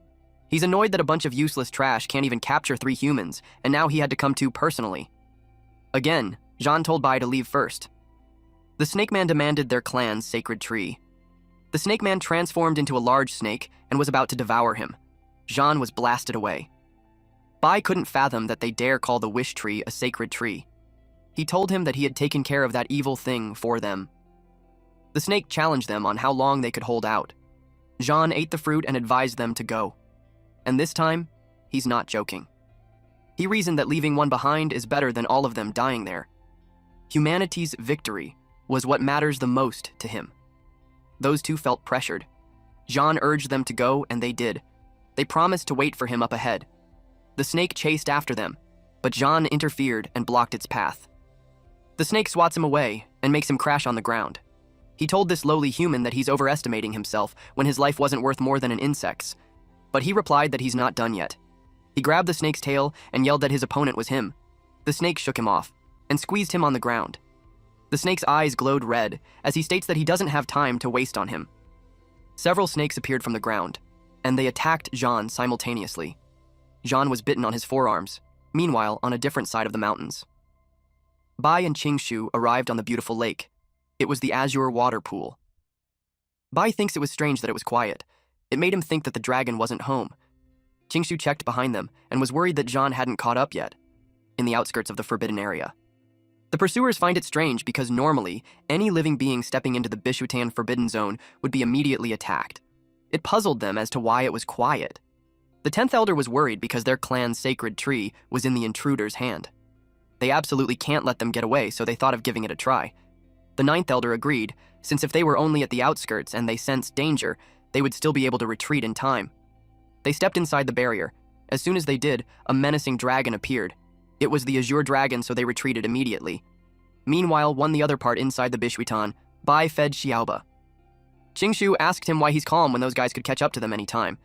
Bai told them that they were in the forbidden zone, so the pursuers won't even dare. Otherwise, those 2 Xuanlin elders would have already chased them. But he knew that they can't stay there for long.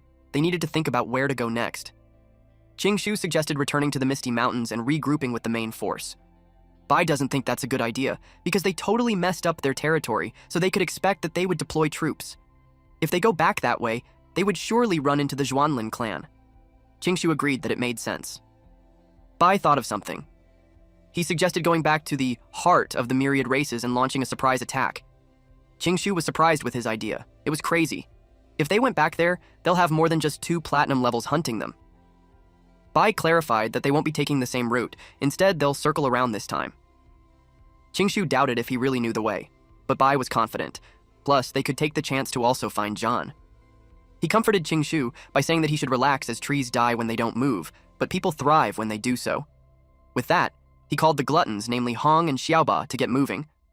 While they were making their way, Bai expressed that he realized something from the last few battles. Qingshu asked what it was. He replied that when facing platinum level or higher opponents, fighting wasn't even an option. He thinks that it's better to focus all their energy in increasing their own speed and slowing theirs. In that way, they actually have a chance to escape. Qingshu agreed. After all, there's a massive power gap between gold and platinum levels. Bai stopped and warned Qingshu that he sensed movement up ahead. They peeked and saw Zhan was captured. Qingshu was about to jump out, but Bai stopped him. The leopard told Zhan that no one's coming to rescue him. Bai knew that if they just rushed in, it would put Zhan in danger, so they needed a flawless plan. Qingshu asked him what he's planning. Bai grinned and told him that a clever move will take them to victory. The leopard hit Zhan with a whip. Zhan cursed at this beast. The beast was amused that he still had a sharp tongue. It motivated him to beat him to death. But someone stopped them. It was Bai and Qingshu wearing robes. The leopard bowed to them and respectfully informed them that they're acting under the orders of the 10th Elder. They were escorting the humans back to their territory. Zhan was surprised to see them and almost spilled their names. So to stop him, Bai smacked him and yelled for him to shut up. Bai told this escort that they were also ordered by the 10th Elder to oversee the prisoner escort and gather military supplies from the Cat Clan. The leopard was confused because the military supplies were already delivered. Bai reasoned that with the front line failing, they needed another round of supplies. He intimidated him by asking if he questions the orders of the clan. The leopard replied no and clarified that it was an honor to serve him. Bai made him lead the way. Meanwhile, in Nether Cat Clan territory, Bai announced that he will interrogate the human prisoner personally, so they should summon their clan elder. The leopard ordered the guard to notify the elder that the envoy from the ancient royal clan had arrived for the military supplies. An old cat greeted them and apologized that he didn't know about their visit. Bai replied that they were there to collect supplies and gather spiritual materials. This confused the old cat because the last batch were handed over just 10 days ago, so there shouldn't be any reason for them to ask again. Bai explained that the front line was desperate. They had taken huge losses and more materials were needed to sustain the fight. He reasoned that after years of war, every myriad races weren't hanging by a thread. He argued that when the 9 Nether King gave the order, their Dizao Xuanmang clan sent everyone from the Lord Patriarch down to barely qualified bronze levels bravely. Then he added that now the Cat Clan won't even offer a few supplies. He asked if they're unwilling. This intimidated the old cat, at the same time, enlightened him. Since he said it like that, it forced the Cat Clan to offer their entire stockpile, which was 10,000 pieces of low-grade spiritual materials. Bai was pleased with that and promised them that he would report it to the 9 Nether King so they could be credited. Qingshu was amazed at how he's good at gaslighting, and Zhan expects him to make a fortune again. The old cat ushered them inside. In addition to 10,000 low-grade materials, their clan has prepared some spirit stones for the honored envoys. He promised them that he noted their contribution and would definitely report it to the king. The old cat thanked this honored envoy. Then he urged the old cat to prepare the rations while they interrogated the prisoner. When the old cat was gone, Zhan requested them to untie him at once. He asked Bai why he wouldn't slice them up when there were just a few cat demons. Bai replied that if they had done that, there would be no spirit fruit to heal his injuries. Then Bai told them that there's something weird about the cave. They asked what he meant. Bai felt his energy being drained like something was siphoning it. They stayed quiet to observe. Eventually, they felt it too. Bai could tell that it was coming from the deeper part of the cave. It made sense to him now that the cat elder left so confidently. There was something strange deep inside. Qingshu suggested checking it out. They saw kneeling nether cat statues inside. Then Bai saw something inside the barrier. It was a huge skeleton. They thought that maybe it was the skeleton of a cat clan elder, but they got more puzzled when they saw a human statue above it. Bai could tell it was a sacred place for the cat clan. Suddenly, something attacked them. Good thing he caught it in time and blocked it. He was annoyed that it got away. Zhan asked what was going on. He wondered if the nether cat just came to life. Eventually, they learned that all nether cats were alive and surrounded them. The nether cats charged at them. Zhan told the two to be careful because they're fast as hell. Qingshu held them off. He released a wind blade in tornado motion. When Zhan saw them slowing down, he charged up his power. Then he released his battle skill. But unfortunately, even at gold high tier, he can't take them out. Bai ordered them to find a way to break through. The cave was too tight, and he couldn't move freely. They followed him, but to their surprise, the sword broke through from the barrier and landed in front of Zhan. Bai expressed that the sword suits him. Zhan grabbed the sword and decided to test it out. the nether cat charges towards him, and he slashed it. It caught him off guard. On how effective that was. Bai exclaimed that he hit the jackpot. Jean was happy. To him, it made the trip worth it. Then he led the way to get out of there. Bai was in front, and he was surprised at what he saw. Meanwhile, those two yelled at him to wait for him. The elder cat had waited for them at the exit and called them thieves. Because not only did they impersonate the Dizaoxuan Mang clan to trick him, but they also wrecked their clan's sacred ground. He wants them to pay with their lives. He called all clan members to heed his command and slay those 3 humans. They absolutely can't let them escape. The angry elder cat yelled that he'd chew their bones to pieces inch by inch and dye the mountain range red with their blood. Jean saw that there were so many enemies that they wouldn't be able to break through. Qingshu asked what their plan was. Bai assured them that he got it. He called Hong, Xiaoba, and Little Bai. They attacked those nether cats. The elder cat ordered to deal with the summoner first. He wished those despicable humans to die. While Bai ordered his pets not to hold back and kill them all, he didn't notice he was attacked until Qingshu took the hit for him. He asked if he's okay. Qingshu replied that he's not dead yet. He gave him fruit to recover. He told him to hang in there and leave the rest to him. They escaped Dizao Xuanmang clan's main city, so no way they're getting stuck in the tiny nether cat tribe. His pets got his message. They worked together. He told them that he's taking out the big one first. He was annoyed with the elder cat for running off his mouth when he was just a gold tier. He told the elder cat that his time was up. He hit him with this condensed energy. The elder cat saw it was the sacred beast armament, and it hit him. Bai's energy slowly diminishes and the smoke slowly dissipates. He told Jean to take care of Qingshu since they had to get out fast. He ordered his pets to hold the rear. Those two ran as fast as they could while the pets had their backs. It looked like Jean enjoyed the trip, because at first they trashed the Dizao Xuanmang main city, and then they smashed the Nether Cat clan tribe. It was epic. He added that may their blood light the future of the human race. Bai told him to cut the crap and focus on escaping. Meanwhile, far from the cat demon tribe, the snakes noticed the light. While at this point, the 9 Nether King was reading something. Then he sensed the sacred beast armament. He assumed that it was done by the human race. Immediately, he ordered 2 diamond rank warriors to the Demon Cat Mountains to slay Bai at once. It was reported to Lord Ni Qing that 2 diamond rank experts have been detected moving quickly towards the Nether Cat clan's direction. Ni Qing knew it was Bai and the little ones.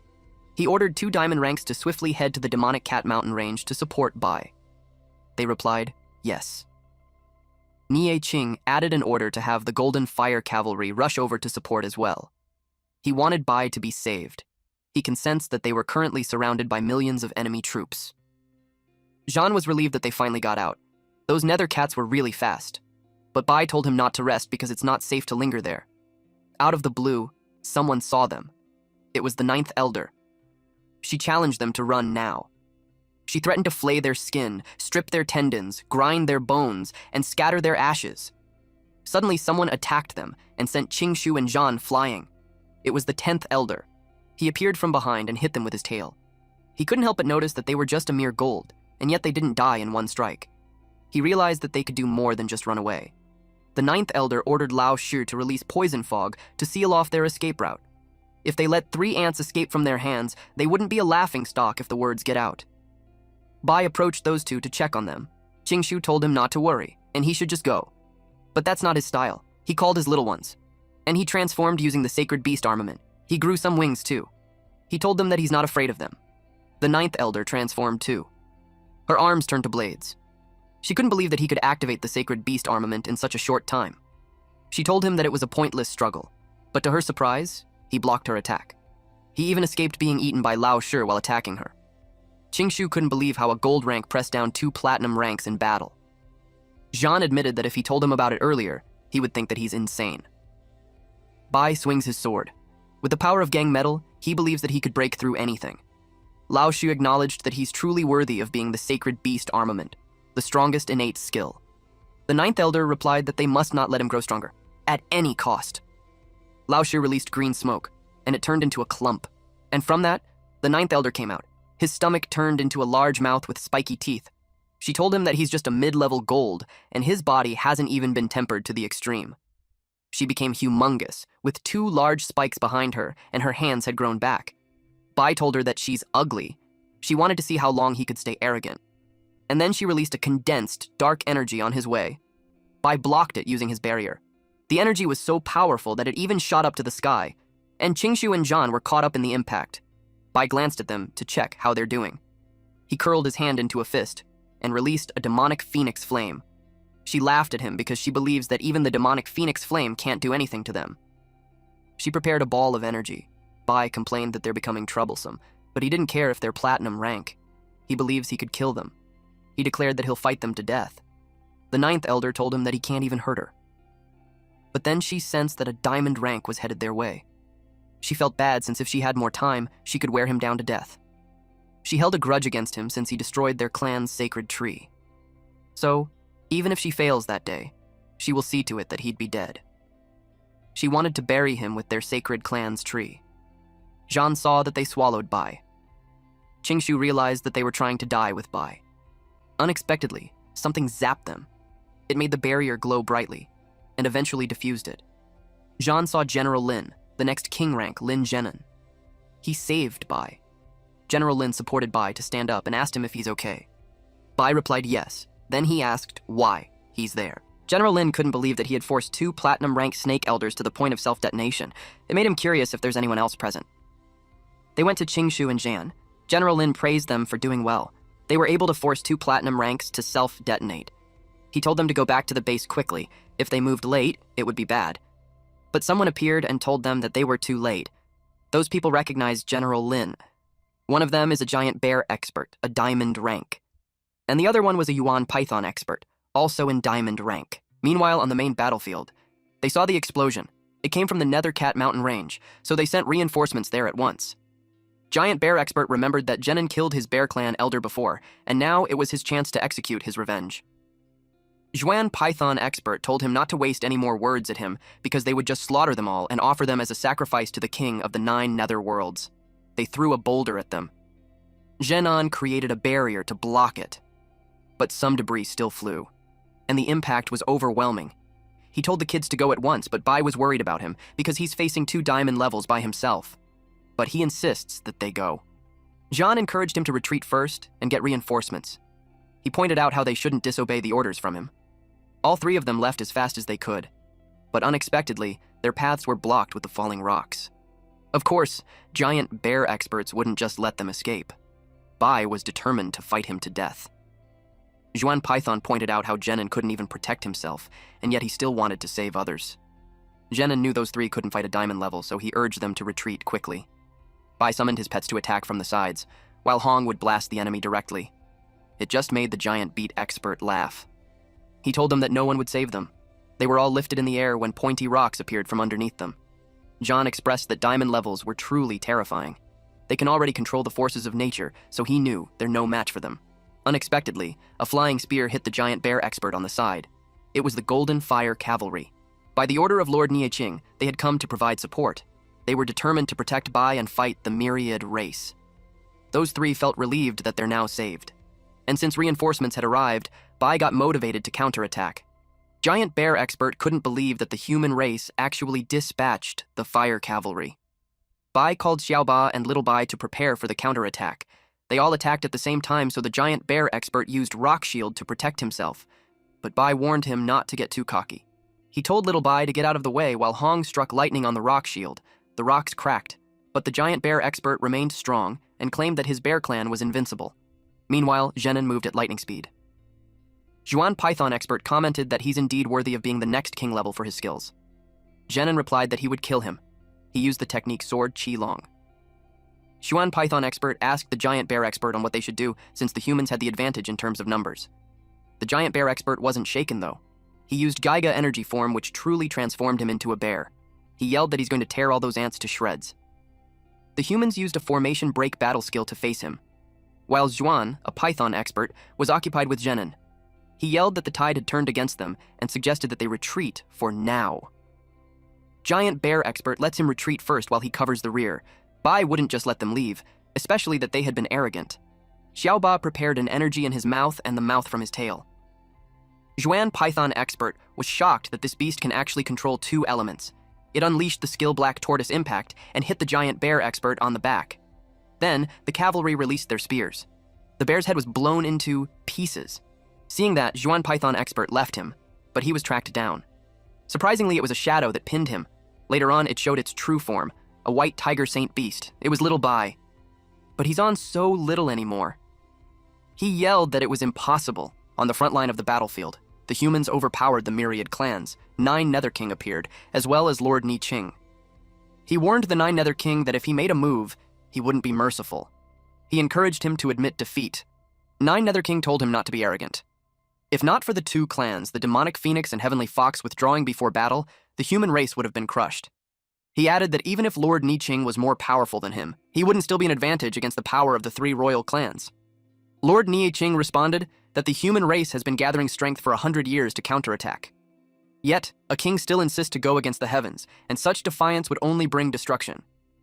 He replied that Ni Ching wouldn't even live another 20 years, so he doesn't have the right to speak of heavenly Tao. He claimed that he's nothing but a dying man. Then, he ordered all forces to retreat swiftly towards the Luotian River. Meanwhile, near the Cat Demon mountain range, Bai and the rest rode Xiaoba and Little Bai. They had to move fast to regroup with the main force. But since Zhan and Qingshu were riding a tortoise, Zhan couldn't help but comment that their pace was a bit slow. Qingshu told him to stop complaining and just be glad that they had a good ride. General Lin advised them not to go further ahead because there's military movement there. Bai asked what was going on. They saw the army heading towards the Luotian River. Bai asked why there were so many of them there. General Lin realized that the humans won big on the front lines, so the myriad clans retreated to the Luotian River. He decided to circle around and return to the camp. Zhan celebrated that the human race won a great victory. With that, the myriad race won't last long. Bai was curious about the merit they'll earn once they made it back. Qingshu questioned if they even accomplished anything at the human pre-battle encampment. They were so happy that Bai pulled it off and even managed to spirit away the ancient demonic phoenix Saintess. He replied that it was not spirited away when Hong willingly followed him. He asked Hong for confirmation, and Hong agreed. It was because her master's chicken legs were so delicious. It made Lord Ni Ching laugh that a chicken leg was used to tame the ancient demonic phoenix Saintess. It made him think that Bai was truly worth being Luo Fan's successor. Since he had done well this time, he was encouraged to rest first while the victory banquet was being prepared. But Bai stated that the banquet can wait. He brought up the topic of the military merits. Lord Ni Ching assured him that he won't be left out. That made them glad. With that, they were ready to go rest. Lord Ni Chang encouraged that since they'll fight the myriad race again soon. He also told Zenon that this rescue was a success, and he even slew 2 diamond rank powerhouses of the myriad clans. Zenon clarified that those 2 diamond ranks were killed by Bai. Lord Ni Ching's expression was priceless. He couldn't believe that Bai killed the diamond rank powerhouses. Zenon explained that the battlefield was chaotic at the time, but it truly was Bai's beast companion that struck down the 2 diamond rankers. Lord Ni Ching was happy to find out that the kid was getting stronger, but the stronger he becomes, the greater the danger, especially that the 9 Nether King could come for him any moment. He told Zenon to protect him well. Zenon assured him that he will protect him with all his strength and from the shadows. Later that night, they celebrated the Marshall University students for achieving great merits and the great victory of the human race. They cheered for that while scrumptious food was served on the table.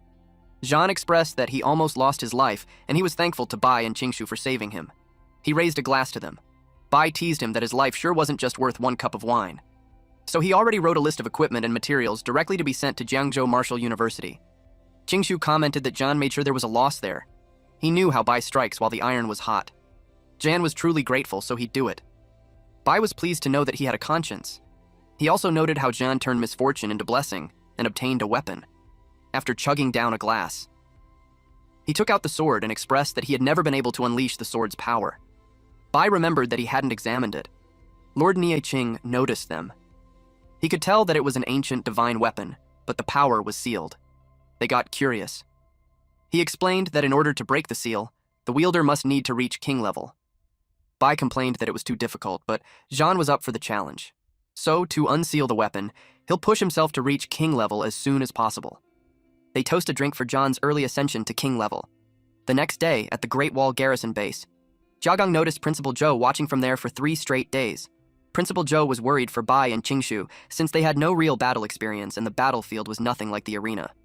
Suddenly, a man from the cavalry delivered the news that humanity had triumphed. 800,000 enemies were slain, and the myriad races retreated to the Luotian River.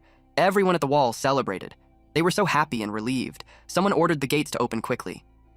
Jiagan was surprised that, when he turned to his side, Principal Zhou was no longer there.